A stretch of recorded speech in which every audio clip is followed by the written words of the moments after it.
Can you hear me? Okay, great. All right, everyone. Do you want to join us for another session? All right. We have Jurgis coming around to rally you over here for our session. We have a lovely session prepared for you all as we open the plenary space, plenary space once more. Everybody's here seems very busy. 5 more minutes is what they say, and they will join us as well. So we have faith we shall fill the space quite soon with a whole bunch of other people as they wrap up what they have been so heartfeltedly involved in soon. Thank you. And if that's the vibe, may I pass on the attention onto you, Stacy, my dear, to talk to us about resonance technology and perhaps some incarnation of the Maharishi effect.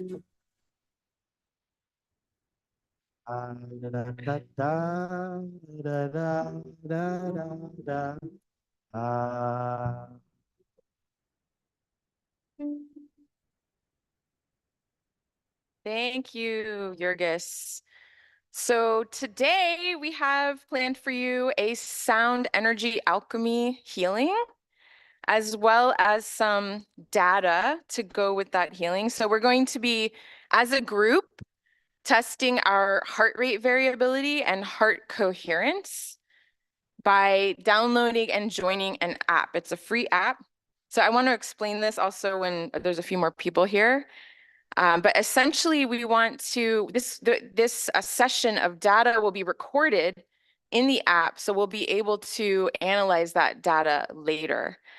So I also want to give a little bit of an introduction to the project. So our project is called CoLab for this event, and CoLab is a collaboration with Suparna Chiver, who is actually helping to rally people and help them to get in on our app session. Thank you. Thank you, Suparna. And also the people at home can also download this app and do this data session with us. And we're gonna see what we find, right? We're gonna, if you want, you can shout out a hypothesis of what you think you'll find. So some people know a little bit about heart rate variability, but it is a metric that shifts with your psychological state and your physiological state. So it can be an indicator of your psychological, maybe even your psycho-spiritual state. And this Heart Math Institute is the maker of this device, which a lot of people here are familiar with already.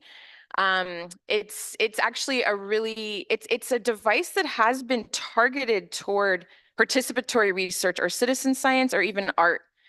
So it's actually a nice follow-up from the last speaker because we're kind of doing a little bit of science and a little bit of art together and a little bit of healing as well.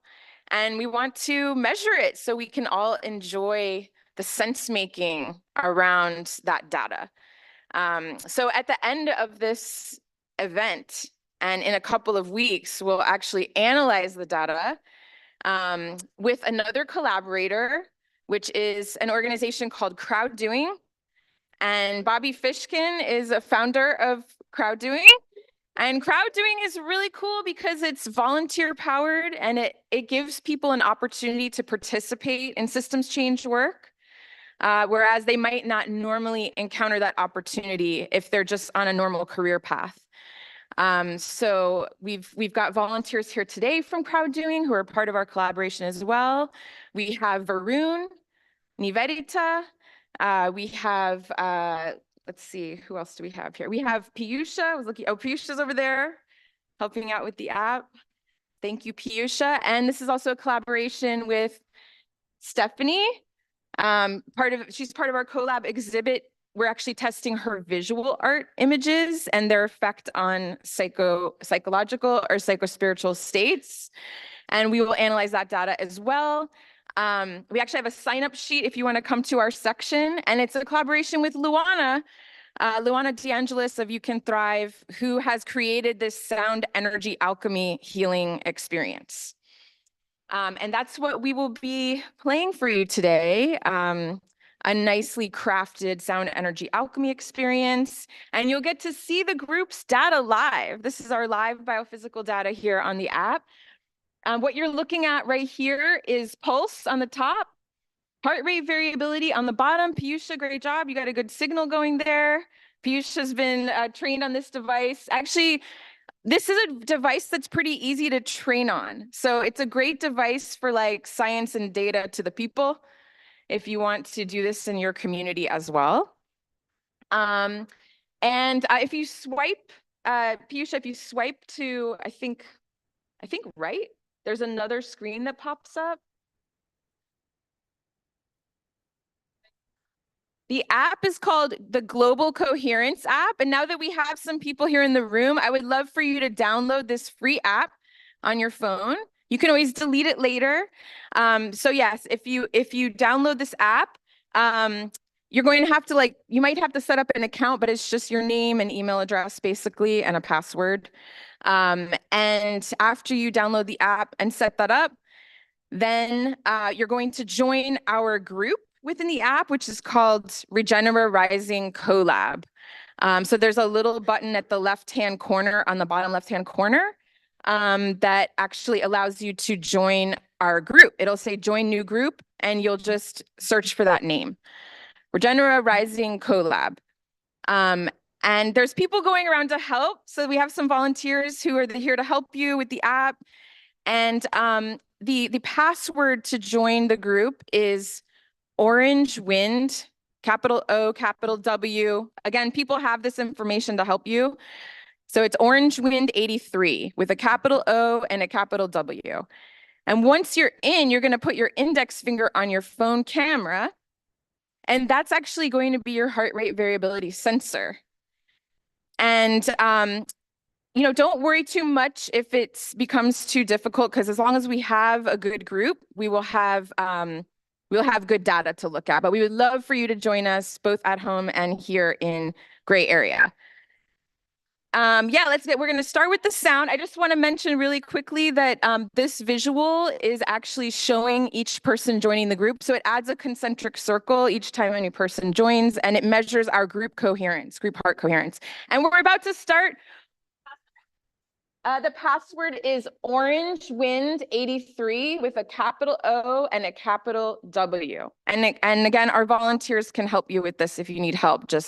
There's 3 people right here, Suparna, Varun, and Nivedita, who can help you with this. Yep, and if it's taking you a little while, you can keep working on it while we begin the sound. So let's start the sound energy alchemy experience. 83 with a capital O and a capital W. My name is Luana DeAngelis, and on behalf of You Can Thrive, welcome. I'm hoping that if you like this content, you share it with your friends, come and get free tickets, like us on all of the social networks, and comment. It would be wonderful for you to like us on YouTube, etc. So thank you for being here. Now, on the inhale, connect. Connect to the deepest recesses of your beating heart. For now is the time to align with divine. And we come united now for the purposes of healing. For the purposes of healing. For the purposes of healing. Thank you, thank you, thank you, thank you, thank you, thank you, thank you. Expand the rib cage using the lungs as a bellows. noticing any frequencies of density or tension or tightness, any thought patterns that have arisen, they will play in the mind and then. So just as you expand your lungs, notice what is happening in your body and in the space around your body. Feeling that space of your beating heart. We come united now for the purposes of healing. We call in the enlightened forces and surround this session and anyone who hears it or participates with divine source 0 point light energy. And we create a protective encasement 300 yards times 3 out. And all things that happen in this space are protected and divine. So whatever comes in, whatever emotional frequency, let it play. You are in a safe space. You are held in the light of the all. And we ask for all beings in this space to connect with us in wholeness now. That all enlightened beings in this encampment, in this divine space of our hearts, surround us with your angelic presence. Come forth closer and let everyone that hears my voice, that hears these harmonic instruments, become attuned. The intention is to become in tuned to our light self, to those parts that are aligned with a higher field, with a more light body. So just breathing into that and expanding, noticing the sound, noticing any sensations on your body, and see if you become more sensitive, more aware, letting your mind feel the air that sits on the exposed parts of your skin, the clothes that sit against your body, maybe the weight of the blankets as you inhale, as you let go more into the surface beneath you.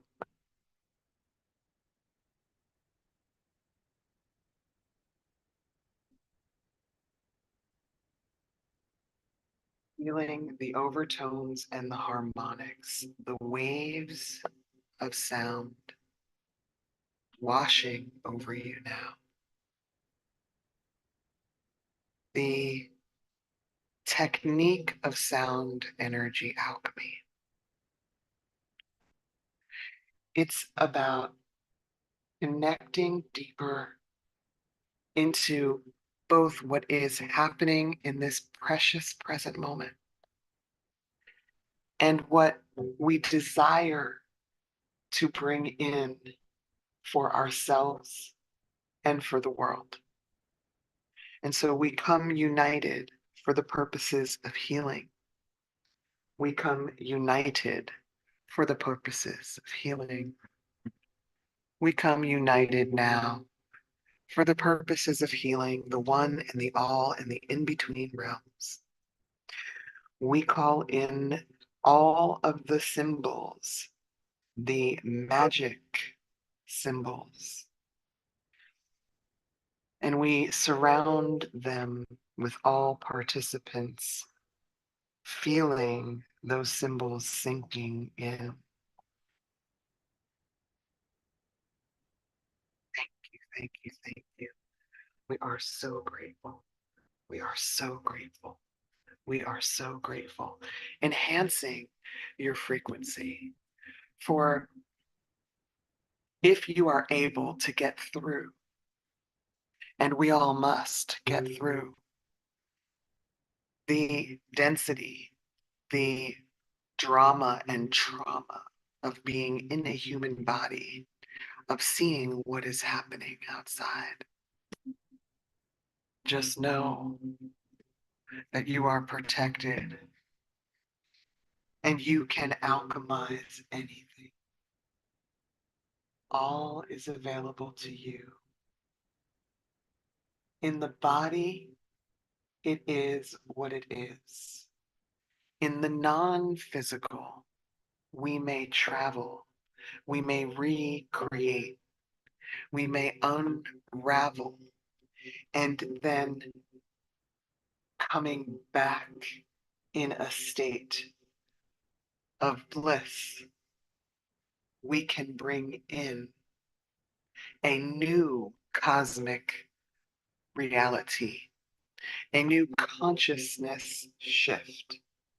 And so that is the intention, that we may arise into a new utopian being. Thank you. Breathe in and see if you can feel whatever frequencies are happening, and allow and unravel into the knowingness that is here in this precious present moment. We are so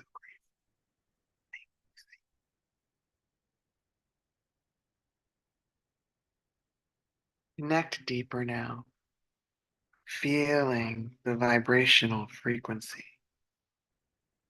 letting it roll into your tissues, into those parts of yourself that need release.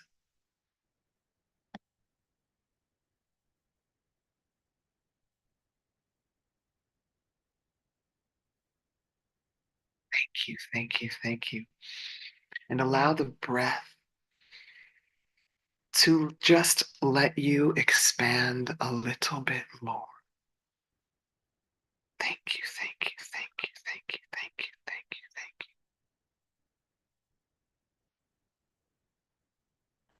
you. Feeling each frequency seeping into your physical structure.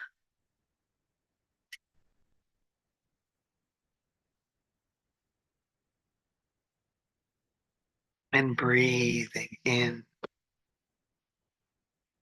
The breath becomes a vehicle for transformation, for elevation, for relaxation. And so you may use that tool every day, every moment. It only takes becoming mindful of that beautiful vehicle that is available. Every breath, it's available. Every moment, it's available. Just feeling that surround you, opening, letting go wider. Thank you, thank you, thank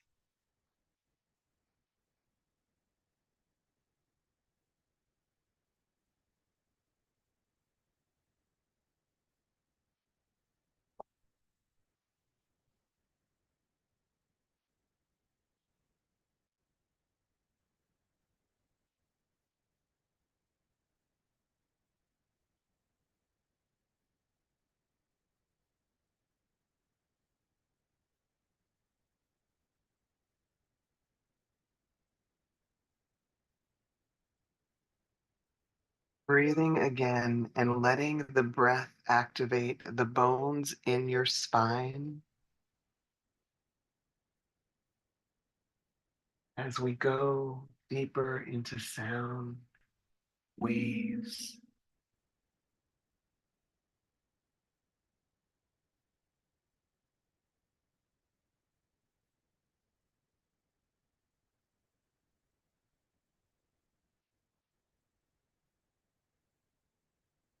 Breathing in,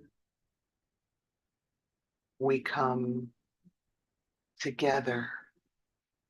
We traverse time and space.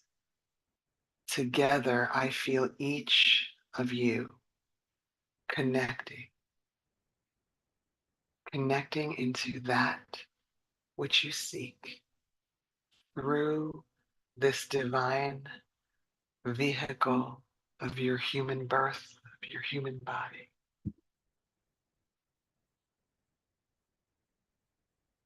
Honoring, blessing that divine life that we were so blessed to be gifted with.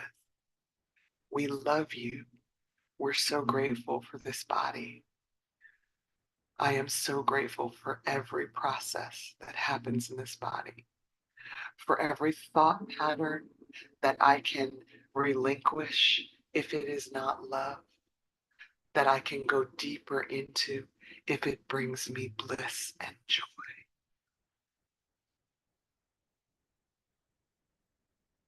Call forth more Reiki, more angelic presence as I spin this sound down the vertebra of the spine, the surface that is relied upon, this beautiful Mother Earth. Thank you. We resonate in the frequency of 7.6 to 8 hertz. The hertz of the dirt, of the crystals, of our divine, slow, wide Mother Earth. We love you. We're so grateful. So we pull in through the breath, down the spine, those frequencies of our mother planet, of all of the structures of our mother planet, letting our consciousness begin to drift down through the processes in the body, cleansing and clearing, using the sound to roll out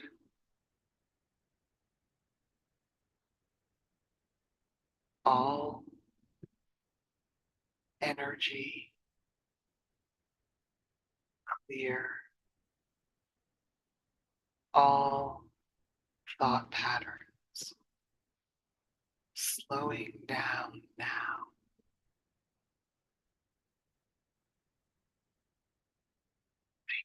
So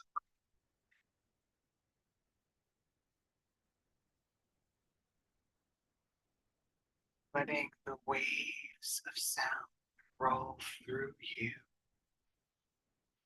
equalizing, releasing pressure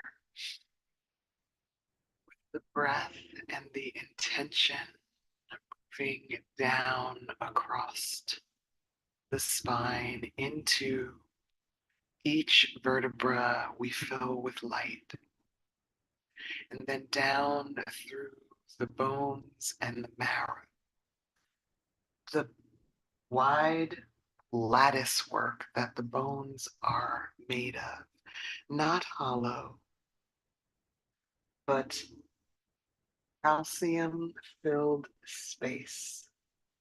Thank you. Thank you for the bones that support this body. We consciously connect to resonate with each crystalline structure. Thank you. We love you. We're so grateful. We attune the mineral content of this body, the blood flow, the soft tissue of the body, the ligaments and tendons of this body. Thank you. We love you. We call forth the original, upgraded physical blueprint, the soft, supple spine of a newborn baby. Thank you. And let that blueprint sink into you. You are that. You have always been. All timelines exist in the same frame. You are now, you are then, you are healed. You always have been. There is no separation between you and that which you seek, except that which you believe. So let us sink down further into our human form in perfection, allowing that which needs tending to be held and loved in the light.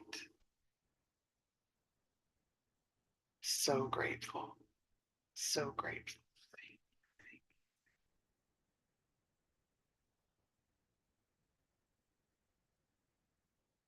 Moving across the bones now through the organs.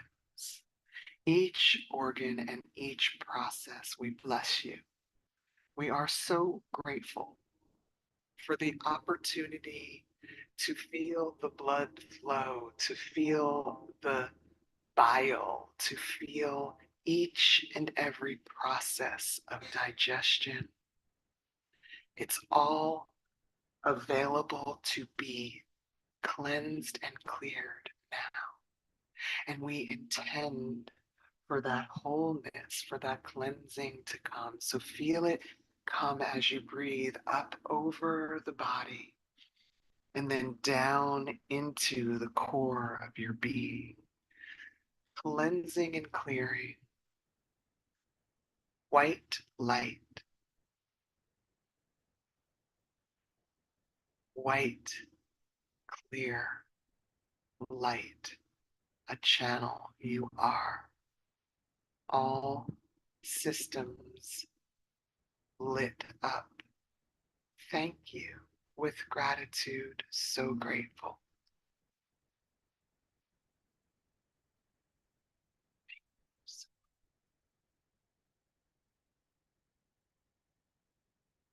Now we move lower, down deep into our mother planet. Let your tailbone connect into the core, letting it kiss the 7.6 to 8 hertz of our mother planet. Feel that vibration.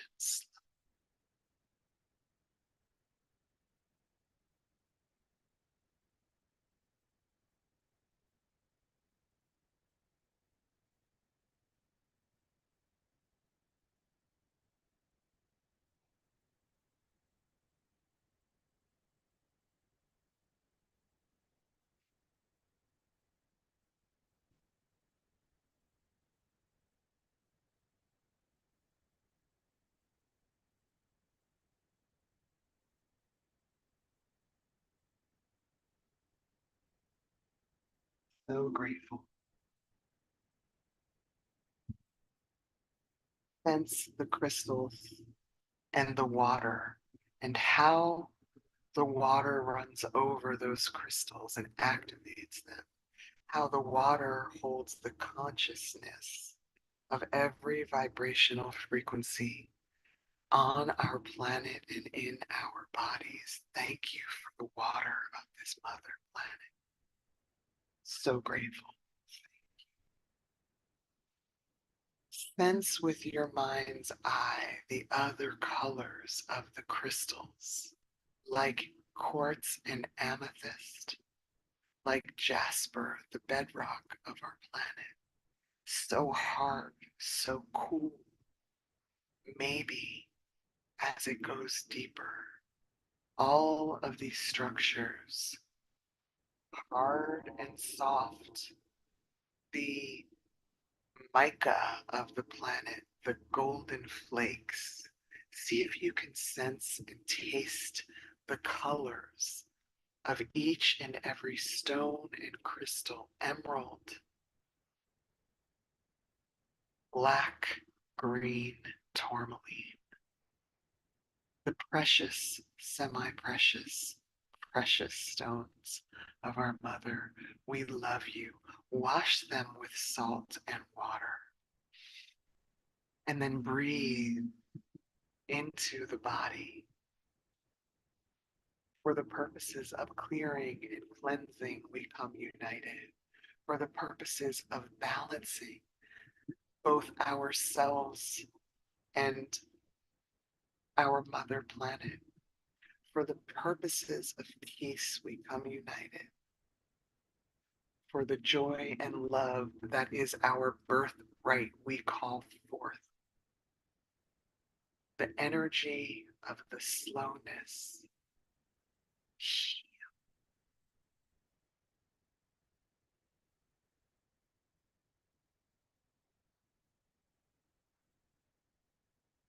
Let your mind's eye snake your way through kilometers of quartz, feeling the temperature and the colors of each stone, supporting you and breathing up each and every mineral, vitamin, each and every nutrient, and balancing them with the breath,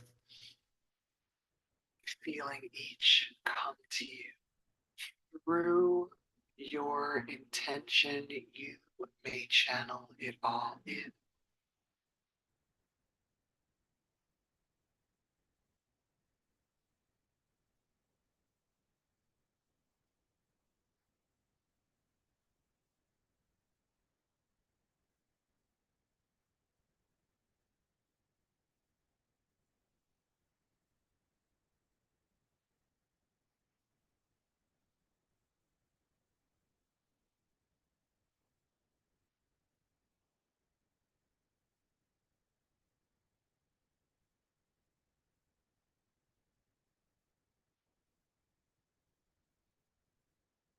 And sensing all of these elements, all of these vibrational frequencies that pour through you in waves that circumnavigate your beingness. The imagination is imperative to hone. Hone your inner vision, traveler. You can create all. Create it. Feel those elements flowing and breathe them to you. Pull them in with your breath. All is well. You are connected. You are protected. Feel the planet communicating with you, speaking through you. We are one. There is no separation. Thank you.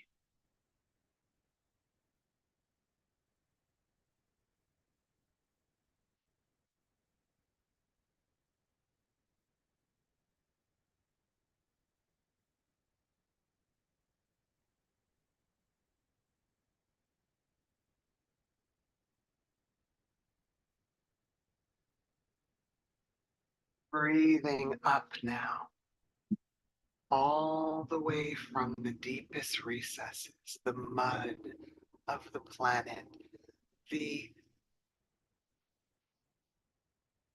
things that we feel,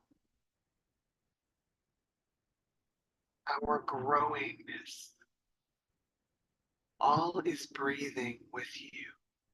The entire cosmos is alive within you.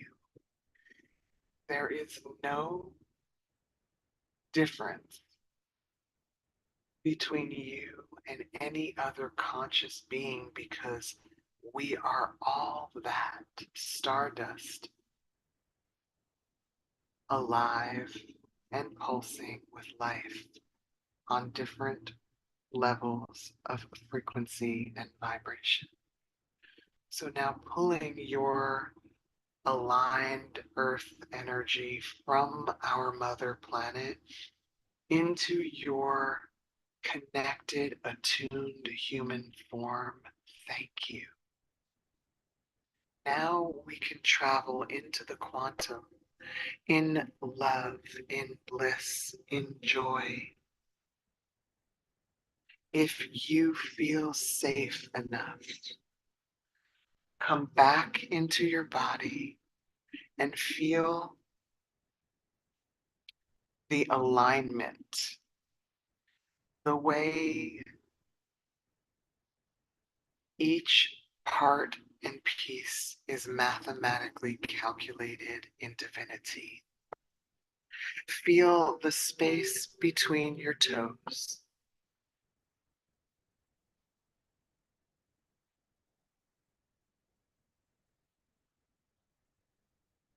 And feel the flow all the way up to the tip of your nose. And sense any areas in between that may have been hurt or bruised, and give them love and give them thanks and forgive, traveler, all and release.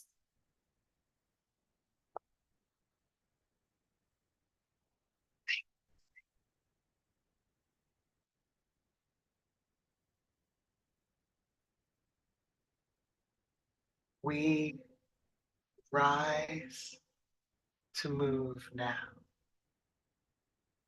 across the body, aligned with our mother planet, up into our beautiful skull and the liquid crystalline gray matter, the cerebral spinal fluid that flows like a river through us. Thank you. We're so grateful. We attune that fluid to bring our vibrational frequency in perfect accord, in divine resonance.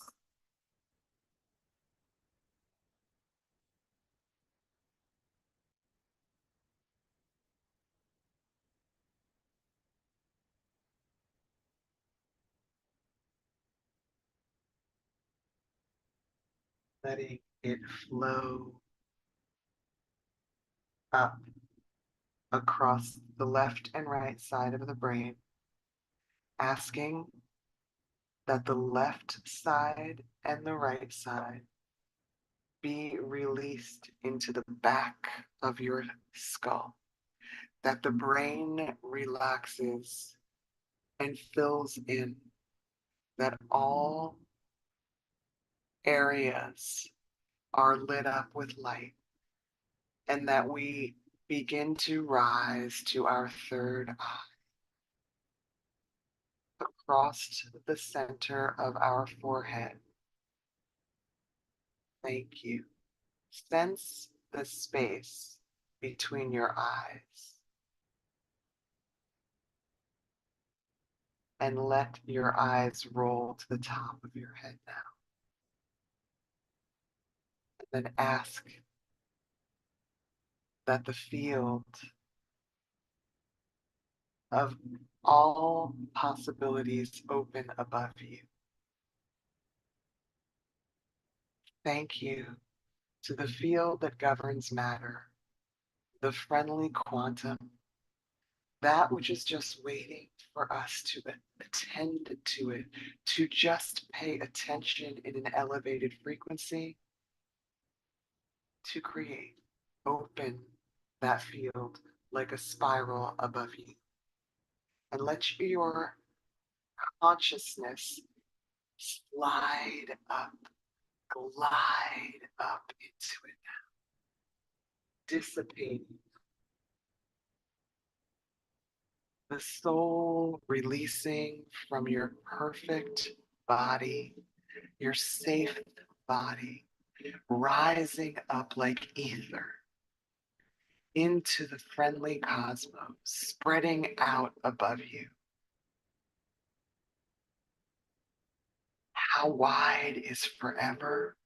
Each wave of your consciousness can go that wide and that far and still be aware.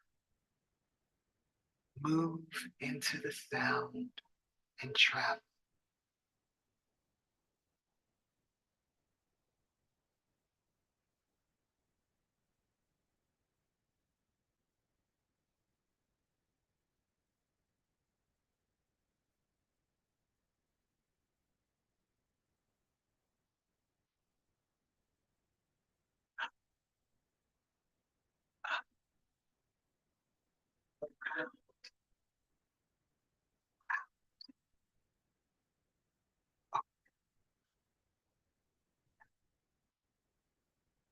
Dissolve,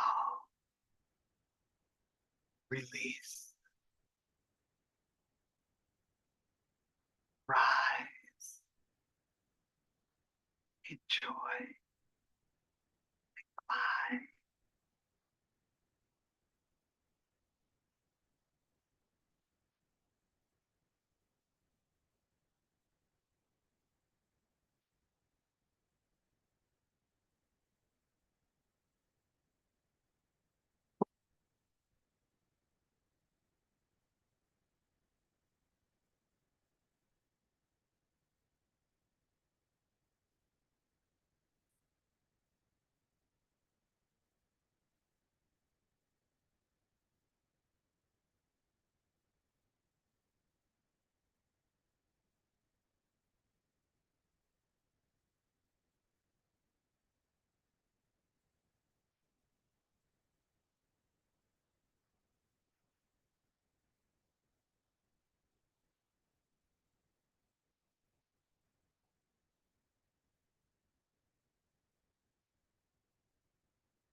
Travel and unwind further, more completely.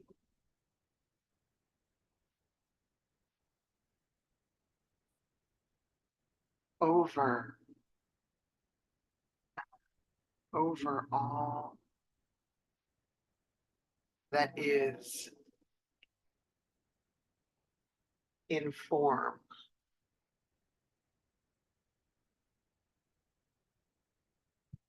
Dissolve.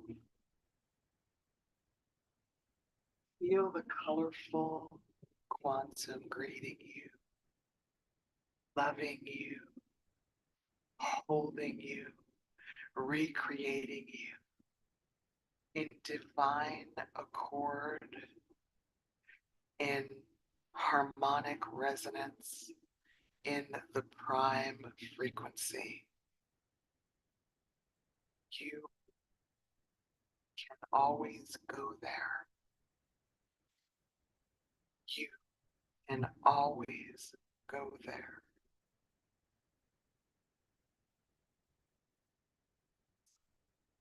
Believe and receive the attunement now. There is a knowingness in your beingness that cannot be torn asunder. You are the nectar in the flower. You are the rumble in the thunder. You are the song and you are the singer. What can be brought, you are the bringer. Expand to the unknown knowing. You are that which you seek. Do not seek time, but timelessness. You are the web and you are the weaver, not just thought, but conceiver. Spiraling out, you birth the cosmos. You are the saved and you are the savior. You are the one inside the all. Do not falter. We come united for the purposes of healing. So it is.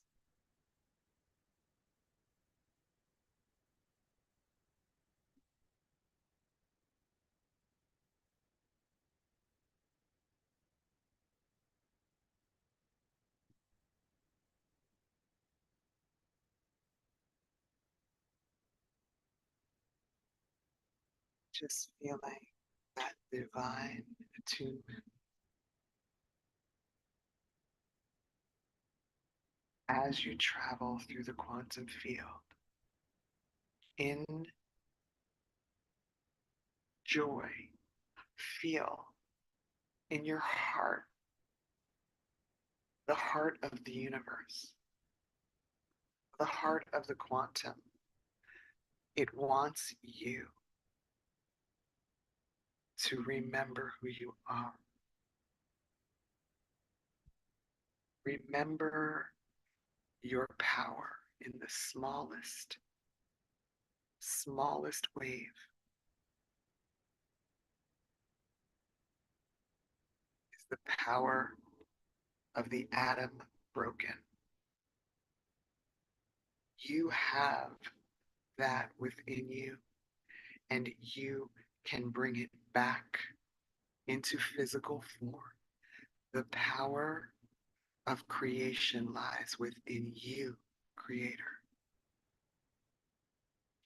Feeling that as you lie in the in-between states, expand your heart to the wish come true. The dream fulfilled, and feel it as we together travel back to your body. Feel that wish fulfilled. Feel that which you seek. Bring it.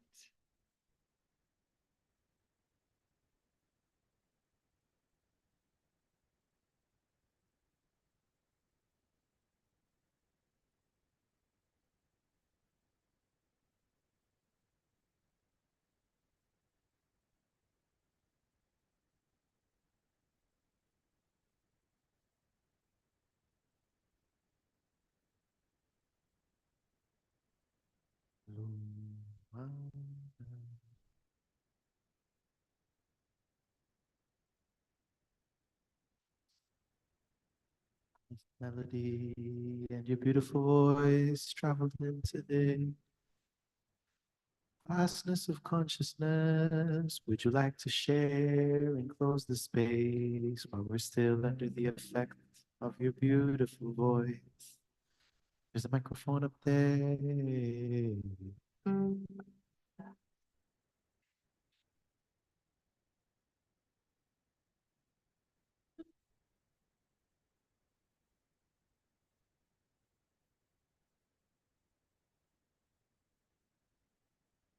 May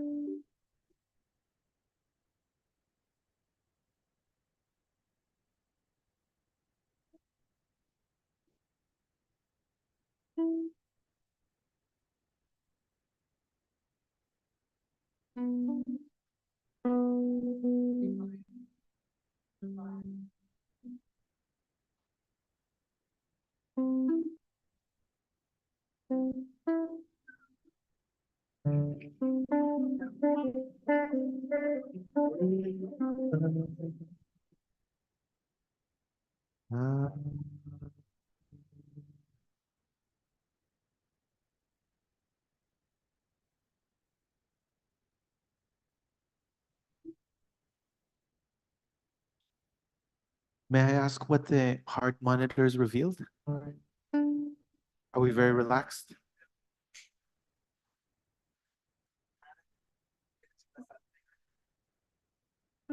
Beautiful. I'm looking forward to check the data.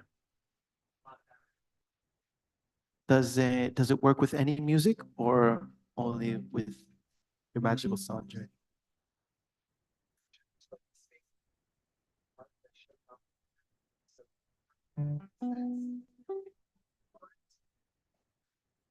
Beautiful. Ladies and gentlemen, can we get one more round of applause for her, for Stacy, and everybody else involved in this beautiful project? Up next, we have Armando Davila, who yesterday shared a beautiful poem with us. And today's sharing something very, very different. Armando, what will you be sharing with us today?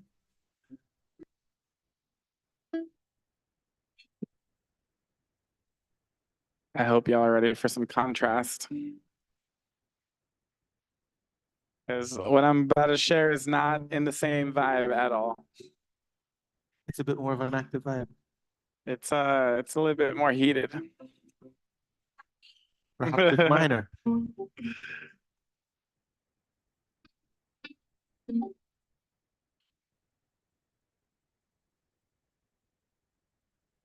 The stage is yours, my friend. Thank you, thank you. So this poem I'm going to share is one that I wrote in Scotland in how many years ago? Is that about 3 years ago, perhaps? During the climate talks that were happening there in Glasgow. And the short story, I was hanging out with this youth poet laureate from the States, from New York City, and this guy who runs the National Poetry Archive in Scotland. And I was hanging out with them and I was like, wow, I need to write a poem. So get ready.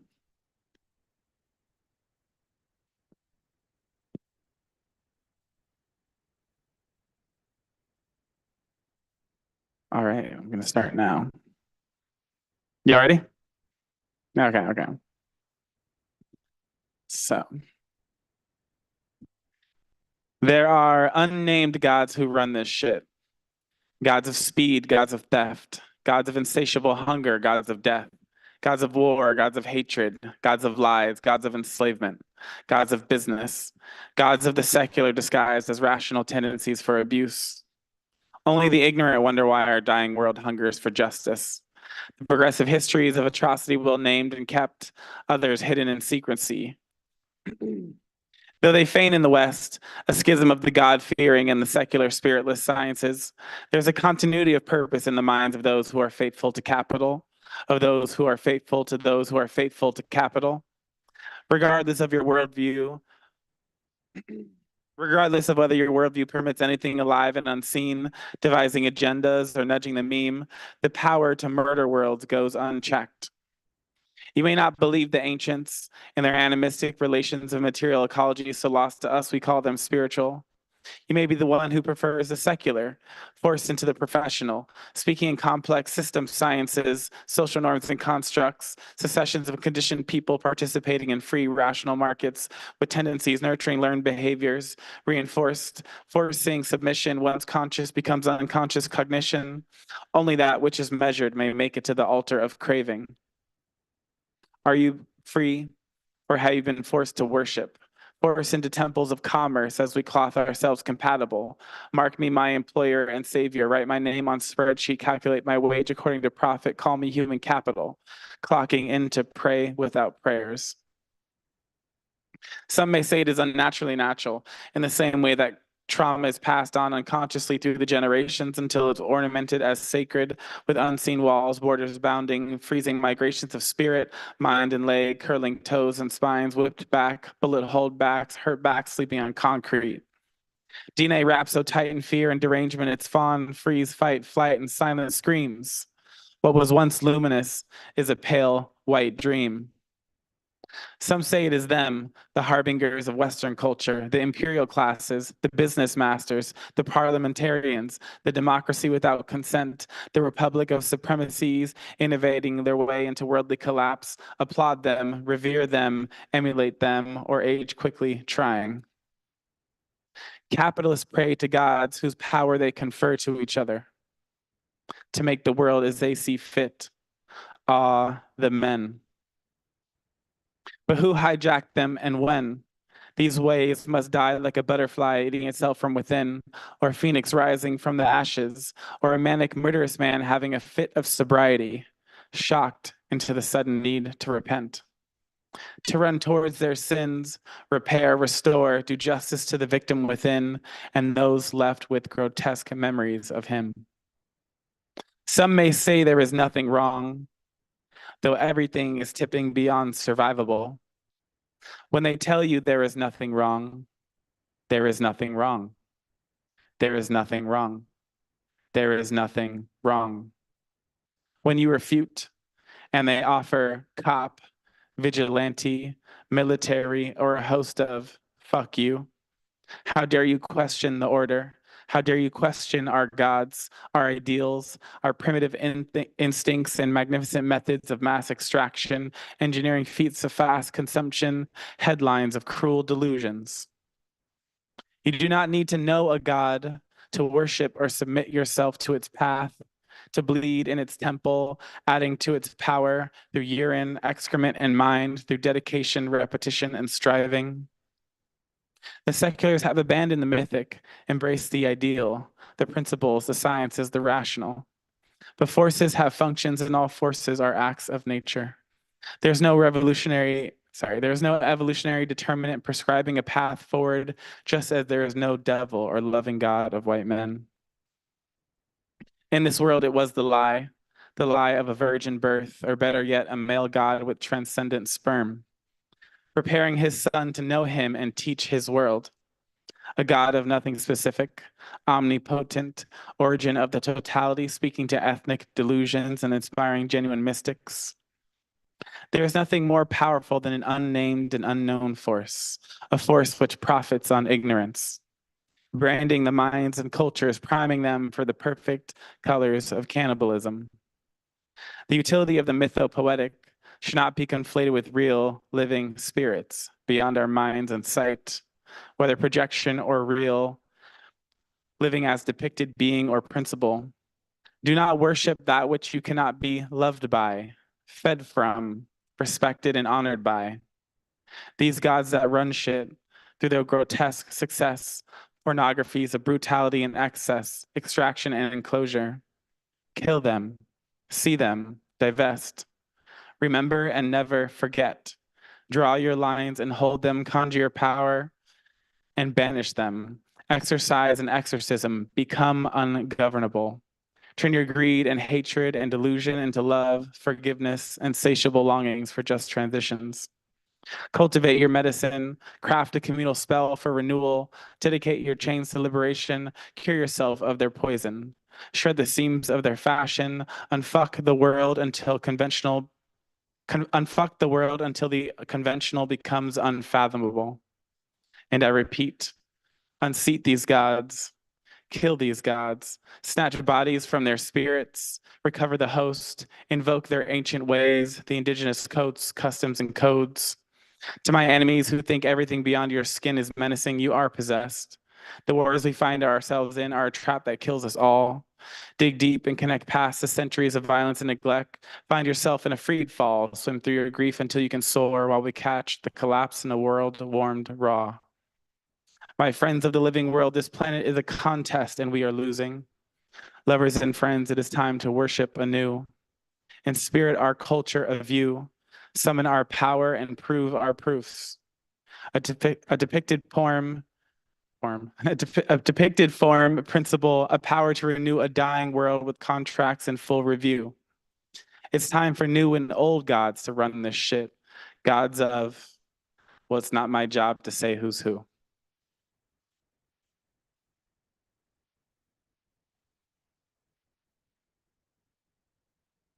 Thank you, thank you, thank you. I hope the message was clear. Armando, thank you very, very, very, very much. Thank you so much. I'm the kind of person who believes that there's more truth in poetry than there is in historical fact. Okay, we are running a little bit behind schedule. And before we move on, because it is going to be an evening full of lovely presentations and all kinds of interesting things people will share. One thing that we did discuss yesterday with Roxy is that having the opportunity to be not only in the virtual space, as most of us at the DSS have been accustomed to, we should take advantage of the fact that we are here present, breathing the same air, on the same wavelength, our heartbeats entrained. So because I'm going to shorten what I'm supposed to do from 15 minutes more or less to 7, I would like to ask you all to be very diligent and make a very tight circle right here, as quickly as you can. I would bring chairs, or you don't need to bring chairs. What I would like to experience is proximity, for us all to feel the loveliness of being together. And for a moment, to imagine how we gathered hundreds and thousands of years ago, before there were words and all kinds of complex concepts, before we had literature and books for our ideas and our notions to travel and flow. And I'm under the impression, I'm pretty much certain that the way we used to do this back then was to gather around a fire with good food, with emotions to share as well. And because we had no amplification, no recordings, probably what we did back then, we would indulge in the geometry of sound, beginning with the fundamental and the octave. And the fundamental would be something like ah.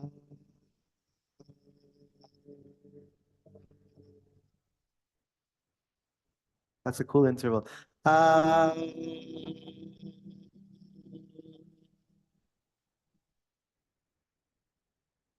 Ah.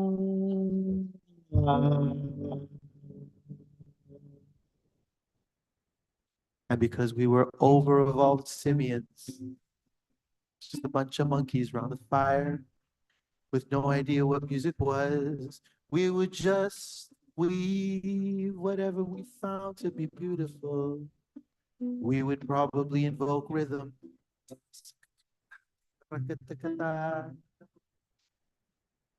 and embellish it with the lovely sound of our voices, with no particular structure, just in training ourselves auto-hypnotically in song.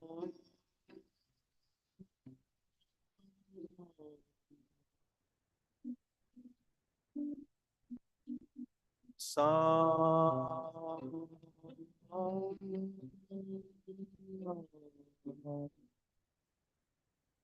Some of us got louder. In song.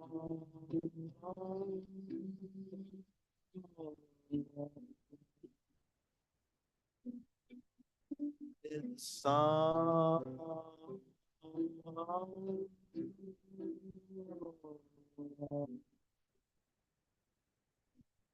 Just a reminder, you don't need to know the lyrics to tag along.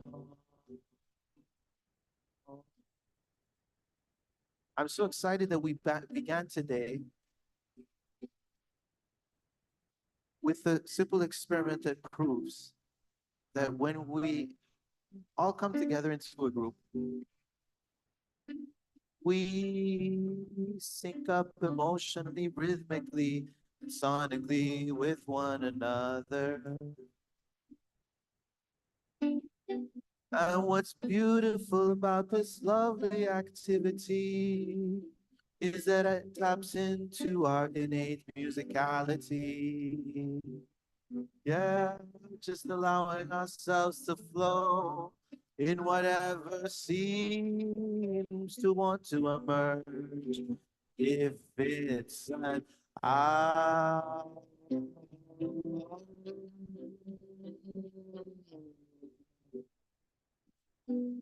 Perhaps it's a no. I know.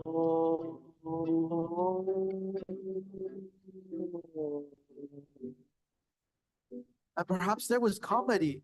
He.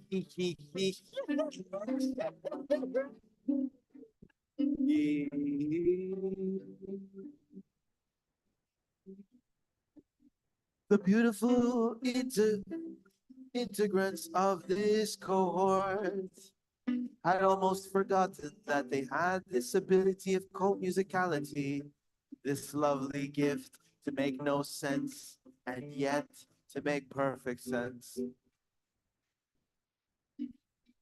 La, la,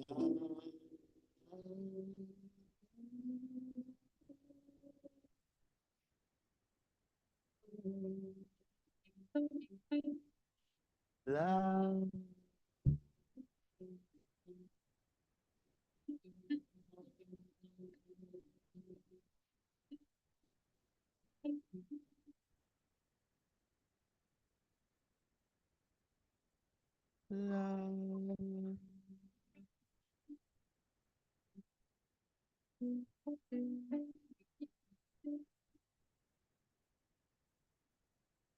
For me, this simple activity of entering co-musicality is proof, again, that geometry is one of those simple truths that we can all agree upon. You hear a note and you go, I can follow that. I can embellish it with a fifth, with a seventh, with some other note. I can find my own voice in this larger tapestry of humanity expressing itself, which is pretty much a metaphor for the activity we are partaking in these next couple of days. Tomorrow we will be doing another flux. We're going to take a whole hour to an hour and a half, yes, to explore what it is to become an organism, pulsating and enjoying in the sacrament of music. But right now, the only objective was to enter into this resonant state as the other integrants of this cohort share some of their magic. And up next, we have Ilana, is that correct? Who is going to share a little bit about her project, Arte Exchange, which is, as much as I read, something to do with building resilience at the intersection of art, community, and culture. And with no more to do, no more for me to say, I would like to give her the microphone. Perhaps you don't want to get back on the stage. There's a live stream you need to get.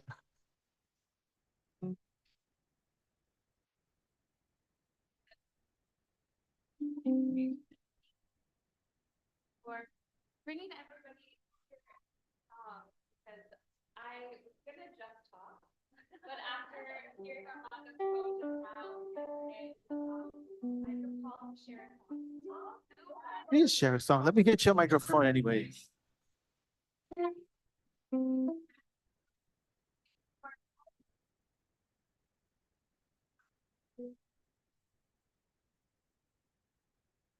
Me to stand on stage, Rox? I mean, then you're better in lights. Okay. Oh, but I feel so distant from you guys. No, I mean, the camera's right here. Right? You tell me where you want me to go.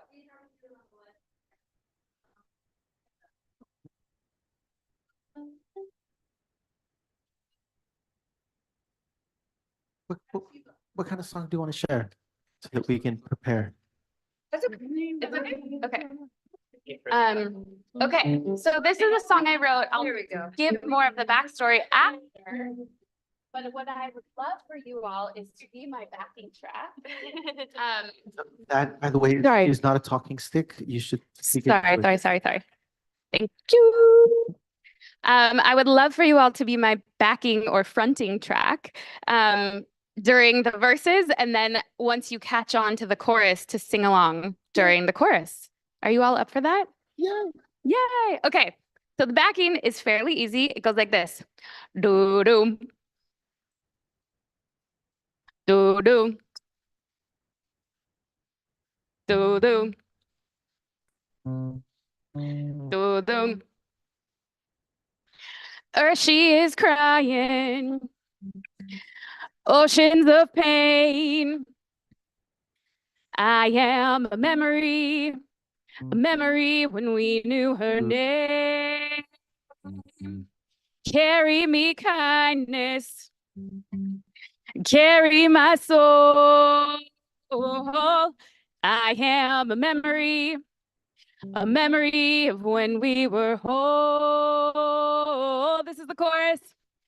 Kiss the ground. You can stop the do-dos. Seeds and soil.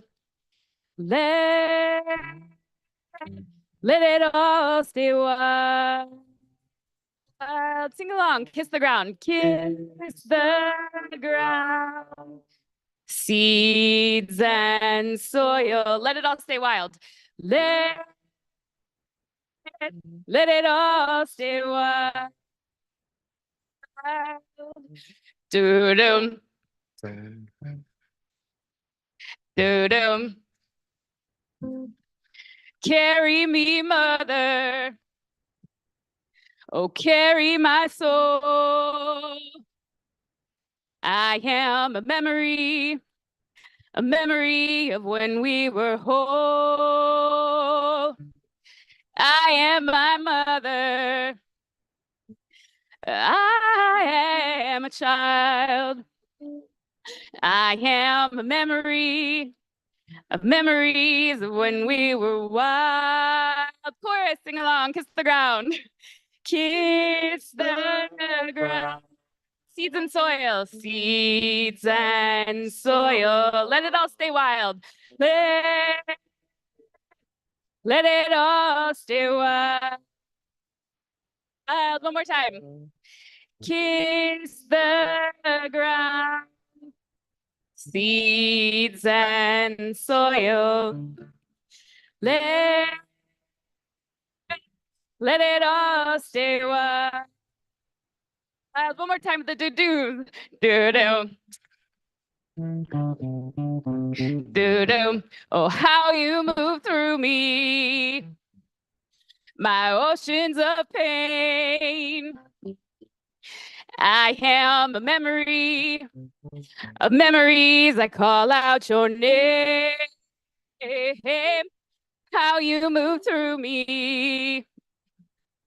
Oh, hear my pain. I am a memory of memories. I call out your name. Last time chorus. Kiss the ground. Kiss the ground. Seeds and soil. Let it all stay wild. Let let it all stay wild. One more time. Kiss the ground, seeds and soil. Let it all stay wild.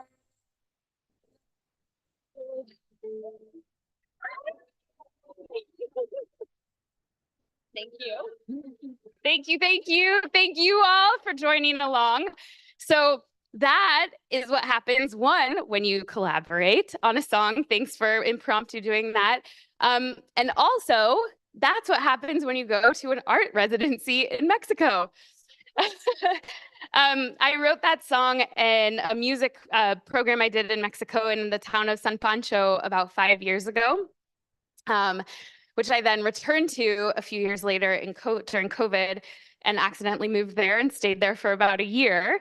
And now I'm looking to launch an art residency program just north of San Pancho in a little town called Lo de Marcos, which is in the same region. And this project was born out of a number of values and learnings, many of which came from DSS. One is that creativity does not happen alone.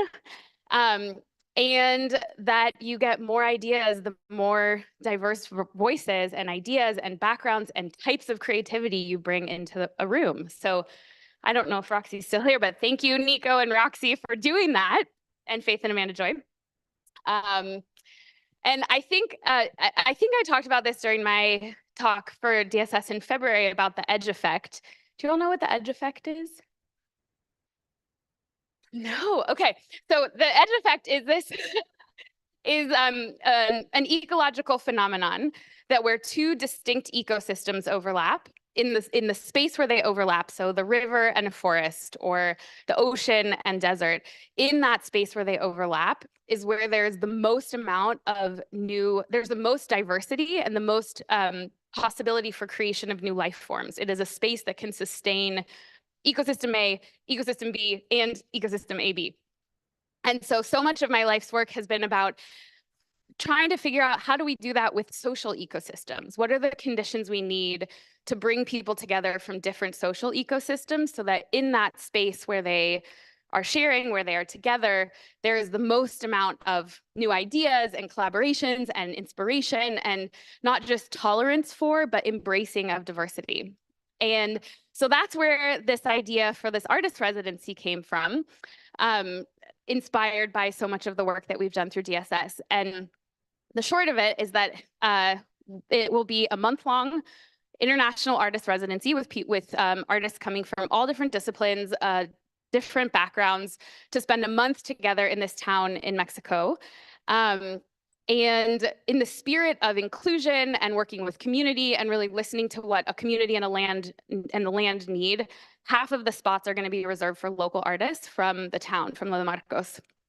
And yeah, it is cool. We've talked to a bunch of artists from there already, and they're super excited about it.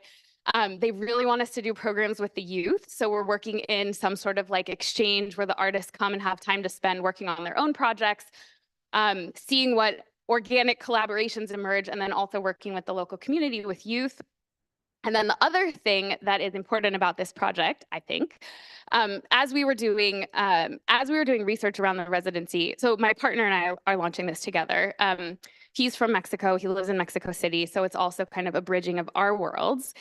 And as we were researching artist residencies in Mexico to see what existed, we found that one, they're really fucking expensive, which puts them out of reach for a lot of artists, for emerging artists, for underrepresented or under-resourced artists. And almost all of the websites were in English only. So they're not even geared towards artists who live in the countries and the spaces where they're happening. And so we really want this to be completely open, completely free. We're raising money to make it completely funded for the artists so that we get to see, like universal basic income for artists for a month, get to see what happens when people don't have to worry about taking care of not just their basic expenses, but supplies and living and travel, and bringing people together from different backgrounds. So the goal is to launch and have our first cohort by the end of this year. We are doing fundraising. So there's two main ways that you all could be supportive of this if you feel excited about it. Is if you know of any sponsors or corporate sponsors that would want to support an artist residency program, I would love to know about them. And two, if you're interested or you want to nominate an artist to participate in this, let me know and we'll talk about what that would look like. So the goal is to launch by the end of the year so that we can have artists there for Dia de los Muertos, with the local community, working, listening, collaborating, and seeing what happens when we break down the barriers, break down borders, and allow each other to create and coexist and collaborate together, just like we've all been able to do here. So that is Arte Exchange, and yeah, I hope you'll join us. Yes, thanks so much for the inspiration and for having me and for singing. Perhaps you would like to lead us off with the chorus one more time? Sure. Kiss the ground. Seeds and soil. Seeds and soil. Let it all stay wild. Let it all stay wild. I've never had a raccoon sing with me before, but that's really awesome. What? It's an honor. On a raccoon. I'm a raccoon too, so it's two raccoons. I've never had two raccoons sing. Thank you. Ilana, thank you so much. We'll see how this progresses. That was so beautiful. Yes, we have truly a magical musical afternoon planned for you because the next person we are inviting off the stage, perhaps on the stage, depending on him, is Bisi Obateru, a Nigerian American who connects through music, performance, dance. And today is going to tell us a little about his connection to the Yoruba people. Is that correct, Bisi? Correct. Thank you so much. Very good. Ladies and gentlemen, can we get a big round of applause for Bisi Obateru?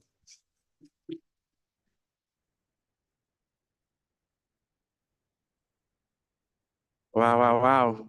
Good evening, beautiful Regenerates, if you can say that.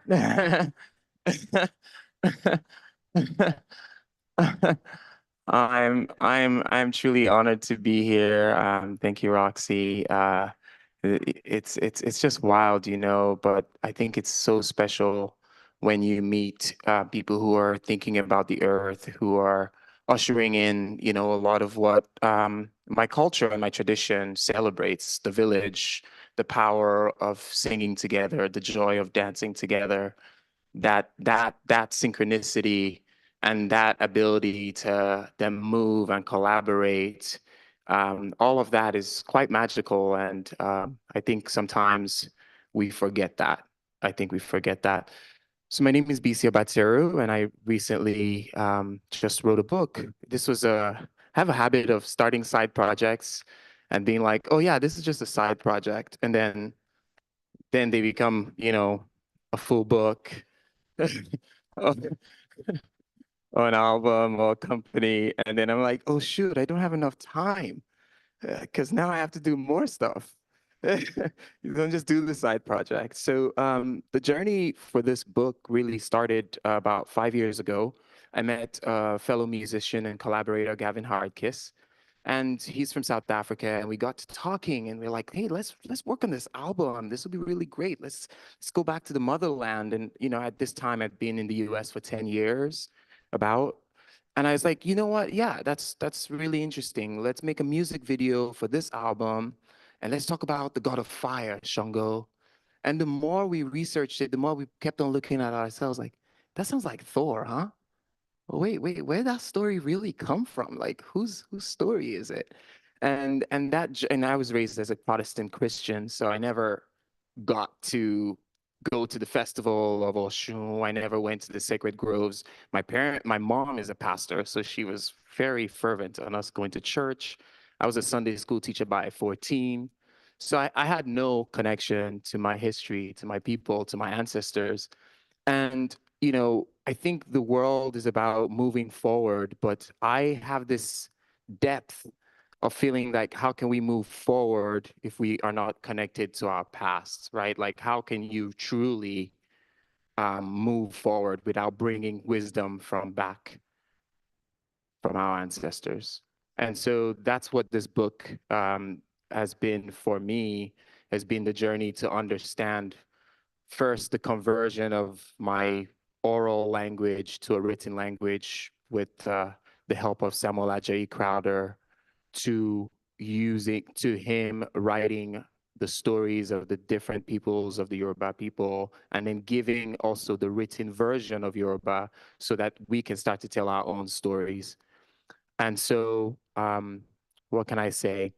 It's been quite an honor to also, while studying and researching to write this book, as we were hoping to make a music video, which ended up didn't happen as a music video, because we wanted to do all these really cool things that were going to be pretty wild, you know? I'm sure it'll come back as a movie, so look out for another side project from me. But one of the things that has been so powerful in writing this book is I got to connect with my father. I got to connect with my grandmother in just asking questions like, where were you when this was happening? I got to read books that my father read in primary school, which took like 4 months to get to me because they're no longer in mass production. And then most interestingly, I got to get into this mindset of being a preservationist of my language and collaborate with equipping AI with the Yoruba language. There was like moments where I was worried. I was like, wait, what's gonna happen to this language? Like, does AI even understand Yoruba? So I spent a whole month trying to make sure that it could talk to my grandmother, and so I made a Yoruba GPT. Sorry, I just had to. I just had to. I couldn't resist. I was like, this is now, and this is what's happening. So as I was doing the research and getting into conversations, I wrote Yoruba GPT and tested it out. And so if you get the book, you have access to it on the QR code. And it's a way of preserving a lot of the books that actually took many months to get to me. And it credits all of those artists. And I do believe that as this technology continues to evolve, that there will be ways to note and give credit where credit is due. And that was all of the creative process of writing this book. That was the intention, and that was the learning. And now I do feel a lot taller, feeling that my ancestors and their wish and dreams are with me, and I kind of see it clearly, exactly what they wanted us to hope for. Um, there's some also fascinating things I learned about Yoruba people, which is they had city states. They were easier actually to colonize because they had rulers, they had this organized democracy, a version of it, which you know the way I connect to that, for example, is my last name is Obateru, which means the king's wealth. But my family is not really a royal family. The way we became a royal family is that my great grandfather helped one of the kings win a war. And so, because the king was passing away, thought that the right person to continue to support his legacy was my great grandfather, Prince Samuel Adebisi Obateru. He changed our name from Amufa Modi to Obateru. So that was one of the beautiful things I got to learn about my history while researching this book and talking to family members. And so that deep knowing of where my people are from and the way that they care about the world is now instilled in me. And I hope that the millions of Nigerians who leave the continent every year get to behold this, because we do come from a very fragmented history, being that Nigeria itself is not one people. It's a collective, it's a collection of people just like the United States. And I think as amazing and beautiful as it is for all these cultures to come together and to be woven together to, make music together, I think there's also something beautiful about really understanding how those cultures are coming together and what they represent in their own right. So that's my book, The Yoruba People, and I do hope you get to color it.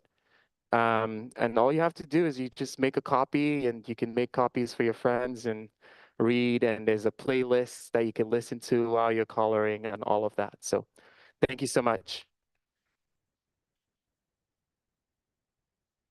BC, thank you very much. Thank you for your inspiring story and your journey into reconnecting with your beautiful roots. By the way, BC will not only has not only inspired us, he will also be sharing some of his music later on. Is that right? He's going to be playing a DJ set for us at the end of the evening. So be sure to stick around for that. Yes, yes, yes. Up next, we have a fireside chat with Roxy and Jenny Stefanotti. Is that right? Where is Jenny?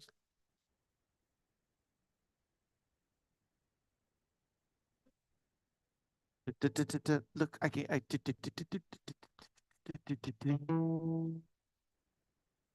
Jenny Stefanotti is the founder and steward of a project called Denizen, which is a learning platform, but they also organize events around the theme of democracy, community, economics, and other alternative perspectives for humanity.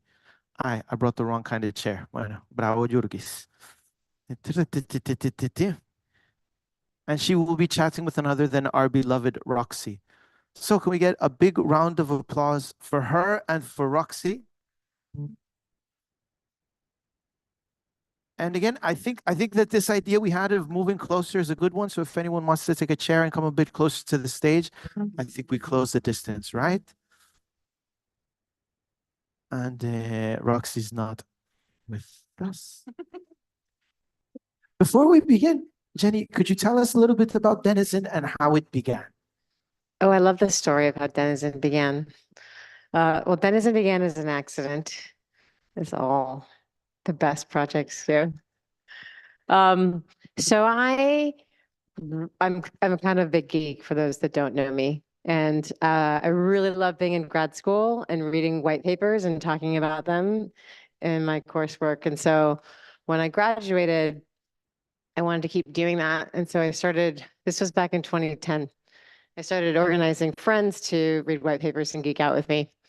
And I did that on and off over many years, often curating topics I thought were really important to understand. I also, my master's degree was in economics and international development from the Kennedy School at Harvard, where, we're really pondering these questions of like human development and how do we improve lives in the poorest countries in the world. And the story was really one of economic growth. And I left really underwhelmed about the curriculum and the lack of like really deep questions around like, what is development for? And so a lot of the conversations that I was curating over the years was picking up from that, but also exploring really important current topics. And I really started to interrogate economic reform. And then the pandemic happened, and everyone started saying, this is the moment for the big systemic change to happen. Did anybody remember hearing people say that? Yeah. And then you're like, yeah, I think so too, but why? And then they would be like, but this is the moment that the big systemic change would happen. And I wasn't really getting very many satisfactory answers. And so I started organizing an online salon for my friends on Zoom, kind of in many ways picking up where Harvard left off, exploring questions like capitalism and inequality, universal basic income, things I felt were really important to understand if you really cared about the regenerative future that we're talking about here today, and everyone in this room cares deeply about. I found that there was generally a lack of really deep interrogation at a brass tacks level enough to talk about strategic implementation in that direction. And so I started curating these conversations on Zoom for just a small group of about 30 friends. And I went to Harvard, I worked at Google for a long time, I went to TED for a long time, I worked and taught at Stanford. And so like my 30 friends were friends who were working at the forefront of a lot of the topics that we talked about. And if they weren't, then I or one of them knew somebody who was. And so it didn't take long for people to start to ask that conversation be brought to a wider audience. And so I started hosting conversations on Clubhouse. Do you guys remember Clubhouse? And I came on really early. I was one of the first clubs on Clubhouse, and it kind of just took off like wildfire from there. So I started curating weekly conversations, recording them, grew to an audience of 85,000 on Clubhouse. I think that's where we found each other, many other people in the Denizen community. And it kind of morphed into this content component. So when I talk about, I guess I'll just explain what Denizen is a bit more thoroughly. I feel like a lot of people that are working in the regenerative space and the systems change space, they have their corner of the universe. And I've been really trying to explore it from a holistic perspective. So there are 6 themes, 6 pillars of what I call the Denizen inquiry, which is at the highest level, getting at these questions of like, can we imagine a society that is fundamentally just, regenerative, and caring? And if we could, how might we get there from here? So it's asking those questions, looking at 6 pillars: economics, politics, culture, consciousness, justice, and technology. And so I'll pick a topic like universal basic income or stakeholder capitalism, or things like nonviolent communication, post-growth economics, content moderation on social media, obviously talking about artificial intelligence. Like, I try to pick a topic that we can grok in a hour-long conversation with a guest or two. And that conversation has been like an ongoing intellectual inquiry for the community for a couple of years now. But since it did act as this magnet for all of these really amazing humans, I've been bringing everybody together for annual retreat the last 2 years. And this is what we're going to get into the conversation with Roxy today, is just, as female founder, community builders working on this like really audacious thing called, towards a regenerative future and systemic change. Like, how do we actually think about getting there? And what's our role in it? And with Denizen, I think about it as like a holistic approach. I mean, we'll get into it more in the conversation, but that's the story behind the genesis of Denizen. It kind of just grew on its own because of the demand for it. And it's a great honor to do that work. It's a great honor to talk to you about your work. This conversation is an extension of those conversations you've been having. Yeah. This fireside chat is about systemic change. And I have said enough, and I will just leave you to do your thing. I will say, since my phone is currently being used for the live stream, if someone can help us keep time, that would be great. You got it? We got 30 minutes. Yeah. I don't know how much time. Yeah. Perfect. Yeah. So and I was recently a guest, with the cohort, and talking about, how we think about this at Denizen, how I think about it at Denizen. But, let's hear your perspective, Roxy. We have a conversation on the podcast with Roxy about art and systemic change and cultural change. But when you think about the design science studio, you think about the role that you're playing in this audacious goal that we all share. Tell me about your thoughts on theory of change. How do we get from, Walmart and Target and Meta to the glorious regenerative future we're all envisioning? Yeah, it's a good grounding, beautiful question. I'm so delighted to be in this conversation with you, and thank you for also bringing up the role that we both play as female founders, like, that are helping to carry a very audacious vision forward. I know that we both share in the feeling of like, oh, that's a lot sometimes. So it's an honor to get to like be up here with you. And this is actually my first time the whole weekend coming up on stage.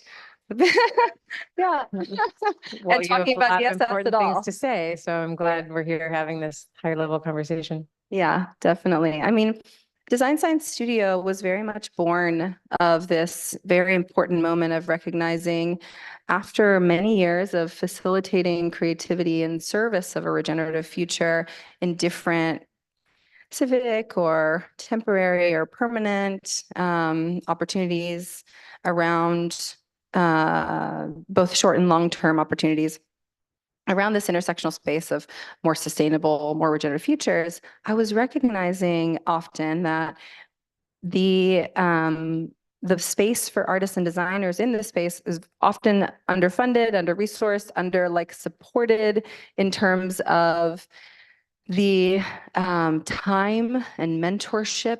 Yet it was one of the most critically core and important things, like culture. As we change culture, change behavior, as we change behavior, we shift the way that we orient in the world, and we can change the way that our systems are structured because we're reoriented inside of there's a ontological design. I think is a really important frame here, because as what we design designs us back.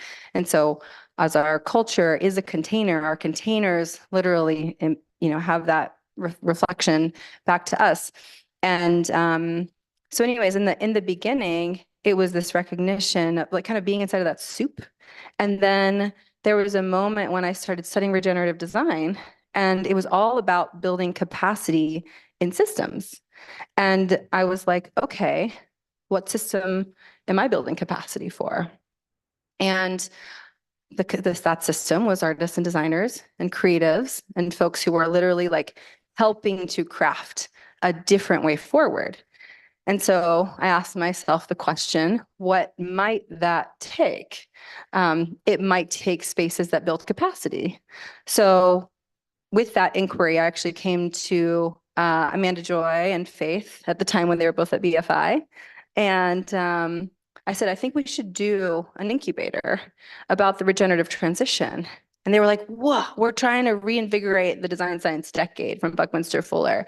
What if we use this framework, this comprehensive anticipatory design science framework? And I was like, perfect. It has all of the pieces. I love Bucky. I know you do too. We both have a long history of BFI.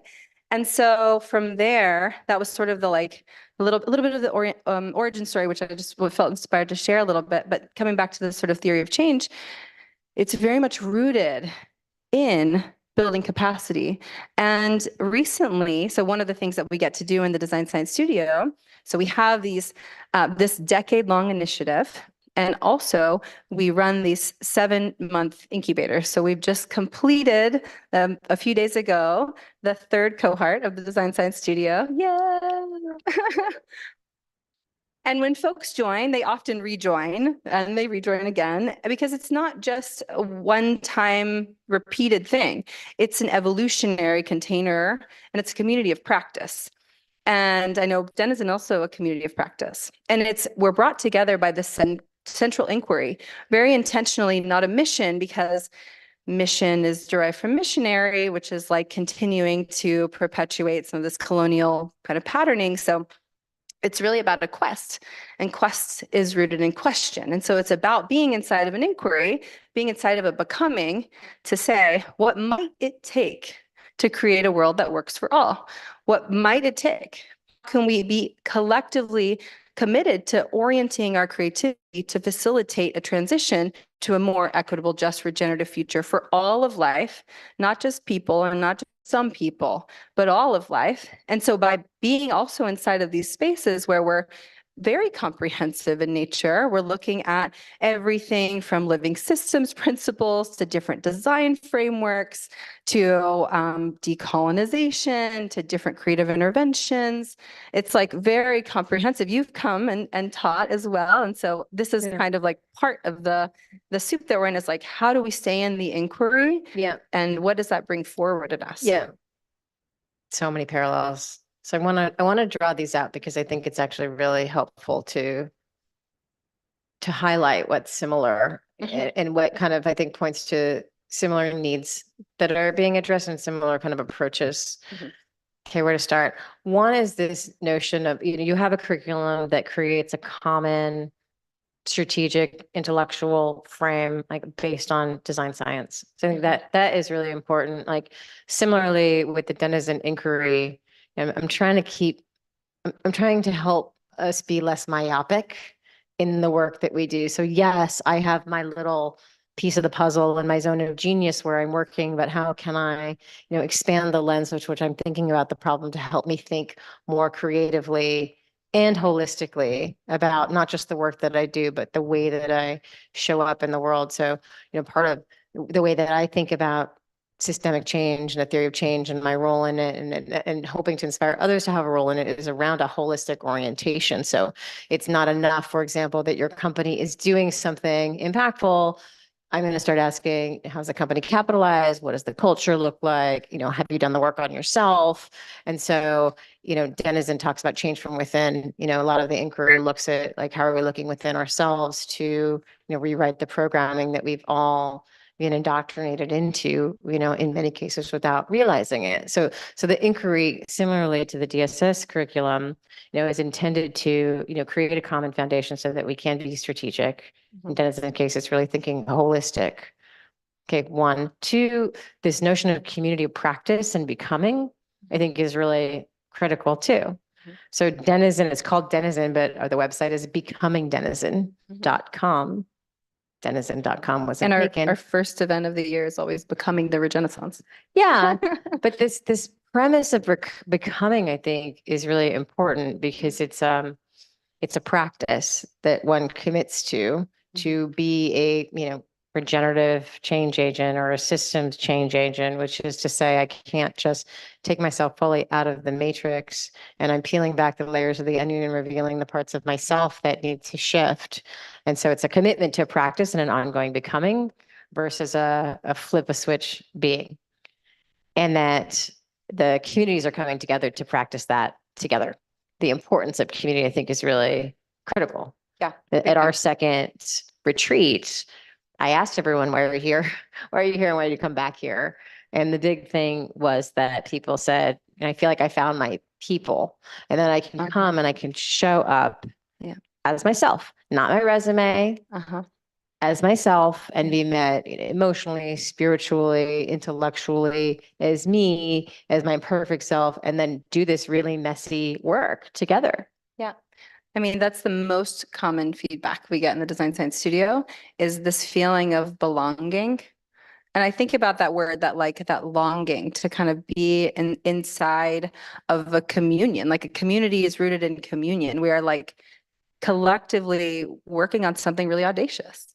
And we call it an evolutionary container practice, right? It's like we are constantly evolving, and it's such a beautiful parallel because it's creating containers. We're both creating and stewarding containers that are rooted in this constant change. And it's always the journey. It's not about the destination, but it's about doing it together and building enough of a shared foundation and culture that we're willing to both be in that together, but also get uncomfortable together and look at things that are hard together. Yeah. And that I think is in our curriculum that we go through, it's nested holes. Then the very first one is literally all about culture, context, and collective inquiry. So we're setting the foundations for a culture of consent, a culture of curiosity. How do we have equity and model that in the space and be inside of that? Where are we at socially? Where are we at in the planet? And how do we build and steward shared agreements? We have a collective community agreements that we're literally, it's an open document that everyone's constantly committed to. Yeah. And with that sort of initial tending as its base, I mean, just being here, it's insane. It's so beautiful. So many members of the Design Science Studio flew out and or came out. Yay. So incredible. So many partners and colleagues and friends. And I have been watching and living similar to what it's like at the Denizen retreat, witnessing the level of being able to move together and be resilient and adaptive and create this big, wild, beautiful thing with very little time. And with the utmost joy and support. It's because we've done all of this tending together. Well, you mentioned the community agreements, and we recently, a couple of years ago, crafted our community agreements, and it was really interesting actually when we started to investigate this question of safety. Yeah, because we're when we're doing really messy work, we're gonna fuck up, we're moving to our edges, and we actually can't guarantee safety. And acknowledging that we're doing this edgy work, and that we came up with the concept of responsibility of care for each other. who's caring. I mean, some of you might have noted when I said, the top level denizen question is can we envision a society that is fundamentally just, regenerative, and caring? Rosie was very insistent that Carrie. One of my core mentors in my life. If you don't know Rosie von Leila, you should check her out. She's amazing. She was very insistent on that. And I think that's really central. And actually that points to something too, which I think is central to how I think about my work. I don't know if you think about it this way, but I'm a mom of 3. I took off many years to raise my kids, and I think that's a really important part of my story. And so I really bring a maternal lens to my work and the culture that I create as part of that. I mean, and that also gets at embodiment. I'm curious how you think about that, like as the leader of a community that is working on such audacious things. Like, how do you think about like embodying, walking the walk? Yeah, it's a messy process, actually. We were, for those of you who have been close enough to the Design Science Studios journey, you know that we took a year off because we were in a really, really terrible car accident. Not all of the founders, but 2 of us, Nico and I, and we had to pause. But honestly, I mean, I would never wish the accident upon myself or anyone, but it gave me the moment to reflect on the way we were doing things, because I mean, one thing that I learned is that my last name, Shohadai, literally means martyr, and my first name means light. And so I was like, oh Lord, martyr for the light. I'm not trying to die for this. I was like, come on, y'all. But I was moving at a pace that was actually like really breakneck and difficult for myself. And so when we came back and we were reanalyzing the curriculum, I was like, cool. The second Holon, or the foundation, culture, context, collective grade, that's Holon 0. Holon 1 is the foundations of regenerative thinking, which includes regenerative rhythms and this like exploration. Actually, that was in the foundation. But anyways, it was the transitional session. And it was about how do we embody this work, and recognizing that too is a journey. And so being out loud about like, so every single session we have when we meet as a community, which we got to do in person today, which was very cute, we dance together and then we breathe together and then we start. Actually, we open with the question. The song, remember? Yeah. It's so cute. The opening inquiry, we dance together, we breathe together, and then we get into it. And that's our habitual. Like, we do it every time because we are beings and bodies. We're not in our heads, and it can be really easy to get in your head.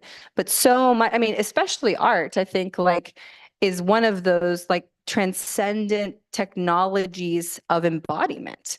It helps you to re-enter the wholeness of your being that is receptive to change, and not just processing through a linear format, but like as a living being in a living system, like our embodied experience of any time we interact with art or music, like it pulls us into what Seth is always lovingly calling a didactic shift, right? Which is this like term inside of film when you watch a movie that like all of a sudden you're like, oh my God, I was just in a totally different portal, like that, those states where you're able to suspend your disbelief.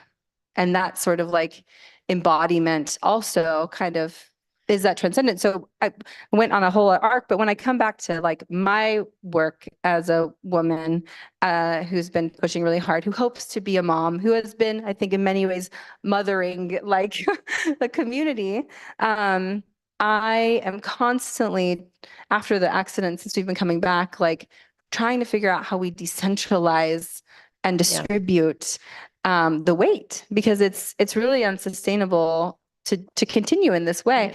But so I'll close with this, which is that the regenerative rhythms, I think that we live in a culture, especially in the West, especially in modernity, of like perpetual summer, right? It's like progress at all costs. And there are times for bloom, there are times for sun, but like there must be times for compost. There must be times for winter and weathering and like release and softness in order for us to actually like move into a deeper relationship with the embodiment of the natural wisdom that lives in this earth, we also have to be willing to let go, to change, to evolve, and to be in periods of bloom, which we have been in a big birth cycle this week.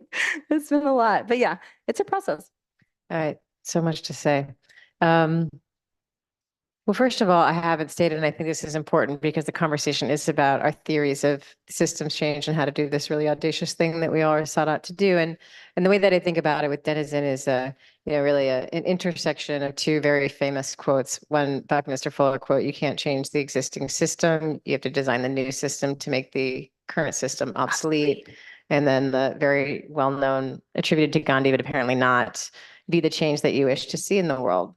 So the inquiry is trying to get us to understand at a granular enough level to actually think about going to some system that makes the old system obsolete. But the theory of change is really that, we're complicit in our behaviors and so many things that we do with the very system that we're trying to change. And so how can we, in a community of practice, align ourselves with that new system and manifest it as such? And so a lot of the inquiry is trying to do that, but also a lot of what I then need to do as the leader of Denizen is design everything that Denizen does and create a culture, et cetera, that aligns with that thing and embody it. And one of the things that struck me when we read, early on in the inquiry, we read Charles Eisenstein's A More Beautiful World Our Hearts Know Is Possible. Has anybody read that book? Are you reading it right now? Amazing. It's a great book. I've read quite a bit of his books, but that's the one that I would recommend first. But one of the things that he talks about is that oftentimes you have leaders that are just running themselves ragged and just doing that thing because they feel like they're the saviors, and they're not doing things like raising their kids or showing up for their parent. He gives an example of like a leader whose parent has cancer, and like, do we want a future where like our leaders don't stop leading to show up for their kids when they need them? Like, that's not the right thing to model. So actually, similar to the car accident, I had both my parents die 3 months apart, a year and a half into Denizen. And I stopped everything. And I think everybody, it was just like when this was right after the first retreat, it was like go time. And, there's that voice inside me that everybody's like, but I can't stop. I have to keep doing it because what if everybody goes away? And I'm like, I'm not actually living up to my values unless I stop it. And actually not doing Denizen and showing up for like my mom while she dies of cancer is doing the work and modeling the work. And lo and behold, like it was really beautiful the way the community showed up and held me in that. Right. Totally. And so I think that's a really, hard thing to also model and embody, but like, being a leader that shows up to life in the right way and sees work in the right way in the context of life. 1, 2, you made a really important comment about something that we explore a lot too, which is this like embodiment and getting out of our heads. One of the episodes on the podcast is with Robert Gilman of the Context Institute, one of our partners. I don't know if you've heard of them. Also, DSS is a partner. Talking about moving beyond the Enlightenment, the age of reason. We all got like so much weight into our head and reason for making sense in the world. And how can we move into a mode of reconnecting with our bodies for care for our bodies and also for making sense of the world? Many of you are probably familiar with Donella Meadows' work, Thinking in Systems. If you haven't read it, add it to the book list. It's amazing. It's short. And she talks about, this complex, she went and studied complexity theory at MIT, going and thinking, okay, well, I can understand the systems and then I can manipulate and control them. And then she came out saying like, well, systems are too complex for that. Now what do I do? She has this amazing passage in Thinking in Systems talking about like, we have to take our reason and intellect as far as we can and then bring our whole humanity to the task, all of these other parts of ourselves, and just dance with the system as it, evolves and presents itself. How do we, move with it? And that was like incredibly inspiring to me. So I think that embodiment, trying to integrate that is something that I think a lot about in, as I'm curating learning experiences, as I'm curating experiences at the retreat. Obviously, a podcast is very in your head. And I think that's a really critical component as I think about the work too. Yeah, I don't know if you have any reflections on that. I'm sure there was another point, but it's escaping me in the moment. I love that you brought up Donella Meadows. one of her kind of core collaborators, whose name I just spaced out on, who came to teach as a part of cohort 1, Edie Farewell. She led one of the Denella Meadows visioning sessions. Ah, amazing. Yeah. Amazing. So we got to do the Yeah. whole process. Yeah. And it's like, it was a complete embodiment exercise. And this year we had, I had an audacious idea that I wanted to see if Carol Sanford would come and teach. So for those of you who don't know, Carol Sanford has written many books on regenerative business, regenerative life. I think she's written 7 or 8, and she has a really complex degenerative disease right now. And so she's losing the ability to talk. And so she's at the point where she can still kind of communicate. She just published another book. She's incredible.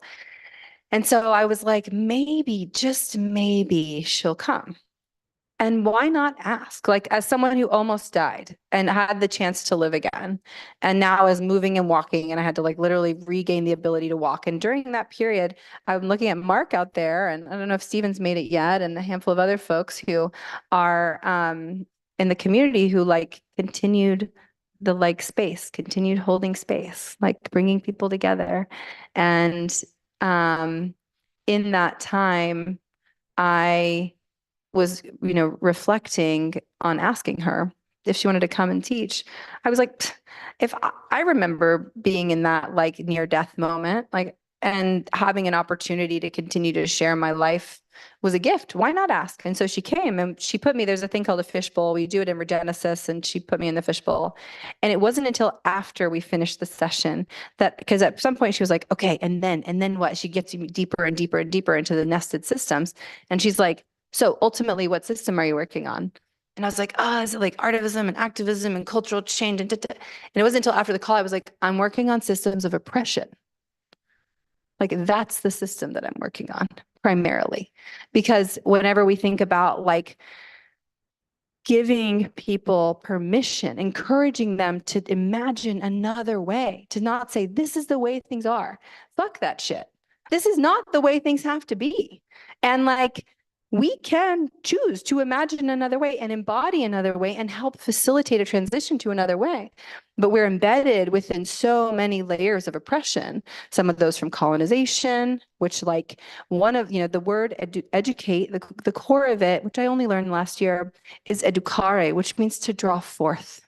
And like in the West, in modernity, a lot of our educational systems are about like repeat, regurgitate, like that's how you follow suit, instead of saying like, what is alive in you? Like, what is resonant about this in you? How can we like explore the edges of it? How can we pull it forward? How can we broaden the perspective, the horizon? How can we give each other permission to collectively work towards another path? And to like look at the like, what are the systems that are inside of us, around us, that we're affecting and that we're within, and what is our privilege and our power, and how can we choose to utilize it or to recognize it publicly, and see how we can like help uplift each other. Like one of the things that struck me the most about one of my reflections from my fiance the other day, Speaker John Ash, aka Matt Severance, who is amazing, love him. Anyways, he was like, rocks, like, should hope so. Okay. What'd you say? So I should hope so. He's your fiance. He's pretty good. He's pretty great. He was like, one of the things that inspires me the most about what you do and what y'all do, because really Design Science Studio is so much of also a community effort. It's a Herculean effort sometimes, is about giving a platform to all people who really want to be a part of this future, and not like only prioritizing the shiniest, best, most important, and like really like doing that work of, and it's interesting because I'm embedded in a lot of different types of communities, and I feel like my experience in the Design Science Studio as a part of the community is that it's the most diverse community that I'm a part of. And it has people like really like, it was amazing. Yesterday, our first panel was Stephanie Schwartz and her daughter Olivia, and also Isabella. And they were talking about their life with disabilities and like, what does it really mean to have a world that works for all and recognize that like their experience as creative people, and culture that acknowledges them or doesn't in different ways. And like one of the things that I heard Olivia say at one point was like, everyone at some point in their life will be disabled. Everyone. But it's not something that we recognize now. And, you know, when you're in and you have, you know, this ableism is kind of one of those terms, but you're in an able body, you don't recognize it until you don't. And it can be really tough. And so what is it like really like constantly being inside of the space of like, what are those like layers and systems of oppression that we're embedded within? How can we see them with new eyes? How can we choose to make different decisions embodying that other path? And like we talk about regenerative futures, but like we can't be disembodied. We're not just doing futures work. You know, I think that question that you're rooted in the embodiment is like, how are we in integrity with that now? And how are we trying to practice it? We're trying to practice it. It's not perfect. I like that you're like, safety is not something you can just declare. It's something that you can work on together. But this vision piece, I think, is really important. So Danella Meadows gave this talk in 1992 at a sustainability conference about vision, and it's online, and you should look it up and you should watch it because it's amazing. 5 minutes left. But she talks about how there's actually this pervasive lack of vision with people trying to change the world. They're very focused on what's wrong, and they don't actually have a vision for the future. And she looks at why, because it's too hard to have that vision and hold that against reality, is what she uncovered. And then she talks about, well, where does vision come from? And it comes from, you know, not the intellect, but something deeper. And I love the role that vision plays. I think vision is so important for this work broadly, but DSS in particular, right, really holds that as one of the central things, right? Sure, you have the intellectual foundation from the curriculum, but then we talk about vision and how art and the role. So let's talk about the role of vision in cultural change, particularly with DSS and how you're thinking about it, because I just think it's really important. Again, we're trying to have this bigger conversation. Yeah, and I think it'll segue really nicely because after this, we're going to have a bit of a panel from a few other folks. And, you know, I think the role of vision, it's a muscle you have to literally build or it will straight up atrophy. There's an artist, I think it's good to give a concrete example. There's an artist who actually joined the cohort after doing this, like Nico and I co-facilitated how to do a regenerative land project master plan with Rebuild over I don't know, some period last year. And she was literally in Ukraine as like the war was happening outside of her house. And we had this moment where we were done, everyone did their presentations and it was really great. And then we were like, does anyone want to share about their experience going through this? And she was like, I felt like it was totally insane for me to sit in a room and dream of another way when there's literally bombs dropping outside of my door. But like this container gave me the opportunity to dream in the middle of war, in the middle of like neighborhoods near me being bombed. And then she actually joined this year. She's a part of the 3rd cohort. So she's you know, now like deeply more integrated into the community, but like there's an edge, I think, and honestly, it's just a spectrum of where and when we have the privilege or not to have that vision. But, you know, I think Armando, I was giving him a reflection of the poems that he was sharing. He shared one yesterday, shared one today. We'll have one more tomorrow. And like the ability to get so articulate and specific about different parts of the vision that you're bringing forward, you literally have to practice. There's in Braiding Sweetgrass, she tells that story about her students and she's like, tell me the story. It's like 200-person auditorium. Tell me the story of the good that humans have done. And it was like kind of crickets. And then she's like, tell me the story of the harm. And everyone's like, hands raised, hands raised, hands raised. So it's like much easier to see the bad than the good. It's also in Jane McGonigal's you know, book about imagination, like you literally have to practice.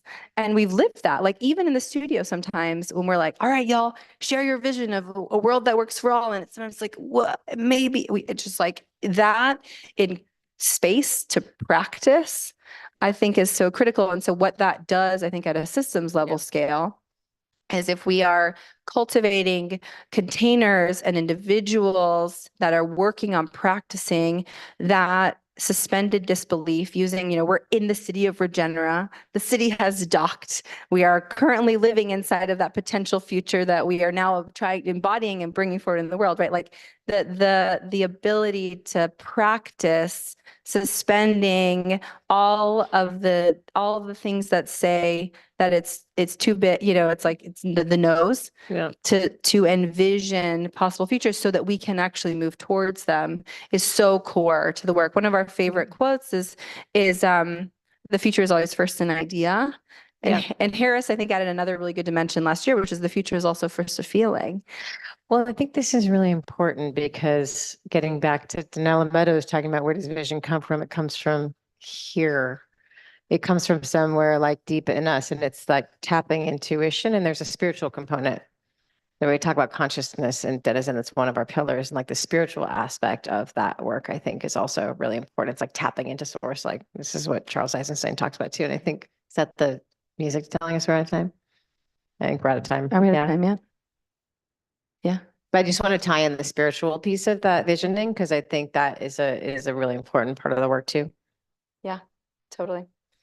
And I think it's when we started with the ritual yesterday, and it was powerful to be like, okay, like there's a bigger dimension that like weaves us all together. There's so many different traditions and like the ability to be inside of like a collective respect and care for all life also means like all different kinds of ways of being in relationship with spirit and whatever that means to different people. And I think one thing about like living mythically and nurturing a new mythos is thinking about like the role that story and vision has always played in our cultural evolution, in the way that we practice and community to carry forward those different. I think I was thinking about the Yoruba people, like BC was just sharing about its culture and like so incredible, right? Like to be able to hold the comprehensivity of so much different animism, like the spirit that is alive. And that is also part of, I think, the role of embodiment inside of the systems, because we, thinking about systems of oppression, living systems, I think we've touched on so many the different layers of systems. But part of that is detangling the divisiveness that is kind of embedded in the polarity. And so when we move into something that's more pluriversal, that also like honors and acknowledges like so many spiritual traditions that carry us forward, that like connect us with the aliveness and the I think of Jurgis over here, like the interdimensionality that exists inside of the cultures that we are practicing or not continuing to perpetuate ethnocide. Like ethnocide is about obliterating culture. We're like honoring it, we're dueling it, we're carrying it forward in a way that is in service to this future where all life can thrive at the expense of none.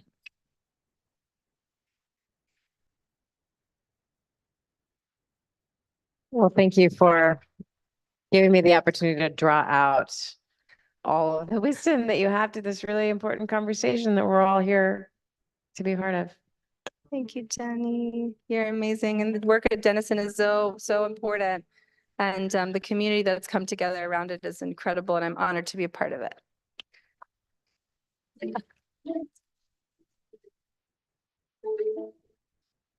we get a big I love you for Jenny and Roxy?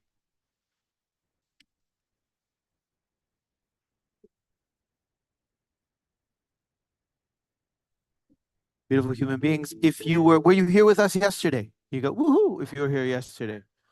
If you were here yesterday, you were most likely mesmerized by Timmy Villars and his theory about everything to do with geometry and flying through the cosmos with these magical spaceships made out of geometry. Today, he would like to join us again on stage on a lighter note as one of the characters from Regenera. And he would like to involve you as well. And depending if you need support or help, not, I'll be here on the side. But I think you got this. Ooh.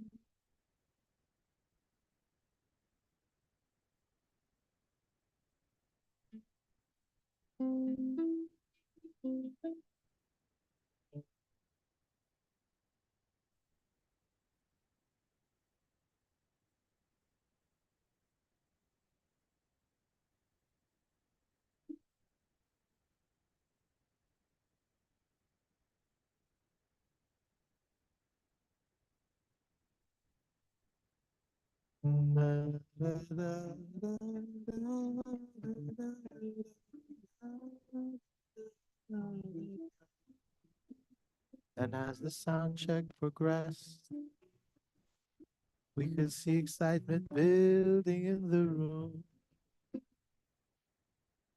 There was attention was focused and everything was perfect. You can go that way, this way, that way.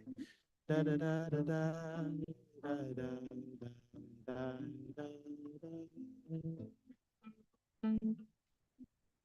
La la la la la la la. La la la la la la la. La la la la la la.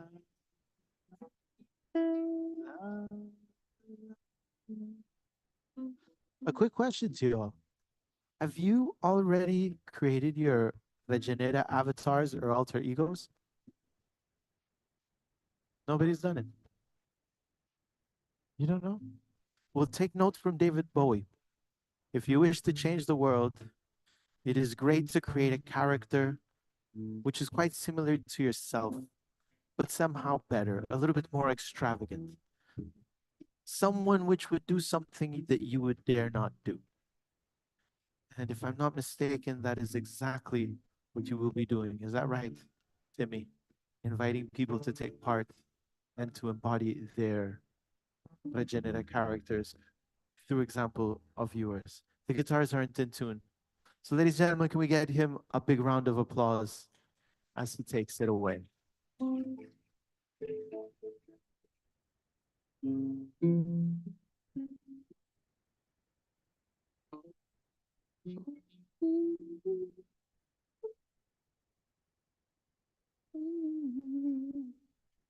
All right. This is a song that I wrote. I never actually wrote it down, but I started singing because of a diagram that Stephen Bao made. And he made a tetrahedron and he just wrapped it in these living concepts of mind and body and self and heart. And it just stuck with me. And I'll always play and make up words. And so I just started singing these words.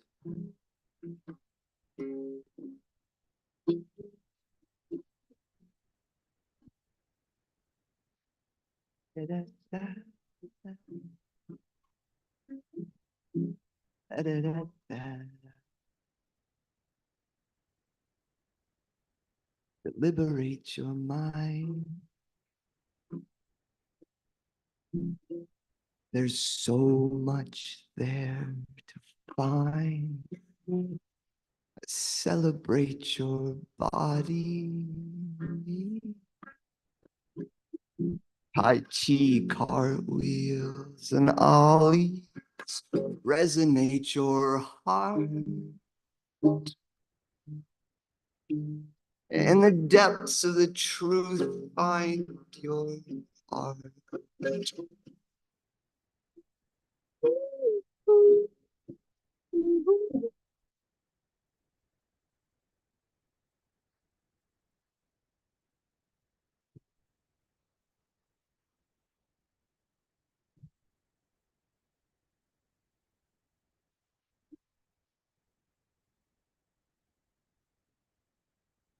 Use your mind, Move your body, give your heart, find yourself.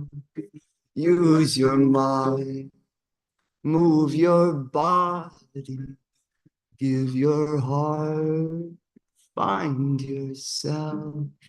Find yourself. Deliberate your mind. There's so much there to find. Celebrate your body. Tai Chi, cartwheels, and ollies resonate your heart. In the depths of the truth, find yourself.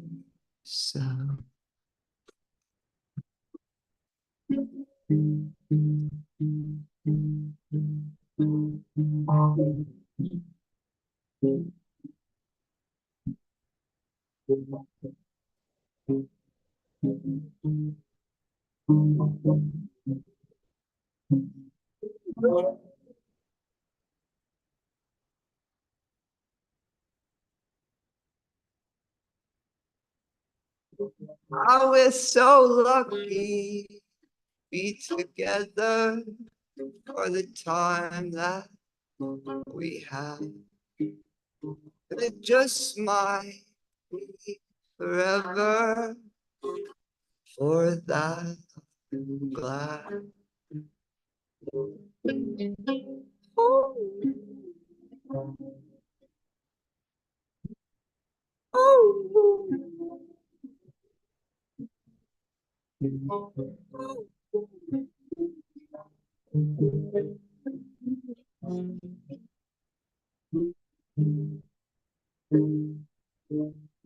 So use your mind, move your body, give your heart, find your. Use your mind to move your body, give your heart, find yourself. Serve yourself by serving someone else.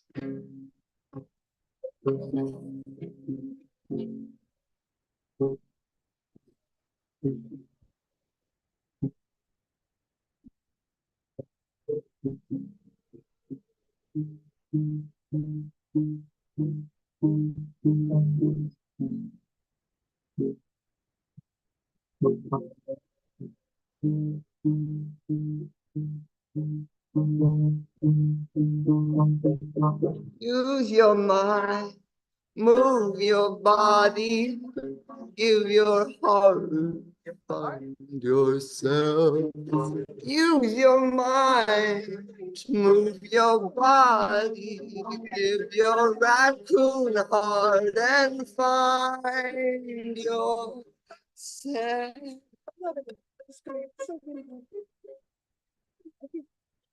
Really, thanks for the invitation.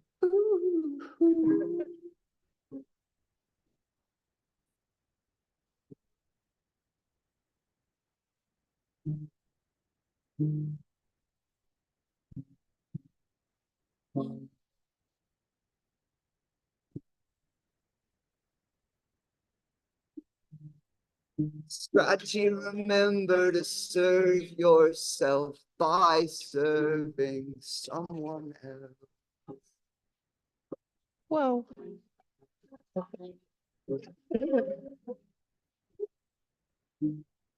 uh, uh, I don't know really how much I could do as a raccoon, but I know that I know waste management. I can manage waste. Just a humble invitation to take responsibility for the waste that we generate. And I definitely take care of a lot of waste as a raccoon. And yep.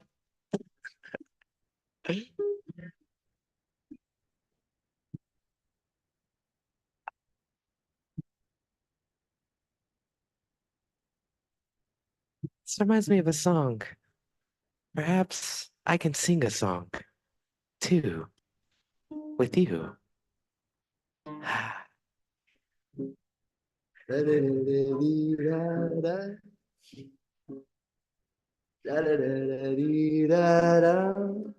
Yep. Oh, yeah.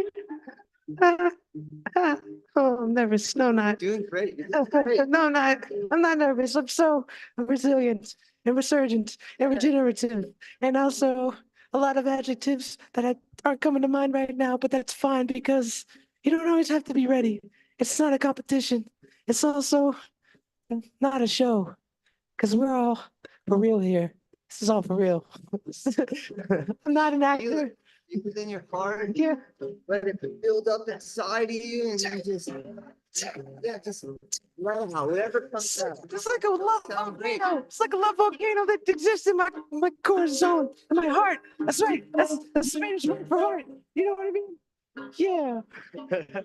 Huh. You really sing like an angel. You really do. Oh my goodness.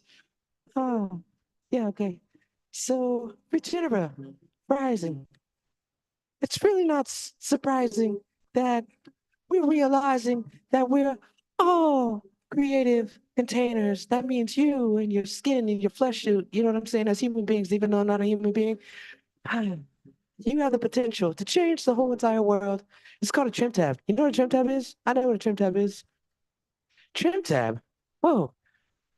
It's the smallest point on an aircraft that can be manipulated to change the overall course of the craft. And if we're on Spaceship Earth, you know what that means? We can all be trim tabs. I'm a trim tab, and I'm actually just an animated puppet. No, I'm not. Mage is the real puppet.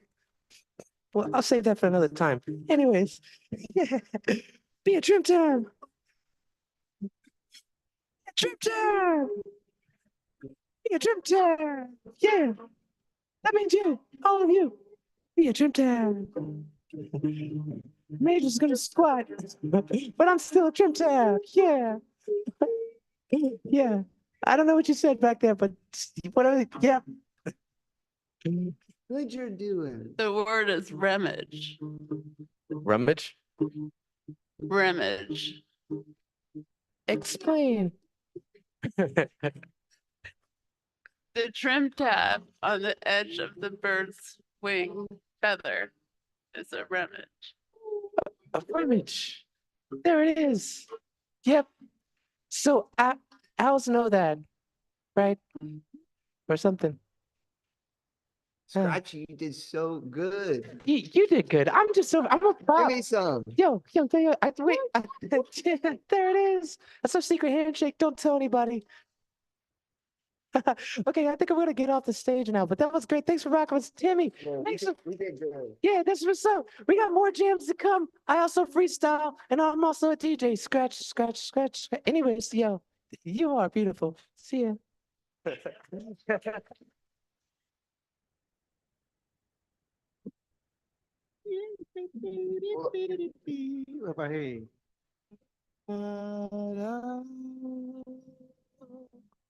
Can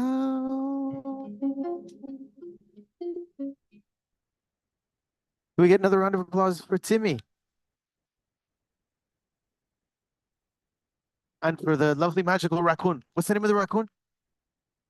Scratchy. Can we get a big round of applause for Scratchy?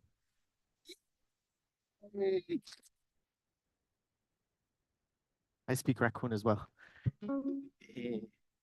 Beautiful human beings, we have another panel discussion for you today about art and systemic change.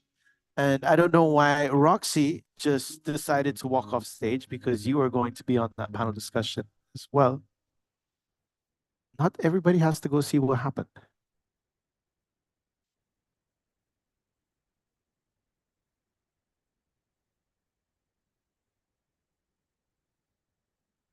But nothing happened. Everybody got distracted. That's what happens. That's what happens when you want to do systemic change. Distract everybody just long enough to be able to incept something new. So right now on stage, I would like to distract you just long enough to invite our beautiful next speakers, one of which is Seth Bunting over there. Beautiful. Can we get a big round of applause for him? Please. Jenny will be joining us as well. There she. Yes, Jenny. Mike Zuckerman, who's right there as well, right? Can we get a big round of applause? It's an invitation to the stage, not to clap from where you're sitting down. And Salem Jordan, where's Salem? Salem, can you please take your place on stage? And Roxy's not supposed to be there. Okay.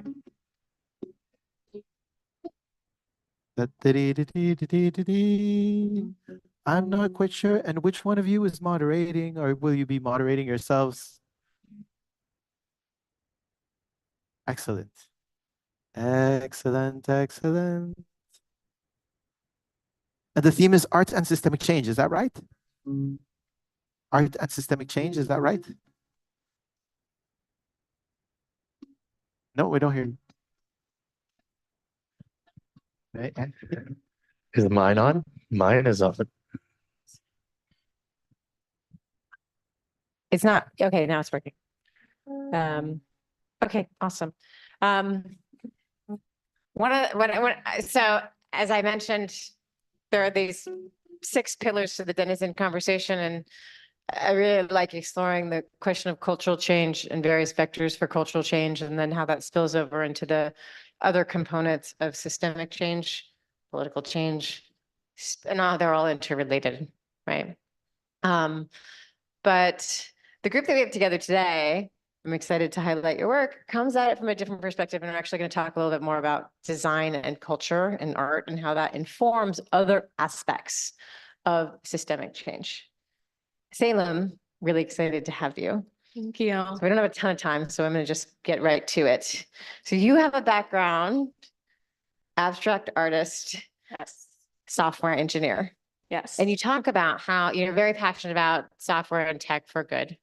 And I'm really curious to just kick us off with, you talk about how does your art inform how you think about technology, has like artistic lens or artistic sensibility, or I'm really curious about how you bring that side of you to the technology and technology for change. Yeah, part of your work. that's a really, really good question. It's definitely not easy, and I think that it's a very iterative process.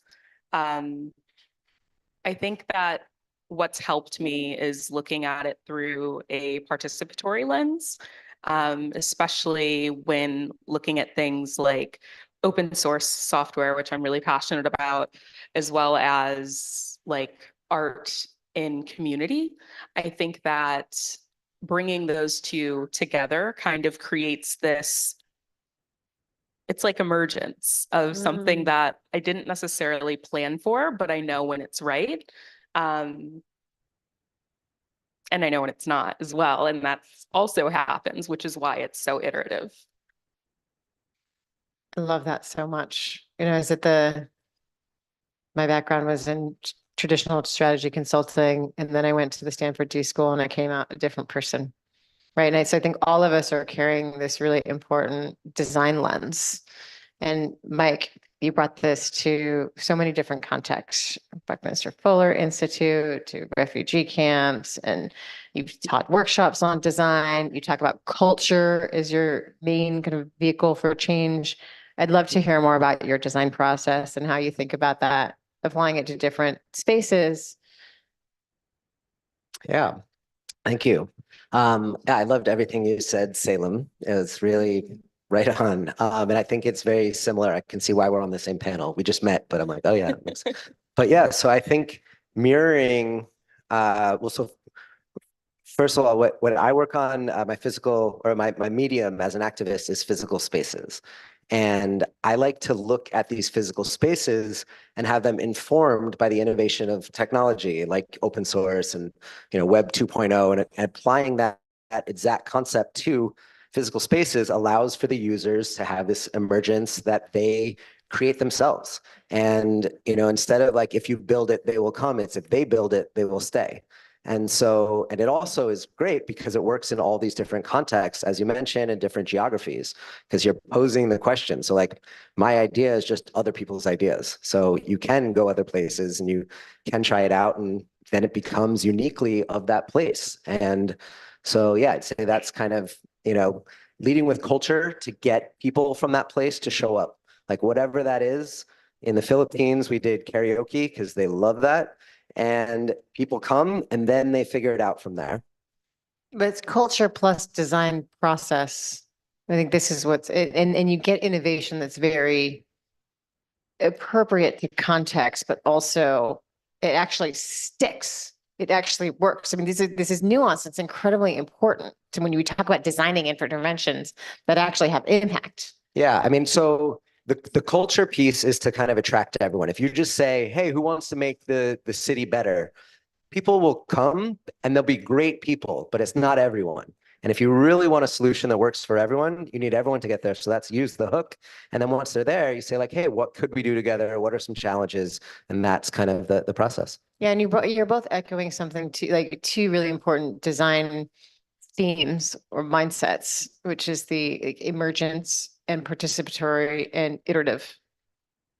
Right? Yep. Seth, you also apply design process to many different contexts, experience design, product design. You love bringing people together and a community builder.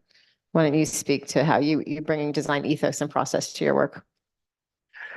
So first of all, I'm really excited that the first share that you decided to share was what you did, Salem. So thank you. My deepest belief when it comes to design and the interactions of design and art, design and community, my excitement has been in how the people, the body of time that people is participating in, and the physical space that group is participating in, how those three things come together. So space, time, people. If you boil down any set of coordination system down to the first root mechanics of what coordination is, it's a space, a time, and a people, which points to a potential culture.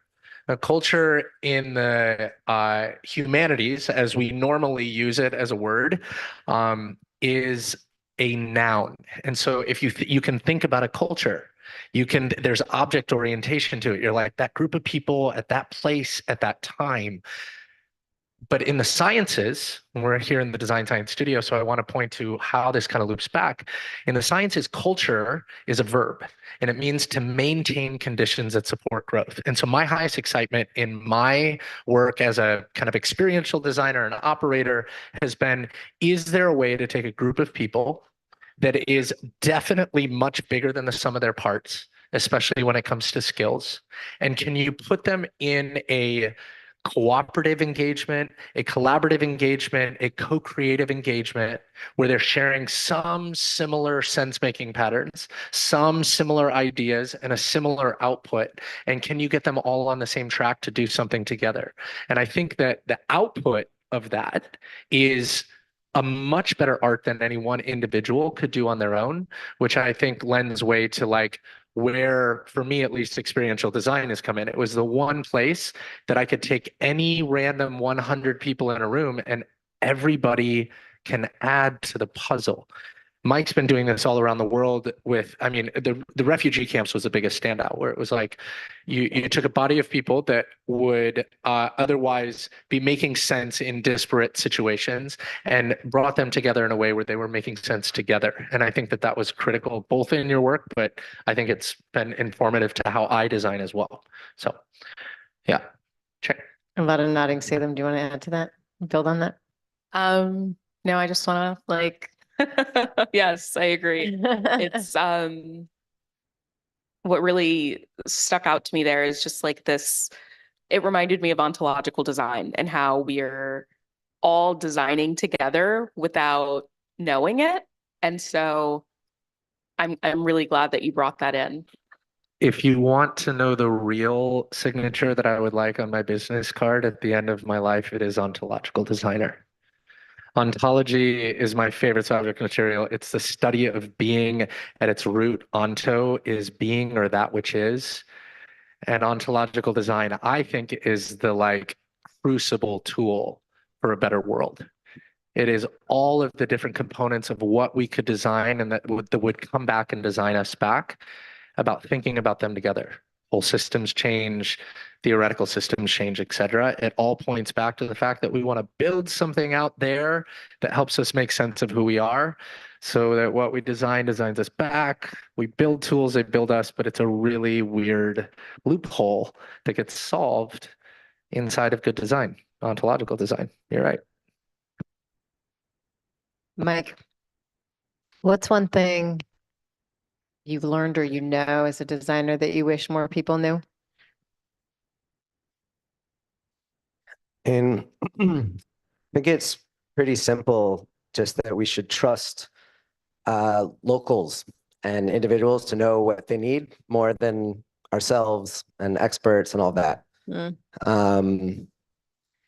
I mean, I think there's a lot of, human-centered design. I think purports to do that, but I think it even needs to go further. And, this quote, like talent is evenly distributed throughout the world, but opportunity is not, is very true. But you really have to you got to kind of unlearn your understandings and go deeper to really, really respect the capabilities of locals. And I rarely see it done far and genuine enough, especially in the humanitarian context, but in all sorts of, disenfranchised communities around the world are totally overlooked for their genius. So the human-centered designer is trying to sort of engage with the locals and still be the designer.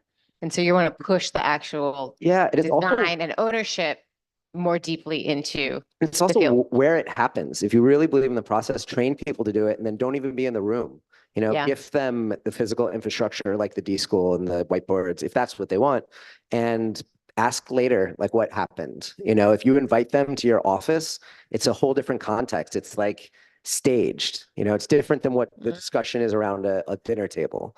Like if Oakland PD decides they want to do a cool design charrette, that's not necessarily going to get people that have been screwed over by them to want to actually help them or give their best or show up in that way. Yeah, so there's something really important about ownership and empowerment, and also tapping in that local genius in what I'm hearing from you. Yeah. Ownership and empowerment of the actual solutions, right?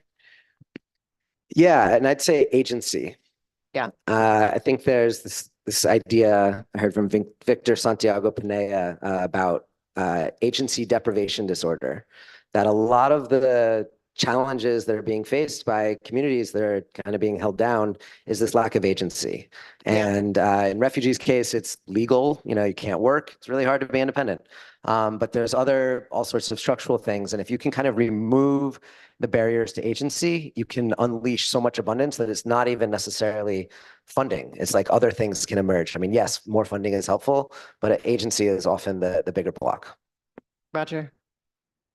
Salem, what about that question for you? What's something that you have learned in your work using design processes you wish more people knew? I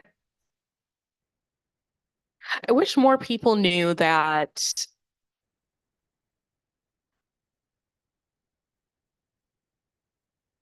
we all have to kind of be here anyway. So,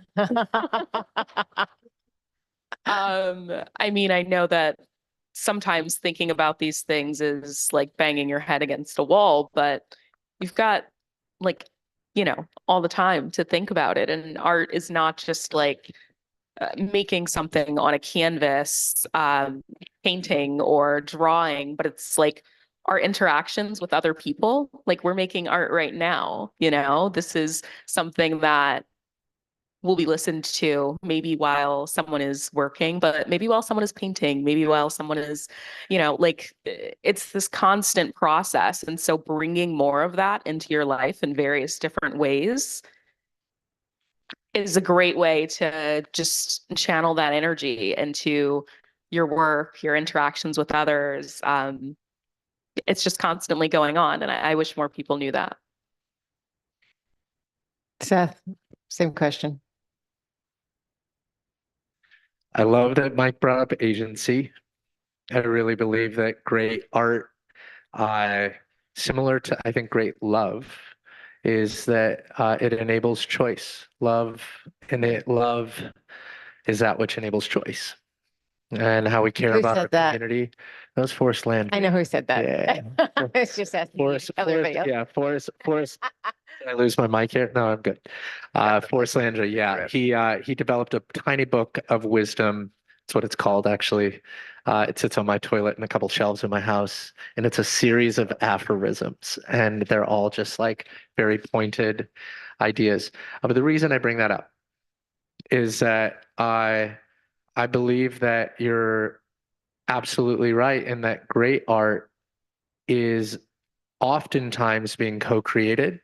And we've spent the last, I would say, 20 years or so, maybe 30, very convinced that an artist is very much an individual.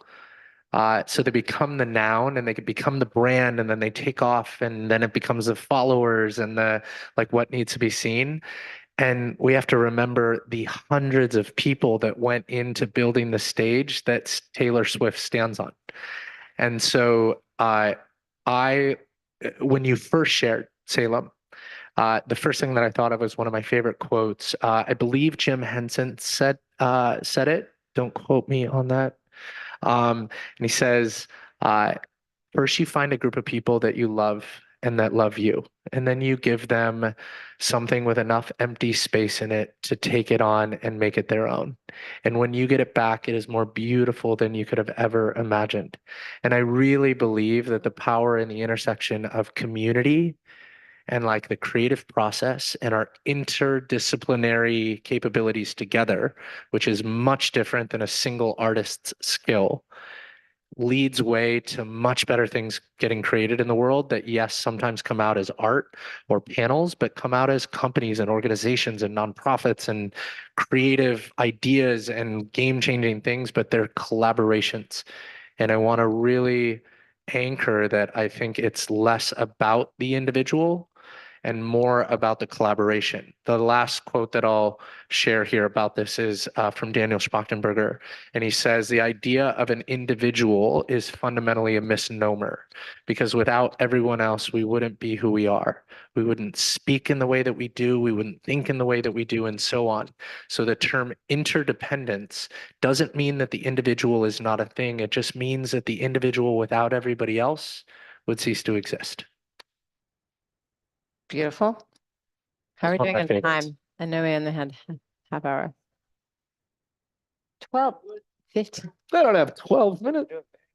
I'm going to go a little off script because we have a dear denizen in the audience who also, I just want to ask him a question. Chris Crone, also a designer who works on these problems. I know we've talked about this and you have mentioned your skepticism with design process and its limitations. So I'd love to hear your thoughts on that, and then we'll bring it back to the throw an panel. iron in the fire, Chris. Come on. Give us something to chew on.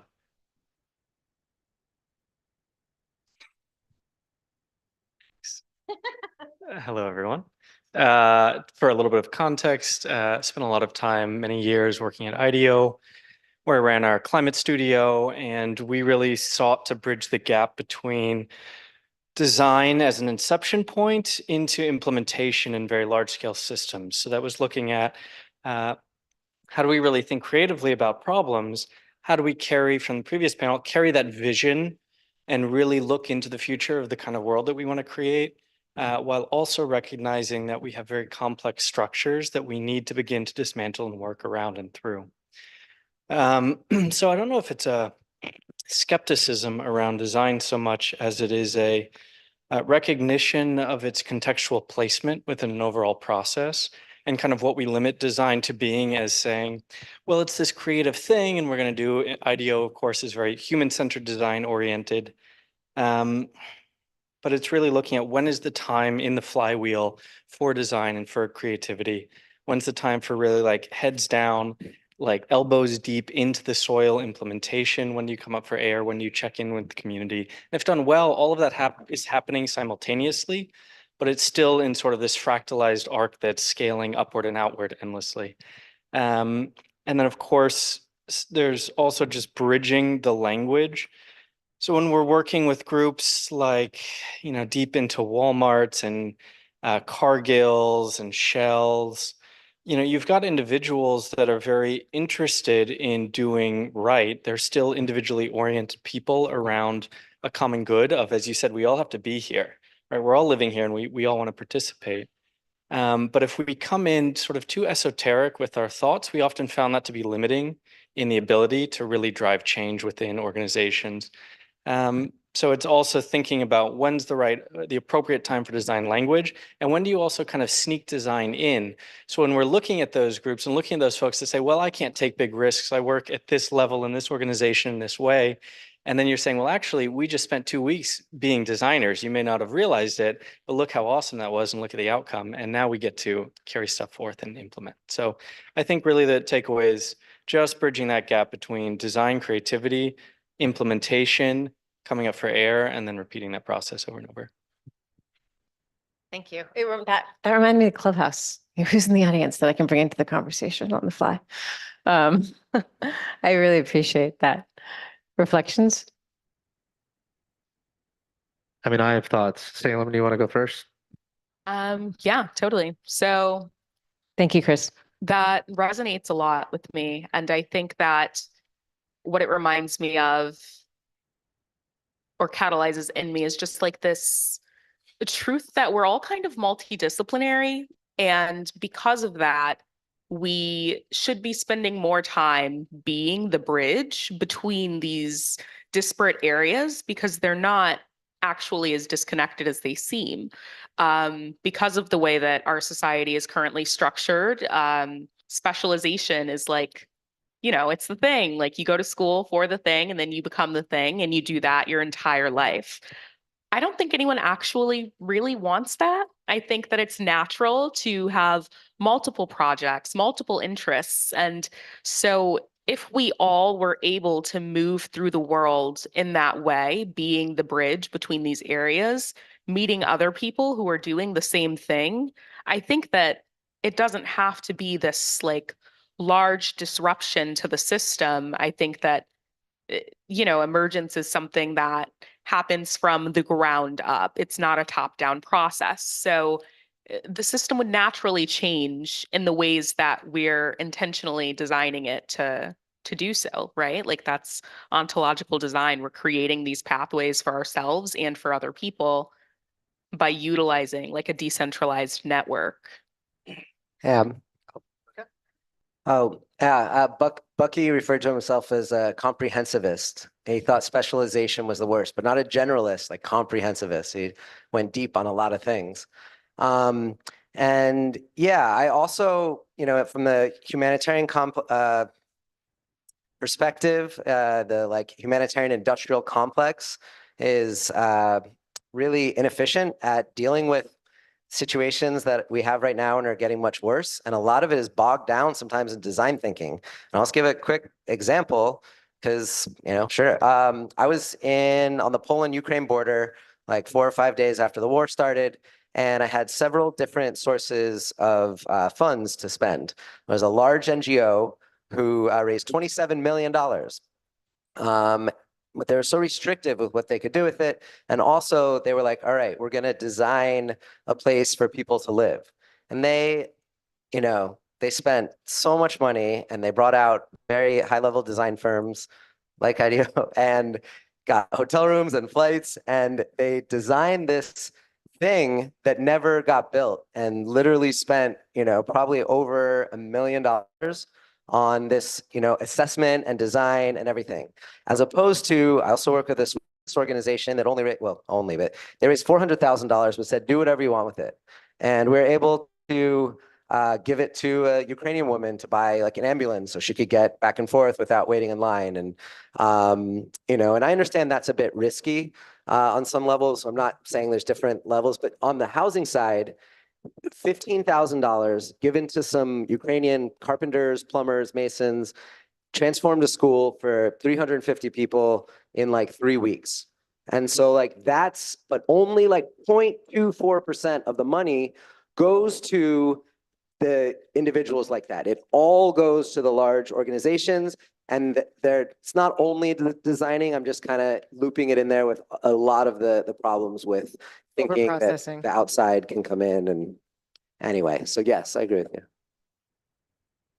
I mean, I think that's a great example. I think you're also being modest in how you were able to deliver on that moment. Just for context, he landing on the border of Poland and Ukraine in the moment that you did, there's a lot happening. And over the course of Mike's career, he's done something that I've respected the entire time I've known him, which is that he's taken these kind of fundamentals of micro operations, meaning like a group of people can come together around a complex thing and just kind of like figure it out as long as they're in the dirt together.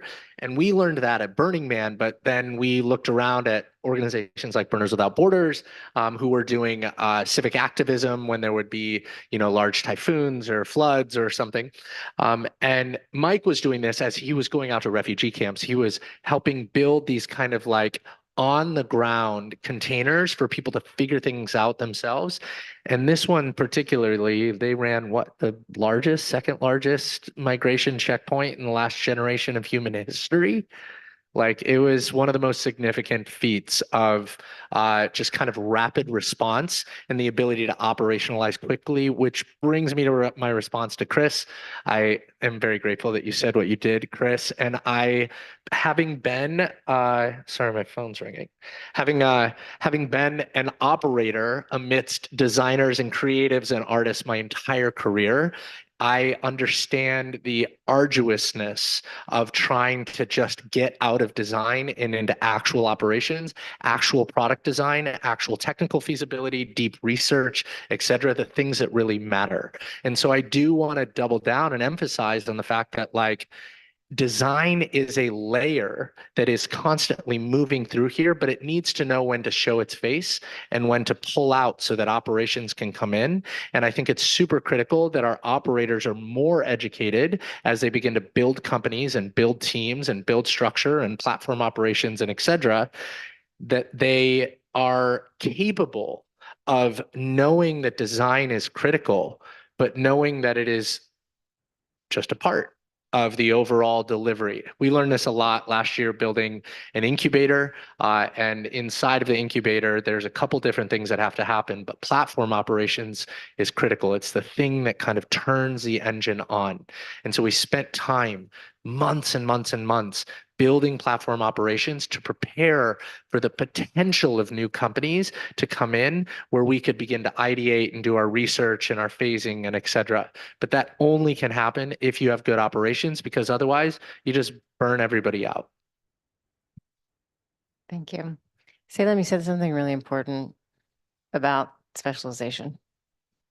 And I just want to punctuate it because I think that we tend to, the way we organize our time, right? We have our job and then that's the thing that we do, right? We study this thing, we major in that thing, and then we go that thing. And then when we retire, we'll do those things. And I think we're all naturally polymaths and the world would be much better served for innovation and design and just fundamental human flourishing if we could really fully self-express and be those polymaths. And so that point around specialization, I think just for the broader conversation we're having, I want to emphasize that.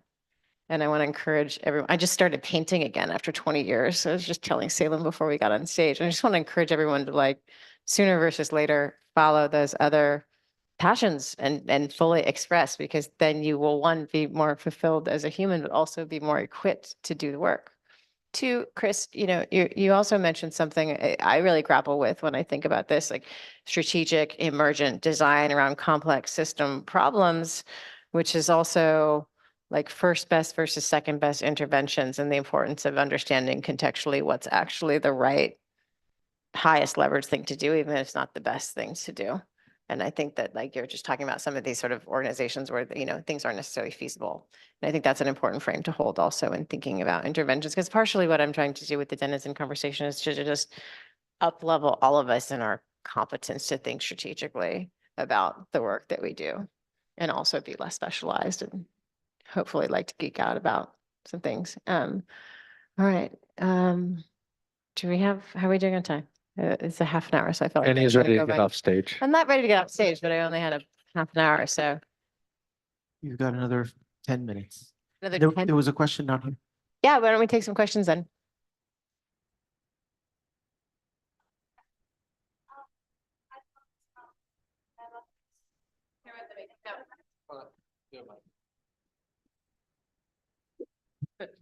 Oh, I'll bring it. Hi. I love it. What's your name? Oh, hey, I'm Chris. Hi, Chris. Hi. Um, Thank you for each of the perspectives you brought and this expertise from your lived experiences in this movement that you each bring. Thank you. I love what we're talking about. And I want to learn ontologically, what are the ways we can make this movement more legible to different classes of people, different intersections of people who need this mental liberation more than ever.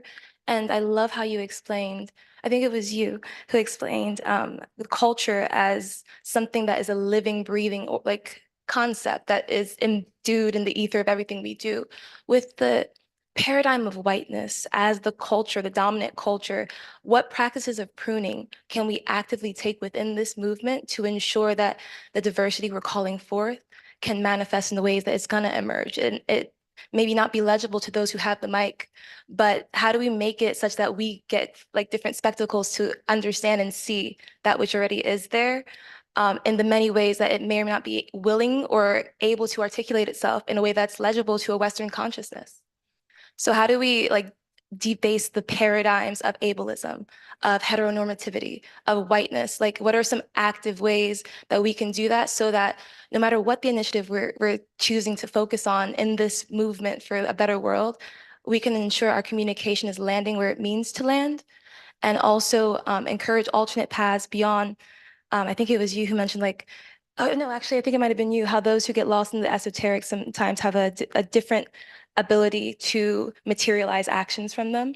So I find myself sometimes using the esoteric or the spiritual to help make sense of the insanity I witness from my body, the insanity of I myself being on occupied land, of indigenous tribes that have been erased, of myself being, there's so many things that could happen right here, but the paradigm of whiteness we're so imbued in had us go to Ukraine and give all that money when there are crises happening in the queer community here. That like in the, and I think I love life affirming this, and I also love everything that was done, and I'm also baffled at Flint, Michigan still being a thing. So how do we use these ideals and virtues to actualize our own soil individually, collectively, and to make it such that when we do get together and go help a cousin, a friend, that it's from an equitable perspective of who gets help first.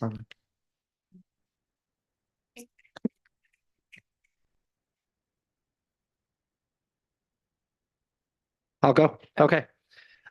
First, thank you for your question. And thank you for both the perspective and the inquiry. I think for me as somebody who's been in leadership roles for most of my career, it's been a very interesting thing and very juxtaposed from the reality that I want to be in versus the reality that is consistently in front of me, especially when it comes to a diversity perspective.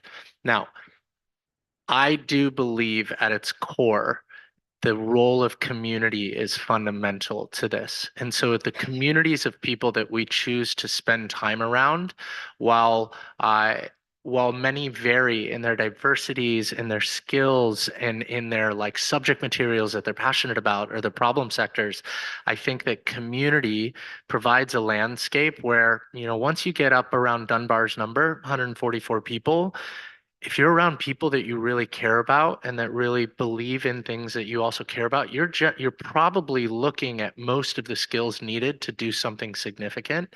And I really, really, really believe in the power of a group of people, no matter their diversity, coming together and actually participating in something together to see if they can solve that. However, that doesn't solve the innate kind of root cause of a lot of this, which like I'm not going to defer, but I want to create space for other people up here to share about. I do think that part of our work right now is a transitioning process into a better way of leading and co-creating cross-culturally. I think that that's the opportunity with DAOs, right? There's a fairness kind of mechanic that happens when we look at distributed or decentralized networks of people working autonomously together. Now, a lot of things happen or need to happen for that to actually be implemented in a way that is effective in society at a civic level. But I do believe the intention of a DAO, the intention of equity and fairness as people co-participate in something is an opportunity point. And I think we're seeing the beginning stages of the technology and the like deep levels of cryptography that were necessary to build something that we could stand on that actually could lead way to that. Do I think we're there? Fucked up. No. I would agree. I think that it's also, I want to speak to the piece that you were mentioning about like kind of translating the message across different groups. That can be a really hard thing. And at the risk of sounding very, very corny, I think that there's a lack of love at the center of it all. And what I mean by that is that I think that we enter these cycles of conflict because of not making people feel as though they belong, right? That's just going to cause problems. We had a session earlier today learning about the neuroscience of that, of belonging. And it reminded me that the same reason that people join gangs is oftentimes the same reason that people join radical groups that encourage them to engage in vigilantism or hatred, right? It's wanting to belong. And that will have us not only violate like moral boundaries that we may have set for ourselves in the past, but also just not be in flow of the solution, right? Like just being addicted to the problem because it's a stronger emotion to like attach ourselves onto, I think. And so I say all of that to say that I think that being able to kind of move between these different communities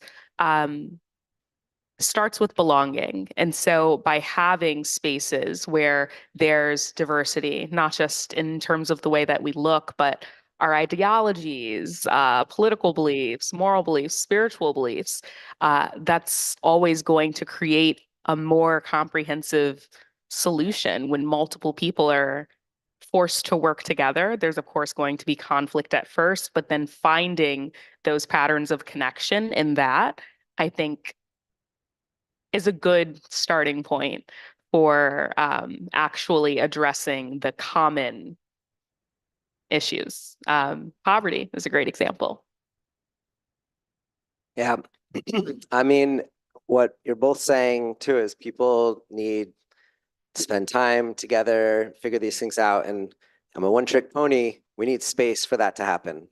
And is that, churches aren't necessarily it anymore, what people feel called to, libraries aren't emergent enough. And with the change from the post-cubicle world, we're going to have to reimagine what a lot of this commercial space is for. And I really think it's the perfect opportunity. Mike's got a skyscraper downtown that he wants to purchase that he thinks is perfect for this, which I agree with. All right, talk about 16-story building in San Francisco just sold for $6 million. That's like 2 decent houses in Marin, and to be able to have like indoor commons is kind of, and that can happen in communities that people make their own. And it doesn't have to be downtown or at City Hall or, whatever. It can be in communities. Main Street USA is abandoned across the world right now, especially in America.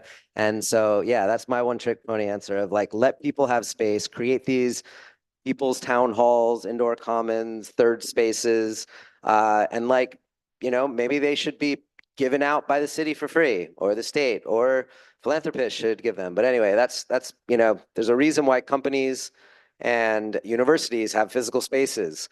And activists are constantly on the streets, marching or in coffee shops, trying to make it by. The people need physical, cultural infrastructure. It's exactly why I do this in refugee camps, was because it works there too. It's just way cheaper and easier to do it there. And so trying to prove these universal principles of engagement and civic engagement and participation and taking action, but it's also applicable back here. And maybe it's cheap enough here now. We'll see if people think it's valuable. I think that that's exactly right. The one thing that I'm thinking about is one, in response to your question, two, in kind of a dovetail from what Salem said in response to that. Local environments, which is what Mike just spoke to, local solving local environments is critical, and I think actually gives us a better way to use our time than getting in these mimetic cultural warfare things that happen online. I think the biggest danger is there's this guy that wrote this brilliant book called The Madness of Crowds. It's by Douglas Murray. He's like a centrist, right-leaning, brilliant social philosopher that goes directly into what happens when we get too woke too fast. And like chapters are like gay, black, Jew, woman, and it goes through these, and it sounds crazy, but the way that he goes through how memetics happen in these subjects is super critical to understanding why we feel like we're kind of veering all over the place when it comes to opinions and how we actually manage those opinions. And the best way to solve it is just to get down in the dirt at the local level and like be with people that are around you, because you can make sense of people and their overall like candor in the world and what they care about when you're with them in person. It's about being present so that you can sense make properly. You are not sense making properly if you are trying to make sense of the world through social media. Or if you're only engaging with the world through one lens. If you're a leftist, you need to be reading things that are right. If you're on the right, you need to be reading things on the left, because neither are the truth, right? And so that's where sense making comes in. Yeah. Thank you so much for that question. Thanks for joining me on stage. My mic on? Thanks for joining me on stage. Thanks, Chris, for your cameo. Thank you, Jenny. Yeah. Thank you, Mike. Thank you, Salem. It's very nice. This was wonderful. Yeah.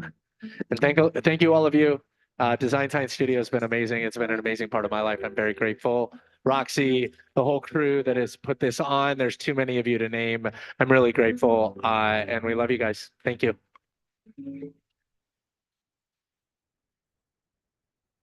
Can we get some more appreciation for Jenny? Can we get appreciation for Salem? Can we get some appreciation for Mike? Can we get some appreciation for Seth? Lovely. Beautiful human beings. Before we bring Chad Frischman on stage, I have been asked to hold the space for 2-3 minutes. And if we're talking about emergent culture, good people in good spaces, let's give you some agency. What do you want to do for the next 2-3 minutes?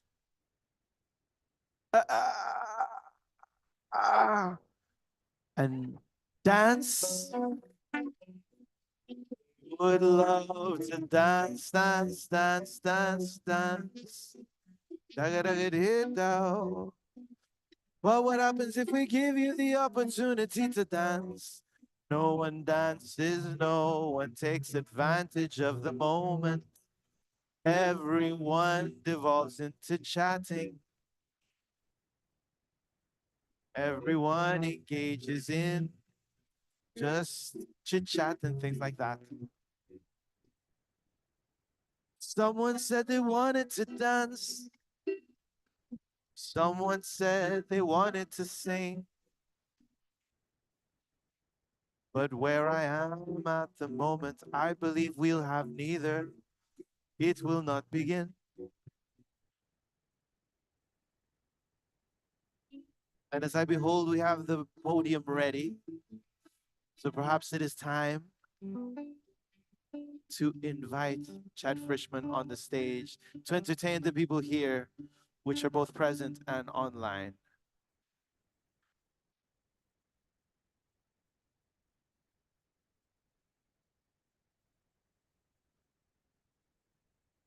Beautiful human beings, Chad Frischman is the founder and the CEO of the Regenerative Intelligence. Is that an institute or an association, or is it just Regenerative Intelligence? Regenintel. Pardon? Regenintel. Regenintel, correct? Yes, for sure. Regenintel for sure. And he's going to be talking about regenerative systems and solutions. Is that right? More or less about our responsibility and yeah. Yes. Beautiful human beings, if you're excited to hear what he has to say, can we get a big round of applause? All right. Thank you so much. Really a pleasure to be here with this amazing community. I really feel, woo, and such amazing talks that we've heard today and throughout the last week. I feel so really honored to be amongst you all. You are a precious few who have the ability to respond to the challenges that our planet and our species are facing today. And I think the vast majority of our fellow humans live to survive and to find some joy in this harsh world. And yet we here who have come together in this rising of the regen era are absolutely so privileged to be here.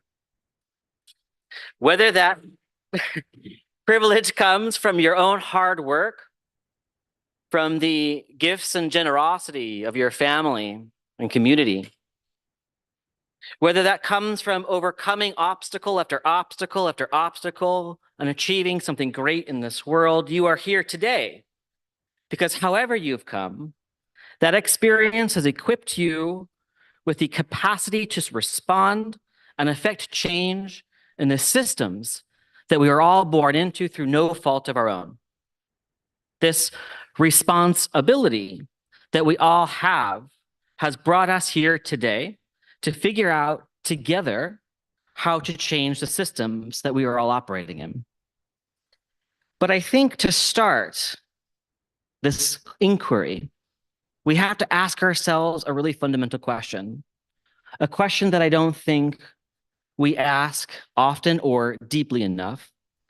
And that seemingly simple question is, what do we want the system to be? What do we want to change the system to? Because if we don't put the marker on the horizon to the future that we actually want, we're never going to get there. And I think we know why we need to change the system. We have to solve climate change and we have to achieve our sustainability goals. But I want to challenge you to think really deeply about this. Is that the future that we actually want? Do we actually want a 1.5 degree Celsius warming target? The Intergovernmental Panel on Climate Change, the IPCC, has set 1.5 degree warming as a target, an assumed safe zone to avoid catastrophic collapse of our natural and human systems. I ask you to think about this. Is that the future that we actually want? Do we want a 1.5 degree warming? The Sustainable Development Goals set by the United Nations, while noble in their pursuit to eliminate poverty, end hunger, to provide gender equality and universal access to education, amongst many other goals. But I ask you to question that. Is that the future we actually want for our fellow humans and for other fellow non-human species? Do we want the barest minimum, simply avoiding or eliminating poverty and ending hunger? I believe that's not what we want. I believe we want something greater. We want a future where we can maximize the full attainment of well-being for all humans and all species. So instead of reducing poverty, how do we provide abundant well-being for all humans equitably? Instead of just ending hunger, how do we provide a healthy, nutrient-rich diet that is delicious for every human. And instead of providing just universal access to education, we should be providing universal access and quality to equitable resources for every boy and girl on the planet. And instead of just gender equality, we want gender equity and indeed gender and racial justice as part of a future that we all want.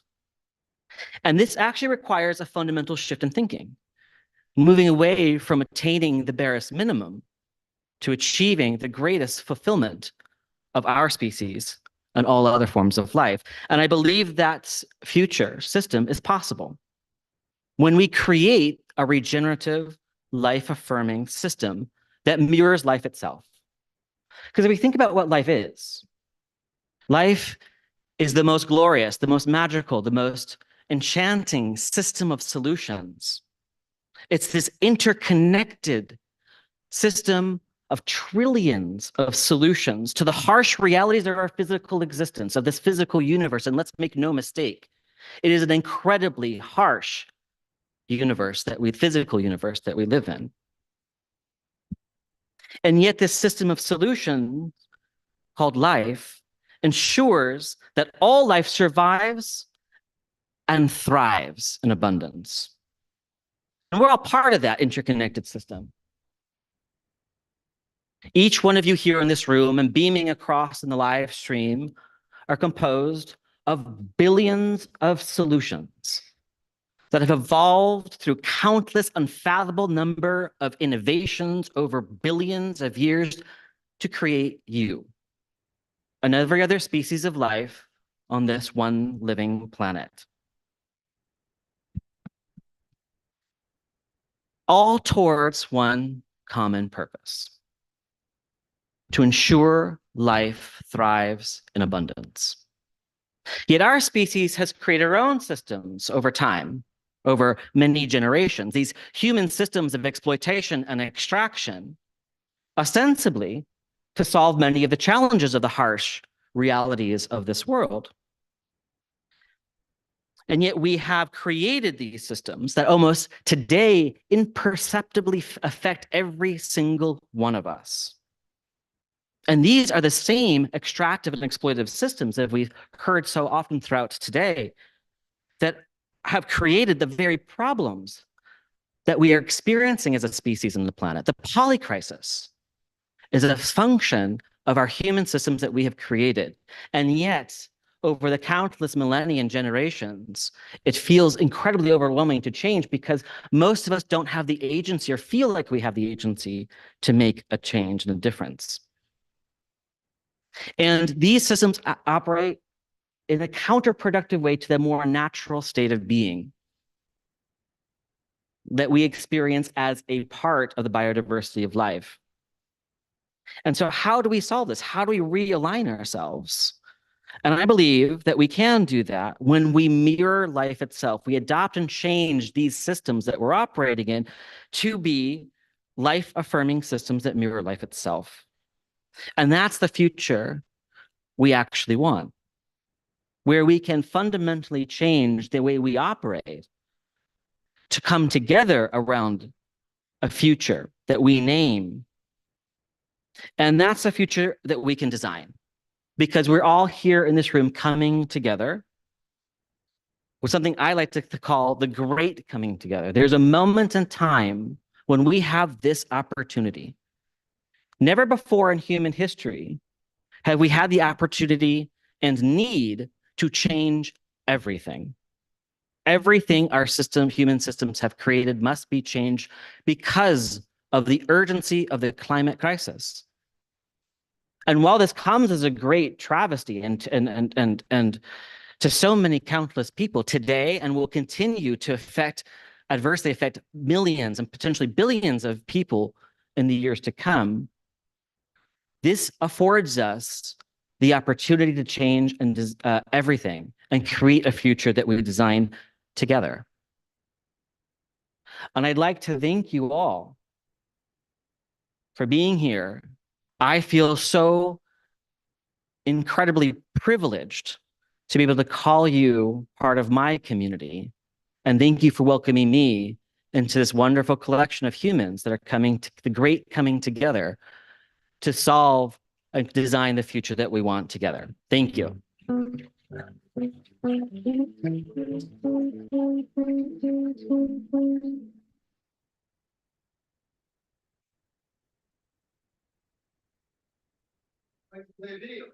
Yes, and so we also are going to play a little video about regenerative intelligence, about regenerative systems and solutions to give you a little bit of a taste of what we're all about and how you might also want to join and become part of their increasing movement. So the great coming together.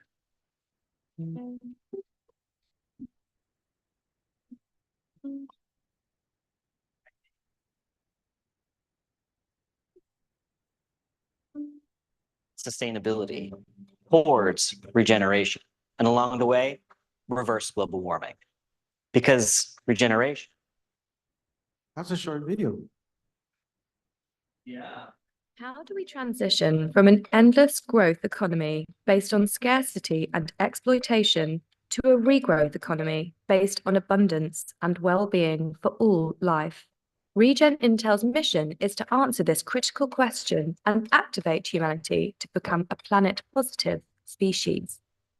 Sustainability is not sustainable. We need to rethink our global goals, to move beyond stabilization, beyond sustainability, towards regeneration, and along the way, reverse global warming.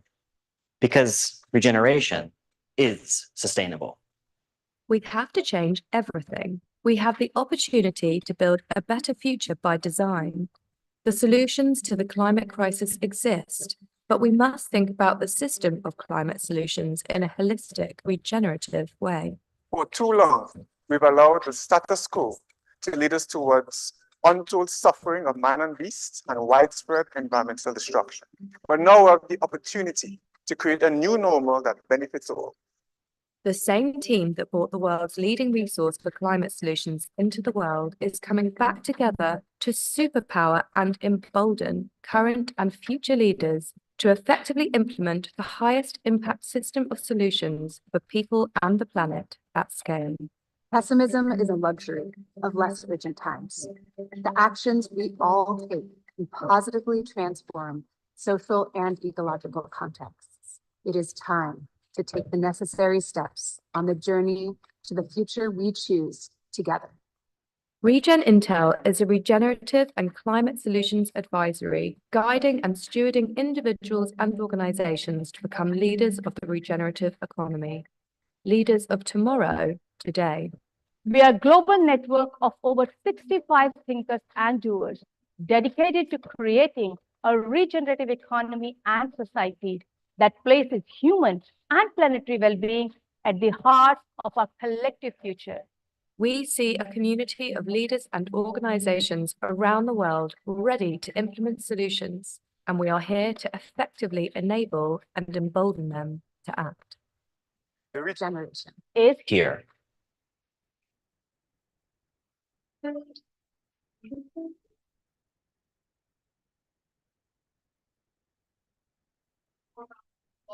For Chad, Regen Intel. Beautiful.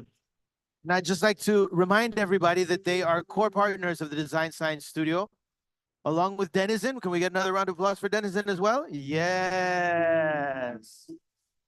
Beautiful.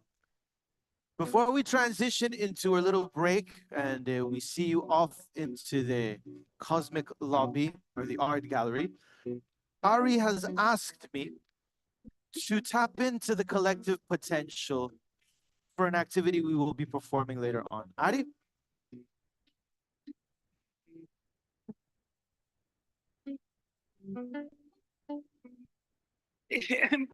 Hello, hello. Thank you, Jorgis. I was misintroduced. My name is Gustavo Enigmatico Octahedron.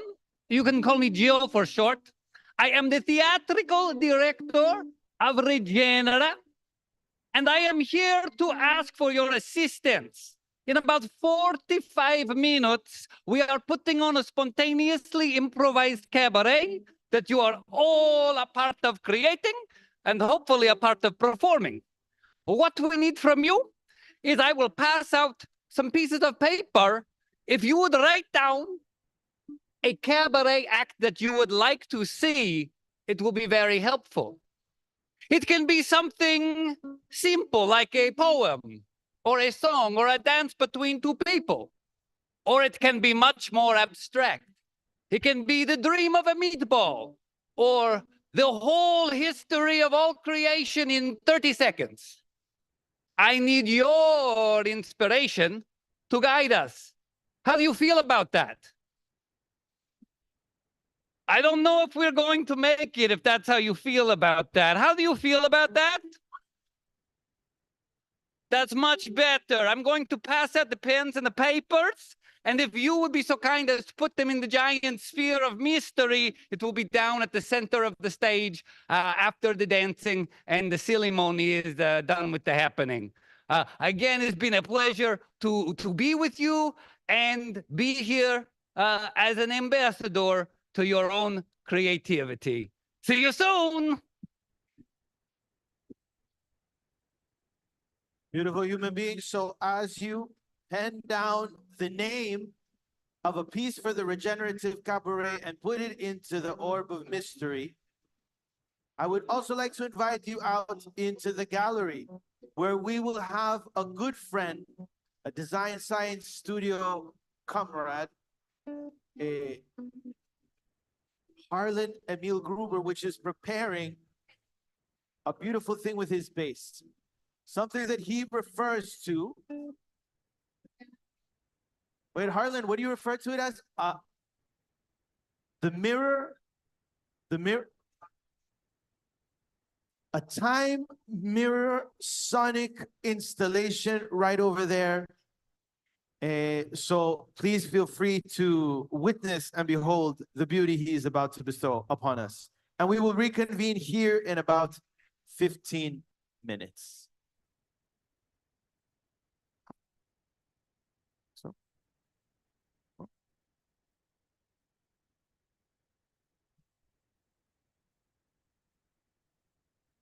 Bravo, Jurgi.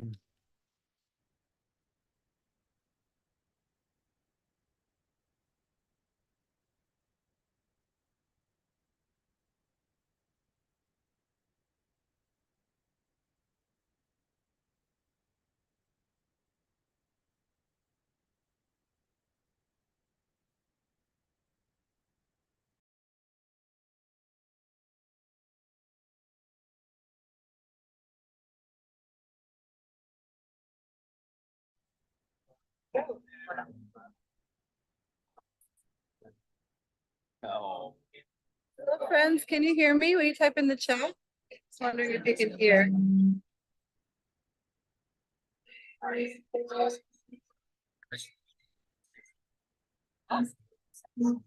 anyone hear me? Oh, hello, darling. Beloveds. I'm going to give you a tour. Here we have The Sky Portal by Greg Fleischman.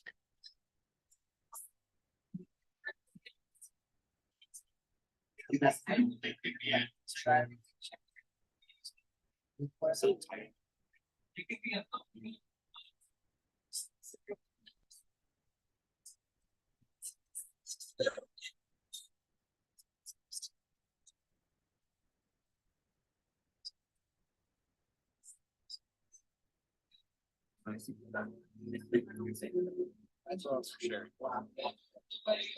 Let's go get a skyscraper.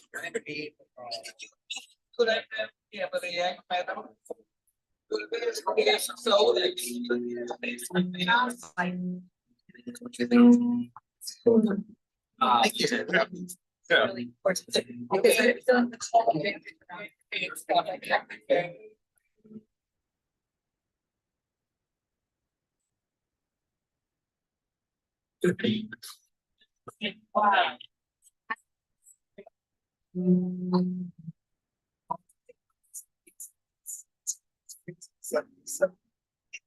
that?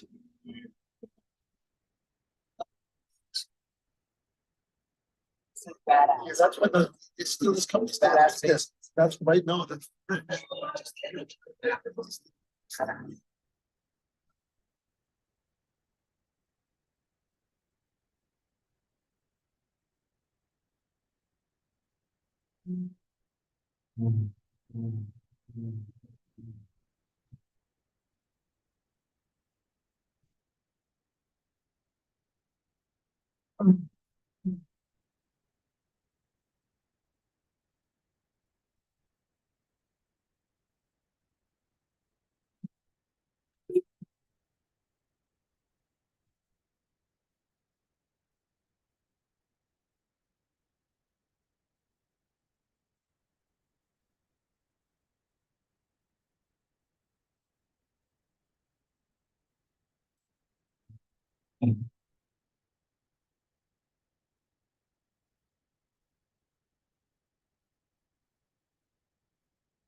Yeah, no.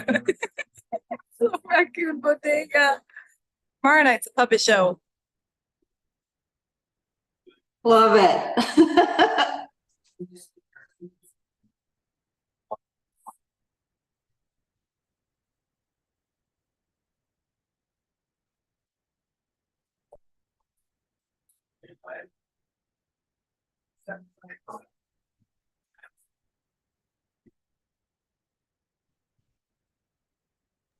Who did those paintings?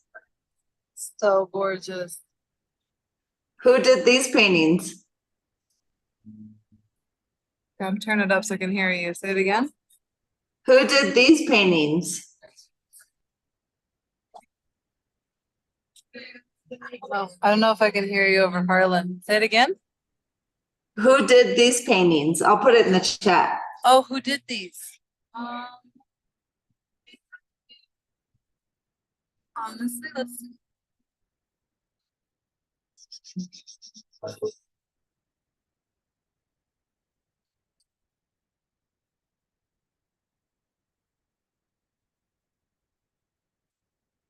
don't know. I think it might be this artist here.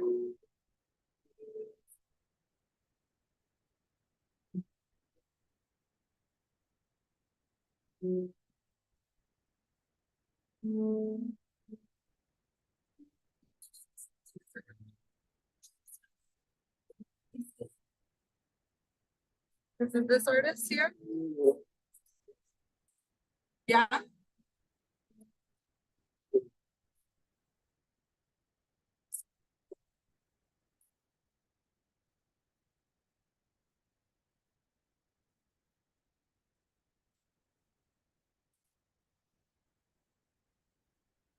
Oh, here, let me give you context actually on the wall over here.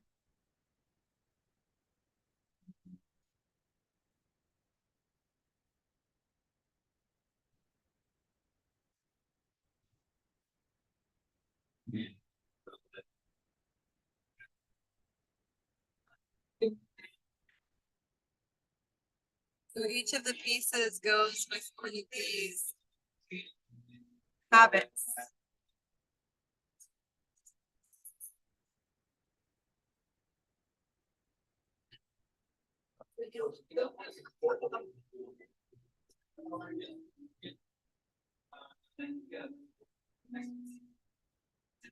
My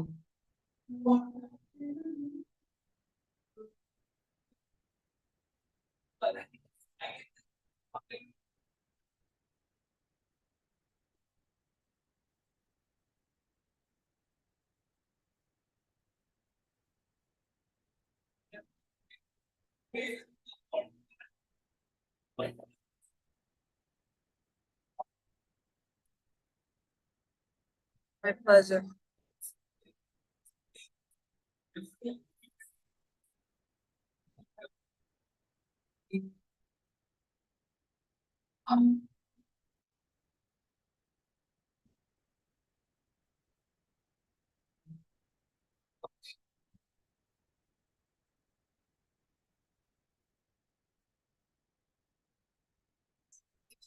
I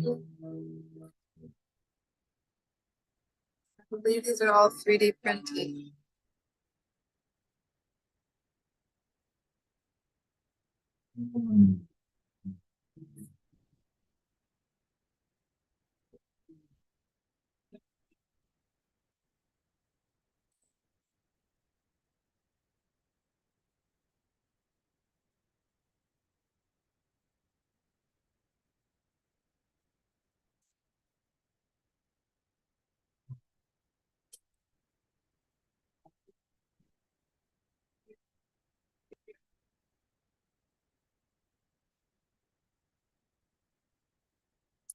Sure, if you can scan this code from your phones, I'll zoom in here.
Fire Art donated all these posters here.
This is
It's actually really fun for me, bringing me a lot of joy. Love y'all.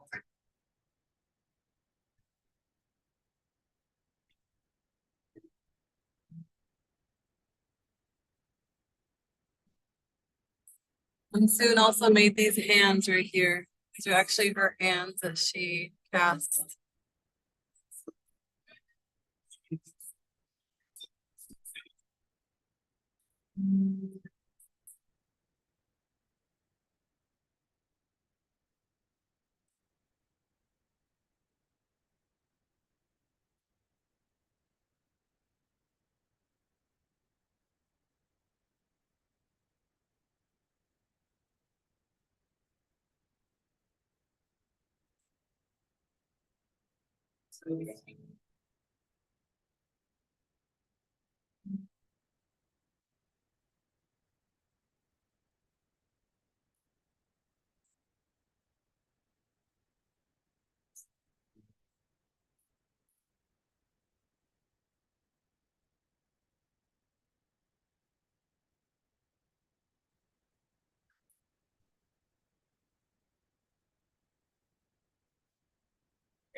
You are with us.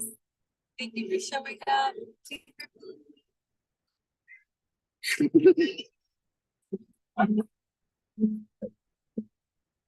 We love you, Mommy. Thanks. You're gonna come to the silly movie.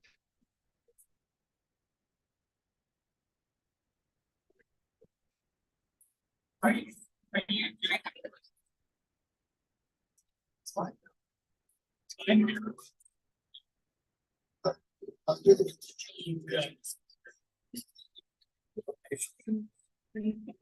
How you doing?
Beautiful regenerates, beautiful regenerates. May we ask you to reconvene. May we ask you to reconvene.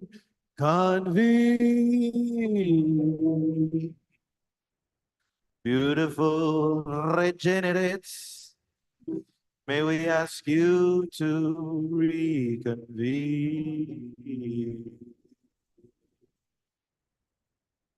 Come back to the heart of it all.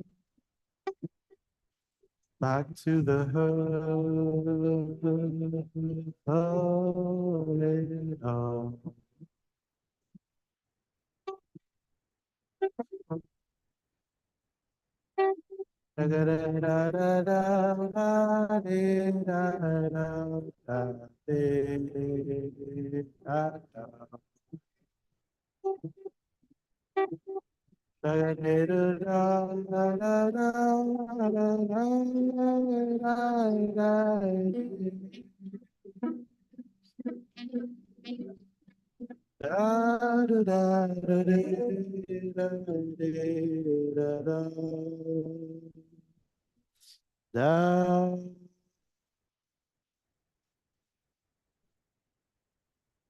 He's right there.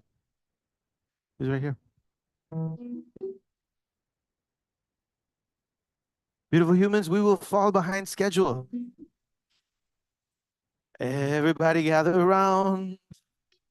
Come back to the ceremony. You are being summoned, one and all. You are being summoned back to the ceremony space, one and all. One, one, one, one, one, one. And all. Back to the space, back to the space.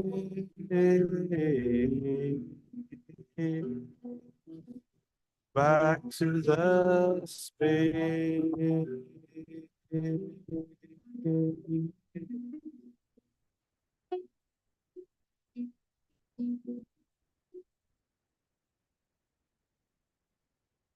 Beautiful human beings, can we get a big round of applause just to give a feeling that something is about to happen here? Nesting, 1, 2, 3, 4, nest, nest, 1, 2, nest, 1, 2. Wait. Thank you, Jorge. Nature, don't get ahead of yourself. Don't get ahead of myself? Don't get ahead of yourself. Wait, we need to do. Okay, Look, let's wait. One of the things that I can share with you as a performer, entertainer, is people need to be listening. Listening. Are you listening? Deep listening. Degenerates. I'm sorry, regenerates. Are you present? We are so regenerate. Come, gather around, come closer. Yeah, actually, if we could center the energy. Closer. Because I don't want to have to talk to you and then talk to you and then talk to you and tell the same Joker story 3 times. It's not going to be. We have none other than nature. All one story. We have none other than nature, the entertainer. Yes, thank you so much. Going to present his. Jorge is going to accompany me. He's holding space. I'm holding space for him. We're all holding space. It's great. You keep holding space on the ground there. You do what you got to do. Heal yourself. Be healed. Receive the Reiki or whatever's going on over there. I'm pretty uncomfortable right now. I'm really hot. I have too many clothes on. It's really. But I'm going to start the show. I have to start the show because I have to start a timer even to start the show. I think. Limited amount of time, and we have all the time we need, right? At the same time. And again, we're regenerates, so we can bend time. So we create more time, and then we have more time to do more things and create more things. Way too warm. Okay. Can't decide if I want to start taking my clothes off now or in the 2 minutes when I have to change characters. So, welcome to the Silly a psychedelic comedy show. This disclaimer: it's rated R, little X, it's medicinal. Parentheses XX. The whole alphabet is included in the show. All the letters and words will be said. So let's all be adults and just. And I'm pre-canceling myself, so you can't cancel me later. So I'm already canceled. So sorry. And be careful. It is a psychedelic comedy show, and if you do take too many psychedelics, this could happen to you. So be careful. It's out there, be intentional. I'm really uncomfortable, anxious, but it's good. Yeah, I'm shaking it off. It'd be nice if somebody was wearing knee pads behind this podium doing the God's work for relaxation would be. That would be maybe be very relaxing. I would be more present, I think, or I'd be in some other fantasy pleasure land.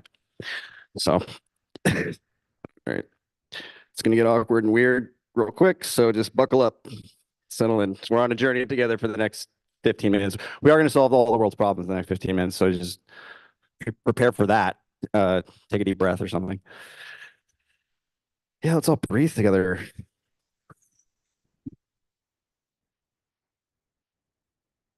Every time I inhale plants into my body, they're like, you should breathe more. Okay, I will. I'll breathe more. I'm just going to do my own breath work. You guys can join it. I'm not really going to do whatever you want. Sound effects are welcome. Well,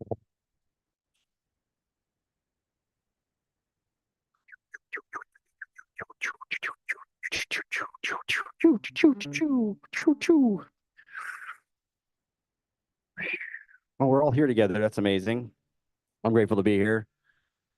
Are you grateful to be here? A little gratitude. I know it's endless. All the thank everything all the time. I feel like I'm overly grateful sometimes, and then supremely underly grateful or ungrateful. But you find the balance between being grateful for most of life and then ungrateful for a little bit. You got to save some disgratitude for some things. Anyway, I'm still grateful. Don't worry about it. I'm grateful, and not at the same time. It's great. It's awesome. Okay, too hot. I can't even think I'm so hot right now, honestly. I was gonna call on the directions and stuff and forgot that. So north, south, east, west, above, below, center, did it there. Fire, water, earth, air, boom, love. It's all here. Whatever, you can add more things later. It is interactive, though. I'm glad you're adding things, and we just can keep being creative together. It's so good.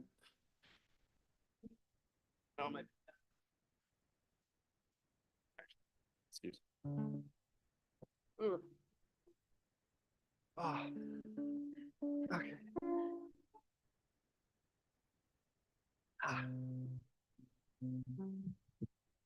All right. Thank you. Woo! Yeah. No pressure. Let's solve the economy right now. Let's do it. Gonna have capitalism, socialism, communism, have a threesome. Then we come out with a whole new thing. Whole new thing. We got about 2 minutes to do it. So let's get busy working on it. Everybody gets everything and the story. All needs met. And I don't know. I feel like that covers everything. As far as the economy is concerned, we can move on. I don't know where we're going after the economy. I feel like I want to take a break right now. So, whew, got that done. Damn, I'm still wearing way too many clothes.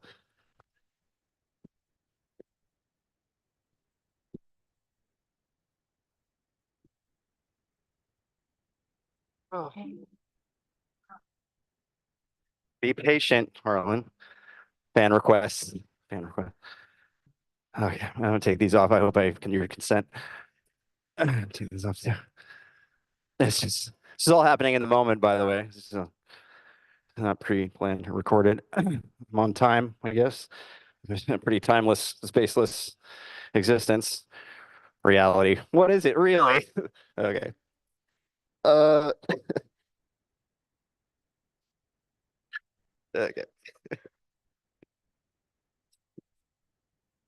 Oh, man. All right. Blessings, y'all. I'm the Rainbow Reverend Nature. Welcome to the ceremony. We're starting the show for the 7th time in the last 5 minutes. Thank you for being here. We've already blessed everything. We've called everything in. I mean, we could do the Celestial, the Galactic Federation, all the beings everywhere. Be here now kind of deal, you know, be present, be loved, whatever, all those books. They're good. Ram Dass, he's kind of my hero. I'm aspire to be a big smile. I don't know about the strokes, but I smile big and say nice things to nice people. You know, let's all be together and breathe. All right. Oh, ayahuasca, anybody? I'm ready for some ayahuasca. Always makes me feel pretty good. Be a little anxious. Makes you a little anxious though sometimes when you connect to all the things. You're like, I'm why are you so anxious? Because I'm connected to everything. It's a little much to be connected to everything all the time. It's a much to be connected to spirit and to be an empath, to like feel things in the world, feel the bad stuff going on. You're like, how do we create the good stuff? You know, and I'm just like, well, why don't we all just start drinking ayahuasca and see what happens? I think it'd be good. It'd be like gardens. It'd be like consensual orgies, maybe, but good ones. Good ones. We could all make love together, you know, forever. I mean, we're all reaching to the back of the universe. We're doing that yoga. We're stretching all the way to the edge of the universe. We're all trying to get to that beautiful orgy at the edge of the universe together, that galactic dream we have of being together.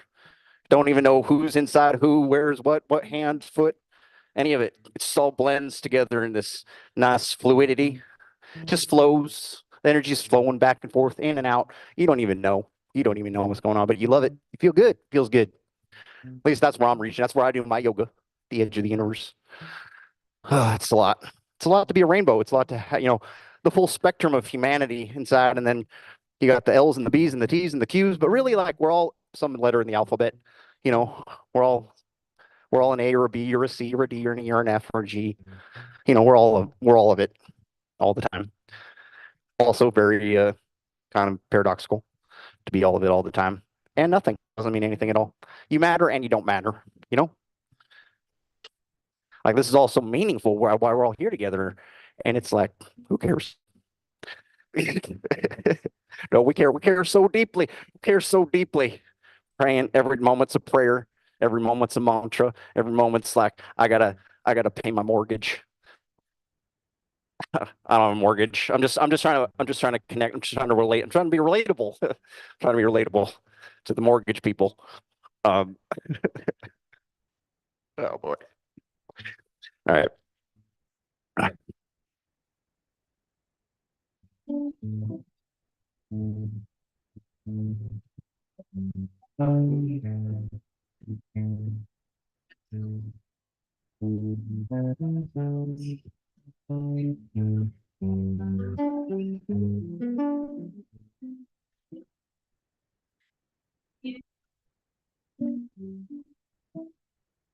Oh, blessings, blessings, blessings. Yes, I am Priestess Nature.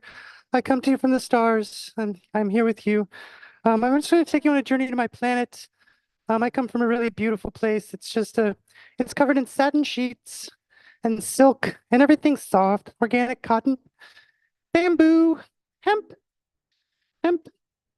And there's a lot of just like lubrication everywhere and fluids flowing in and out of the bodies. We don't really, but do you think about our bodies are better because we just eat stuff and we drink stuff and then we don't have to poop or pee. It's awesome. You guys down here, it's like we gotta poop and pee every day, all day. Kind of tired of it. Sick of the pooping and the peeing. Because when you're on the fourth floor, it just increases and it starts to mess with your mind. And you're like, so do I just have to go to the bathroom a lot more now that I'm 42, or do I have diarrhea? What's going on? But, and then if you want to get meta on it, it's really, there's some sad things happening in the world. People, believe in bad leadership and people are worshiping and getting addicted to things. And a lot of people, there's about 80 million, maybe 100 million Americans addicted to orange diarrhea for like 10 years. They just, every year, they're like drinking or xenophobia or whatever it is. And, if you had a friend that was addicted to orange diarrhea, wouldn't you like say something? Just be like, maybe we should try something else, like green juice. Maybe we should drink green juice instead of orange diarrhea and see if you feel better. So I just pray for the people that are drinking orange diarrhea and addicted. It's more of a crisis than the opioid epidemic. Personally, that's what I think. But it's gonna get a little dark in here sometimes. It's okay. We can talk about dark stuff. It's fine. It's fine. It's fine. It's fine. Because we have our bears and we have our service animals and our dogs. We have our dogs. Dog parties are my nightmare, though. Everybody comes to the party and they're just like, "What is your dog's name? What does your dog do? Is it a service animal? What does he eat? What do you do?" All the dog people talk together all the time, and you're like, "I want to talk about something else, like regeneration. That would be nice. Can we talk about that instead of your dog? That'd be cool." But if your dog's going to help you, emotionally support you so that you can be a leader in the movement, great. I'm all for it. Whatever cat, whatever animal you need to own so you can feel good about being on planet Earth, that's fine with me. It's okay. Just be nice to them, especially be nice to them before you eat them. I mean, the very least we could do with the animals is like be nice and kind, let them have a life, and then eat them. It's not really that hard to be that nice for that long, right? And then you get to eat them. Was that a flash? Was somebody flashing me? Somebody's trying to distract me. Oh, being human, so many things you gotta do. Shower, eat, meditate, breathe, yoga, change the world, heal the planet, fix the economy. All the things we have to do every day. It's a lot. But we're doing it together, and I think that's special. I think that's special that we're doing all the things together, don't you? Yeah, okay. A little more excitement, but that's all right. These bears are way too hot. They've been neglected. We've been doing a lot of shoots though for my OnlyFans with the bears. Well, nobody's doing it, so I figured I gotta try something new and unique. I gotta stand out. I gotta stand out. Yeah, if that's what you want to support or donate to the movement. But I'm really tired of also the bombing. The bombing is really annoying, like the bombing that's happening.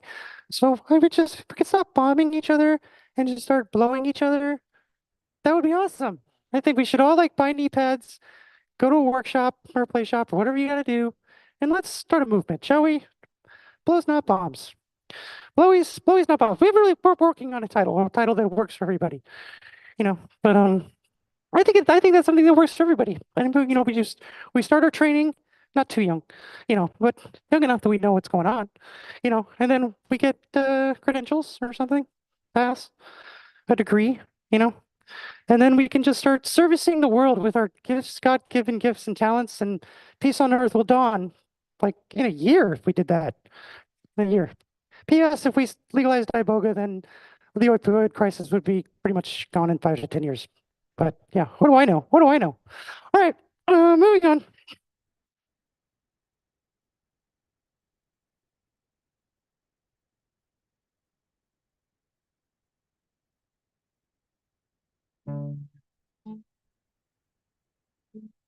Hi.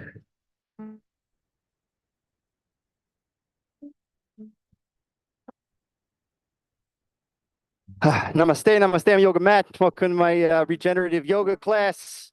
Here we are, just creating everything in the moment, redesigning everything everywhere all at once. Wow, it's really hurts my back. All the building of the new world, but it's good for you. It's good for us.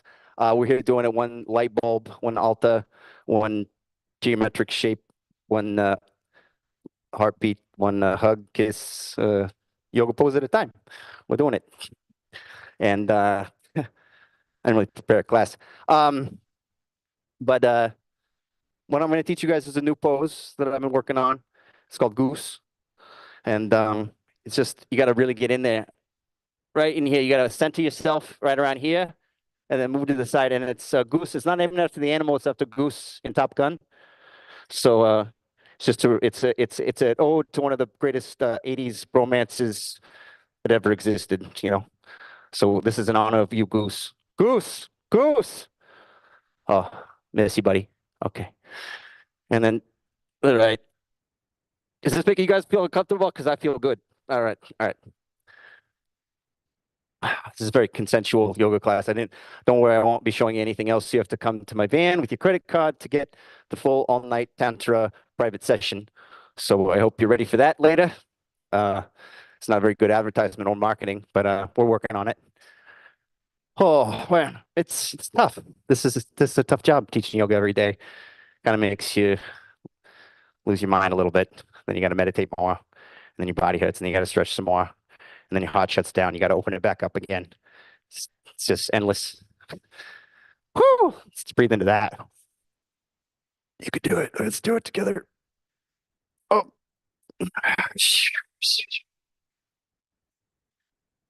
All right, everybody, we're going to do a little breath work. It's called DMT. And I was going to talk about the purple party, but I totally forgot. So maybe we talk about DMT and the purple party at the same time. No pressure. All right. So get centered, get grounded, whatever you got to do. Close your eyes. You don't have to participate. You might leave your body. I don't know. I'm not you. All right. Just keep inhaling. Inhale. Yep. And then you hold and you squeeze. And you do whatever you got to do to just line it up and connect with everything. Yeah. Don't hurt yourself. Think about your mom. Send her love. Woo.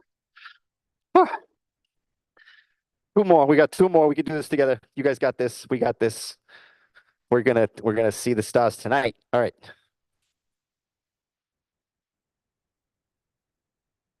Hold, squeeze.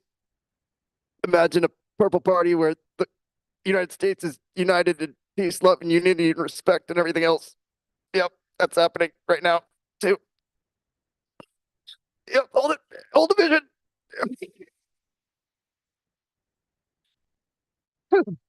Oh God, what am I doing? All right, one more. Hold, squeeze. Imagine heaven on earth. We're just, yeah, that's what's happening. We're doing it with every breath. Oh my God. It hurts. It's like giving birth. Oh my God, we're gonna do it. We're gonna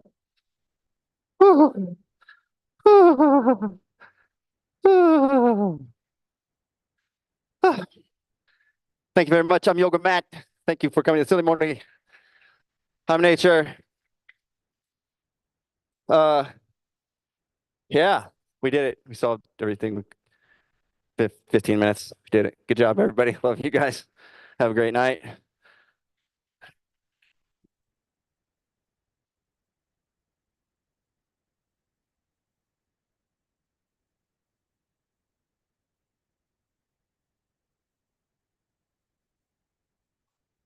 Nature loves you too. Thank you, Jorge, for accompanying me, holding space for me, my brother. Give it up for Jorge holding space. Give it up for all of you and everybody that has co-created. Just give it up for yourselves and whatever you've been giving, whatever you've been doing, whatever you give it up. Yeah, love you. You guys are amazing.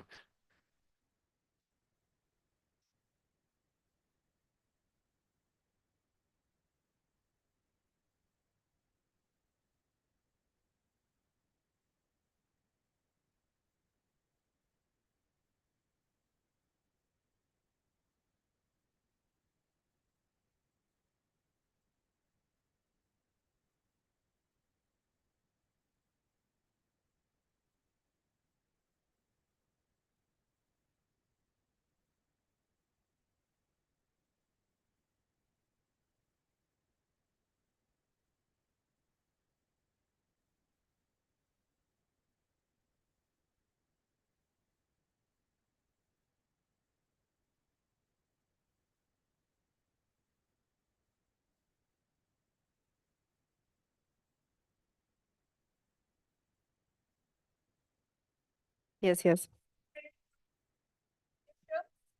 And we are going to transform them into magic. Yes? Yes? Can I have you make a magical sound, please? I would like you to take that magical sound and make it like 15% more magical and like 25% stranger.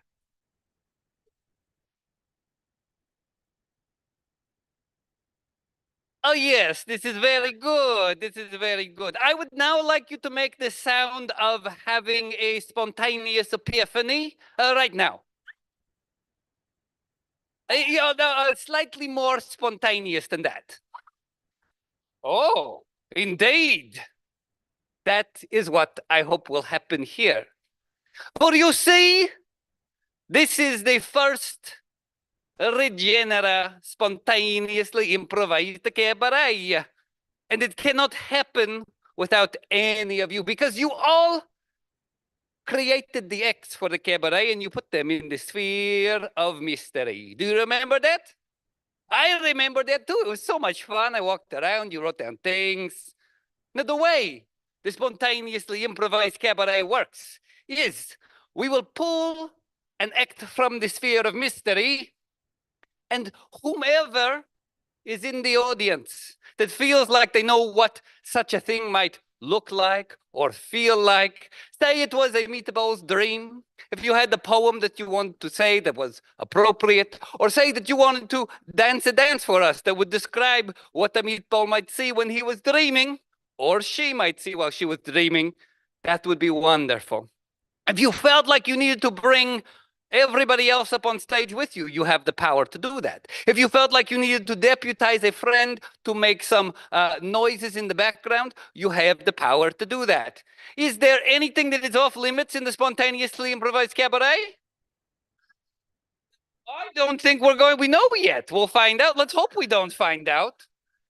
I think we're giving the crowd, there's probably some things that are off limits, but we haven't discovered them yet, because whenever we've worked with regenerates like you, you've always been incredibly well behaved.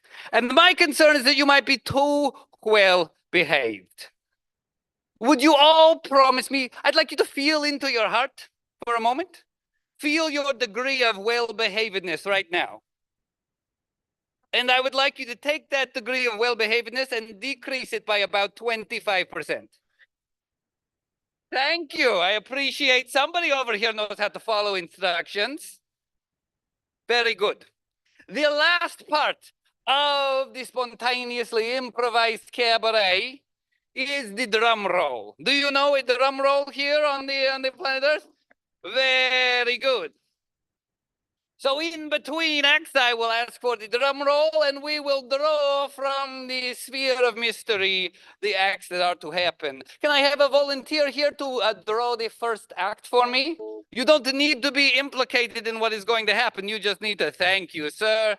Oh, pardon me. A drum roll, please. And thank you. Into the sphere of mystery. Will his hand come back? I don't know. It has. Would you like to read it out? What does it say? A geometry game show. A geometry game show? That is almost too perfect. I need 3 chairs up on stage, please. I need 3 stools. Do we have stools or chairs, please? I need 3 guests for the geometry game show. We clearly have the reigning champion of the geometry game show. Thank you kindly.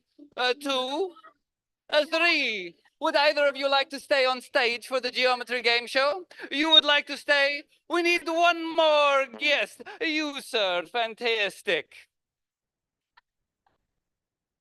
Ladies and gentlemen in the audience, I need the name of this geometry game show. If you think of it, would you...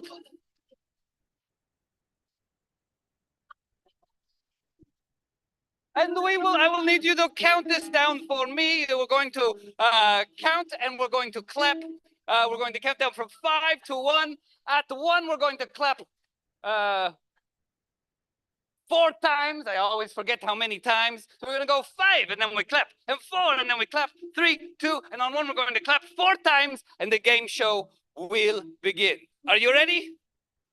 5, 4, 3, 2, 1.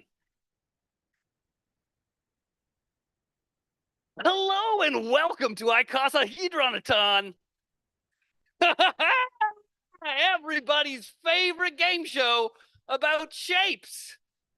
Are you ready for a game show about shapes? Trick question, of course you are. Over here we have our first guest, the reigning champion. Your name, sir? Hello there, I am the reigning champion, Timofrash Twayan. That's exactly right. I'm going to ask him to pronounce it every time. Our second contestant, a new face on Icosahedronton. Your name, sir? Pyramid cone. A pyramid cone. And in seat number 3, we have... My mother's child, I am a circle. Hello. My mother's child, I am a circle. We'll call you Circle for short. All right. Up first, our first question, going to all 3 of you one at a time. What is the most important shape and why? I always love getting these questions with my little brothers over here. We all come from the same place. So as much as I'm a part of you, you all fit inside of me. There is no competition. I love all of us. Wow. A pyramid and cone? I'm going to ask you to have to follow that heartwarming response. What's the most important shape and why? She's correct. She has a point. Oh, geometry mic drop. And our reigning champion, what is the most important shape and why?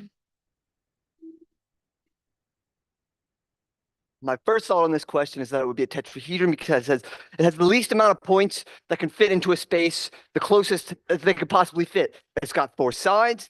It's got, sorry, not sides. It's got 4 faces. It's got 4 points. That's very simple, simpler than any other possible shape. But as soon as I go to think that, I remember that it has 6 edges, and there's something unbalanced about that. 6 edges is the same as the 6 points on the octahedron. It's the same as the 6 faces on the cube. So maybe the perfect shape isn't the right question. It seems like it wants to lead further. And that is all the time that we have for Icosahedronton. We'll come back after this commercial break and hopefully figure out who is the most important shape. A big round of applause for all 3 of our guests. Thank you very much. You are understanding now? Yes, maybe? Maybe? Would the child of all of our mothers, the circle, come up here to draw the next event, cabaret act?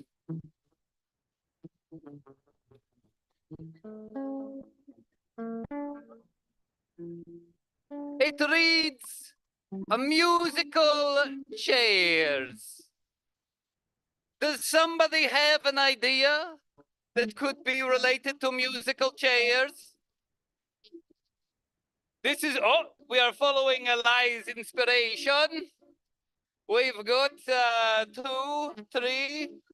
Eli, are you suggesting that we are about to play an actual game of musical chairs? Here we have it. Jorgis, are you willing to be our musical director? Yes. We need 1, 2, 3. Yes, there's 6 chairs, 7 people, a very appropriately geometric thing. We have 1, 2, 3, 4, 5. We need 2 more players, please. 2 more players we have, thank you. All right. 1, 2, 3, 4, 5, there, yeah. No.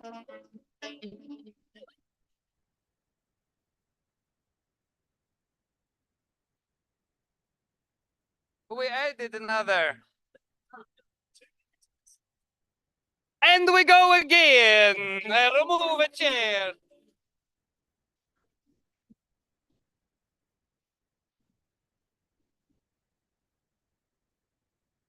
And we go again.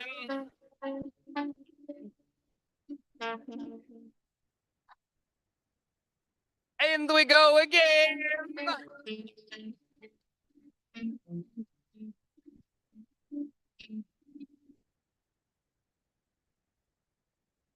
And we go again.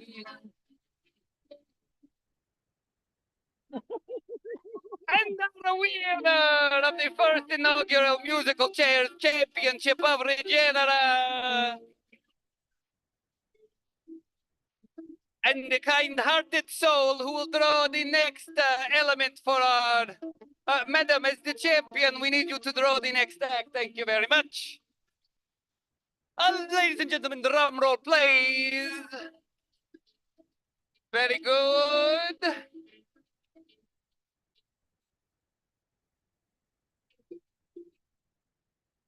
Oh, it is folded.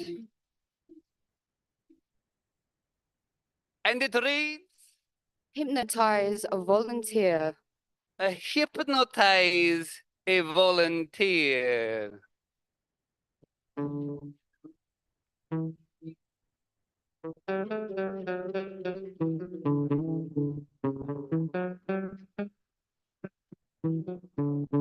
I will need your assistance. I am not a hypnotist. Roxy? Oh, Roxy! Yes, yes, yes. Here we go. Very good. Up on stage, please.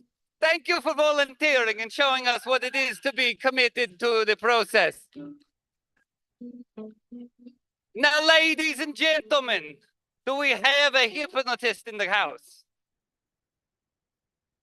Are you going to make a Geo be the hypnotist? Salem wants to do it? Yes! Amazing! Salem, I am your assistant if you need anything. A big round of applause for Salem, a change maker and a hypnotist. Here you go. Let me know if you need a...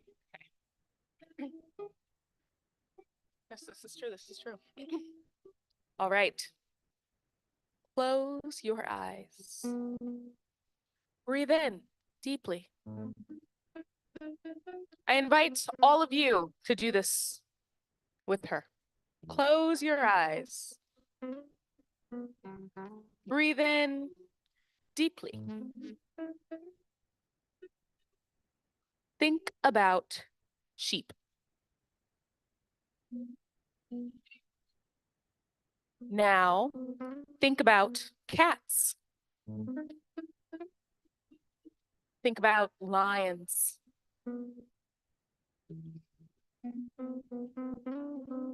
Wink your right eye 5 times. Now, stand.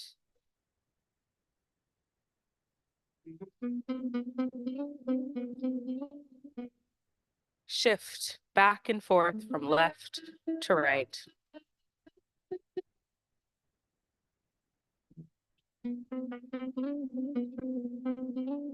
Think about your favorite animal.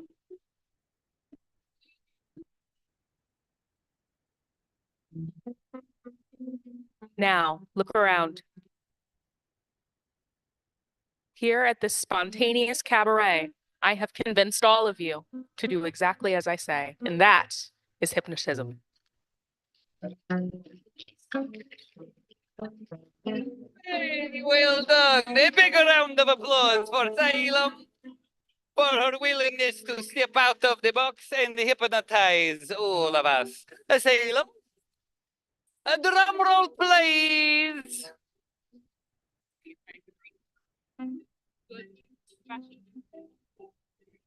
We only have...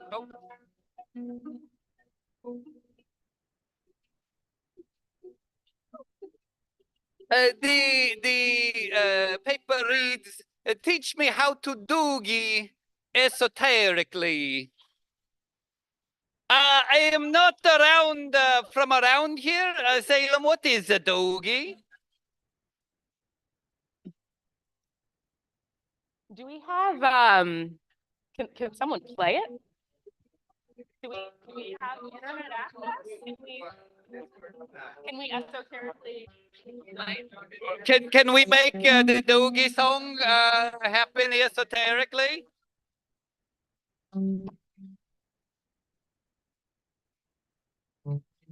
Dougie. All the people love me. All the people love me.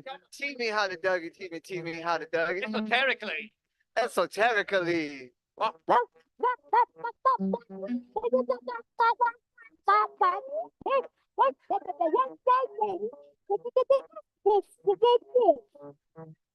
Esoterically.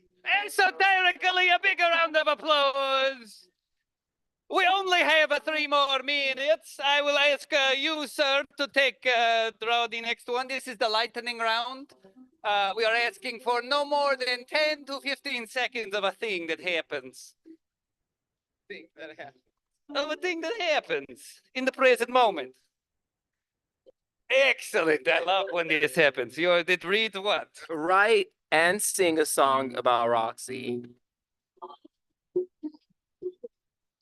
Does anybody have? Yes. Give me like two. Roxy, you're so beautiful. Roxy, just back and forth. Here we one, then the other, then one, then the other. There we go. Yeah, Roxy.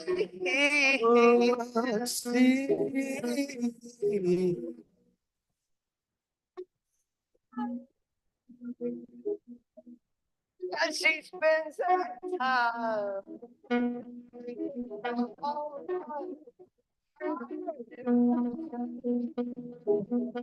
You should see she works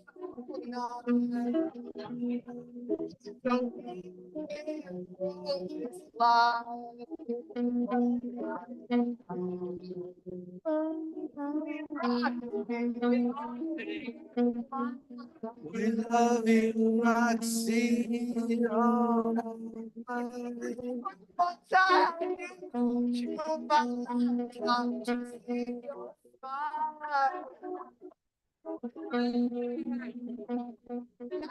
San Francisco, I get to see it.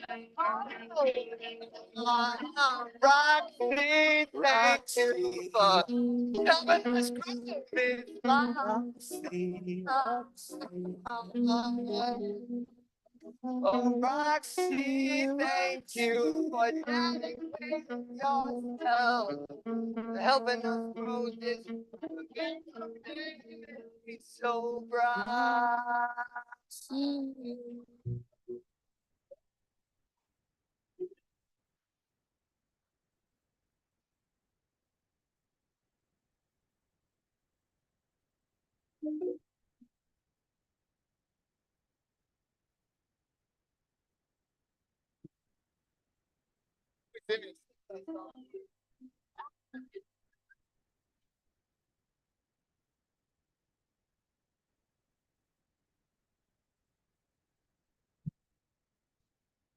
And ladies and gentlemen, with that a heartfelt performance, that is all the time that we have for the spontaneously improvised cabaret.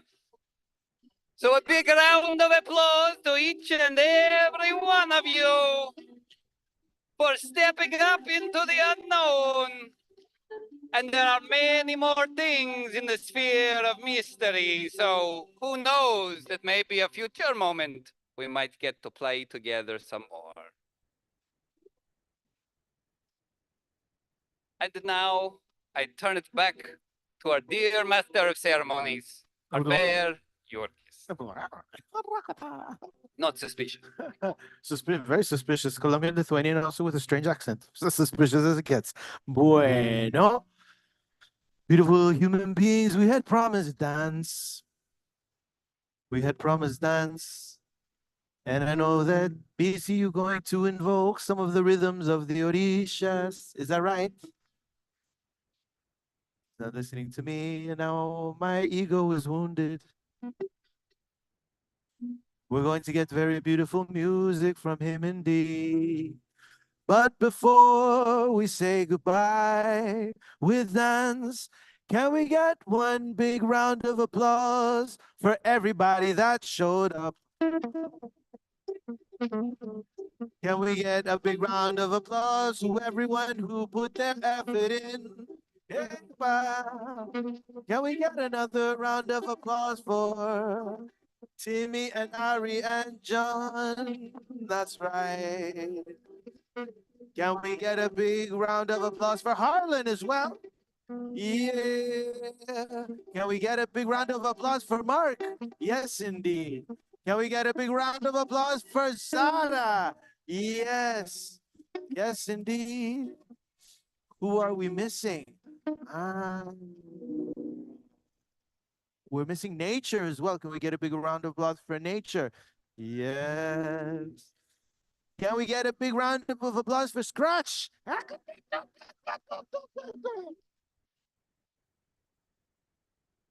Gray area. You see how you doing back there? Almost? Yeah.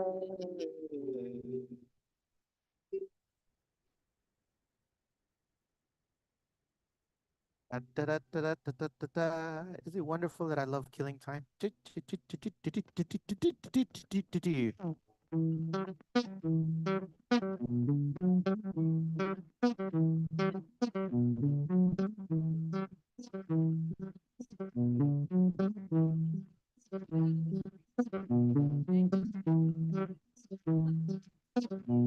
Can we get a bigger round of applause for E?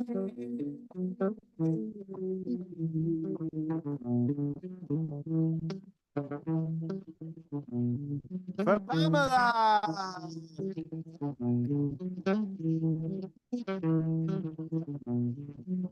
Yeah, for Johnny.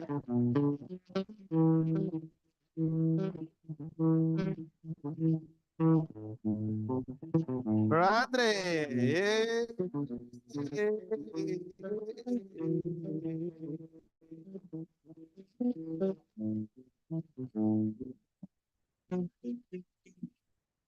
Did we get Gio? Yeah, we got Gio. Adi, Gio. Gio, Adi. Yeah.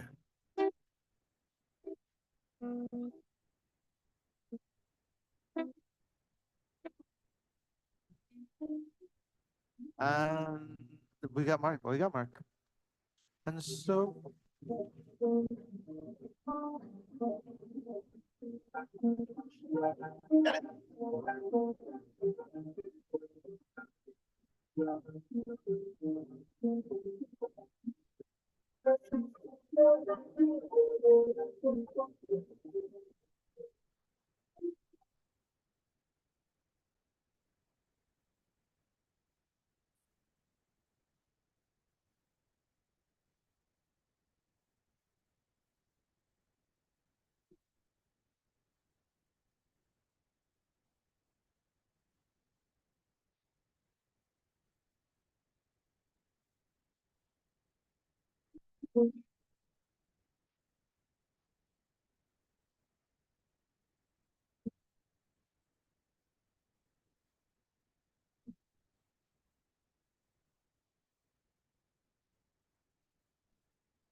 Become from be like something.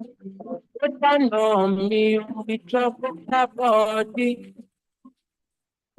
Come and be like something. But I know me, we drop that body. Cause this your milky for fronting for me. One for me, I know go to make honey. And if you're making a fight, I saw me to look. Tell that honey, you could be somebody. Baby, gonna. Waka, when you wake up, I'm not a baby, gonna. You give me sugar, la la la. Mona Lisa, Mona Lisa, Mona Lisa, Mona Lisa, Mona Lisa, Mona Lisa, Mona Lisa. Mona Lisa, Mona Lisa, I will sweep you off the feet. So she said, make some time for me, time for losing for this. Maybe you felt like I was broken. We want the next step. We should give you oh, you know, like somebody else. Girl, I did. Give me the love you got. One never mind, one supply. Mama love this sexual. All them about that blue vibe. Nobody listen to them now. Get butterflies in a scene. If I'm in love for this, yeah, gonna. When you were part of your lips,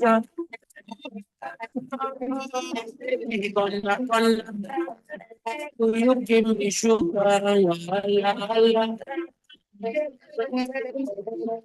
Maggior Mona Lisa, Maggior Mona Lisa, Maggior Mona Lisa, Maggior Mona Lisa, Maggior Mona Lisa, Maggior Mona Lisa, Maggior Mona Lisa, Maggior Mona Lisa.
Have eyes for you.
My birthday, I can buy if I want. Every night I want to, but I buy if I have to. But you don't say you love me, they go crazy when they ask. You know people know that you do. One time, feeling up one time. You know your girls in the club one time. Also convinced that you follow me, your heart, your mind on control, but it does sometimes we all. Don't be so ashamed. That mind you had lost, we both know. We know. You hate being alone, you ain't the only one. You hate the fact that you bought the dream and they sold you one. You love your friends with somebody.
Que digan en la radio que yo te quiero que verás, que lo digan en los diarios, si después de en un letrero que diga que como tú no hay ninguna, que lo digan en ella, que lo digan en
Abashia, Bushia.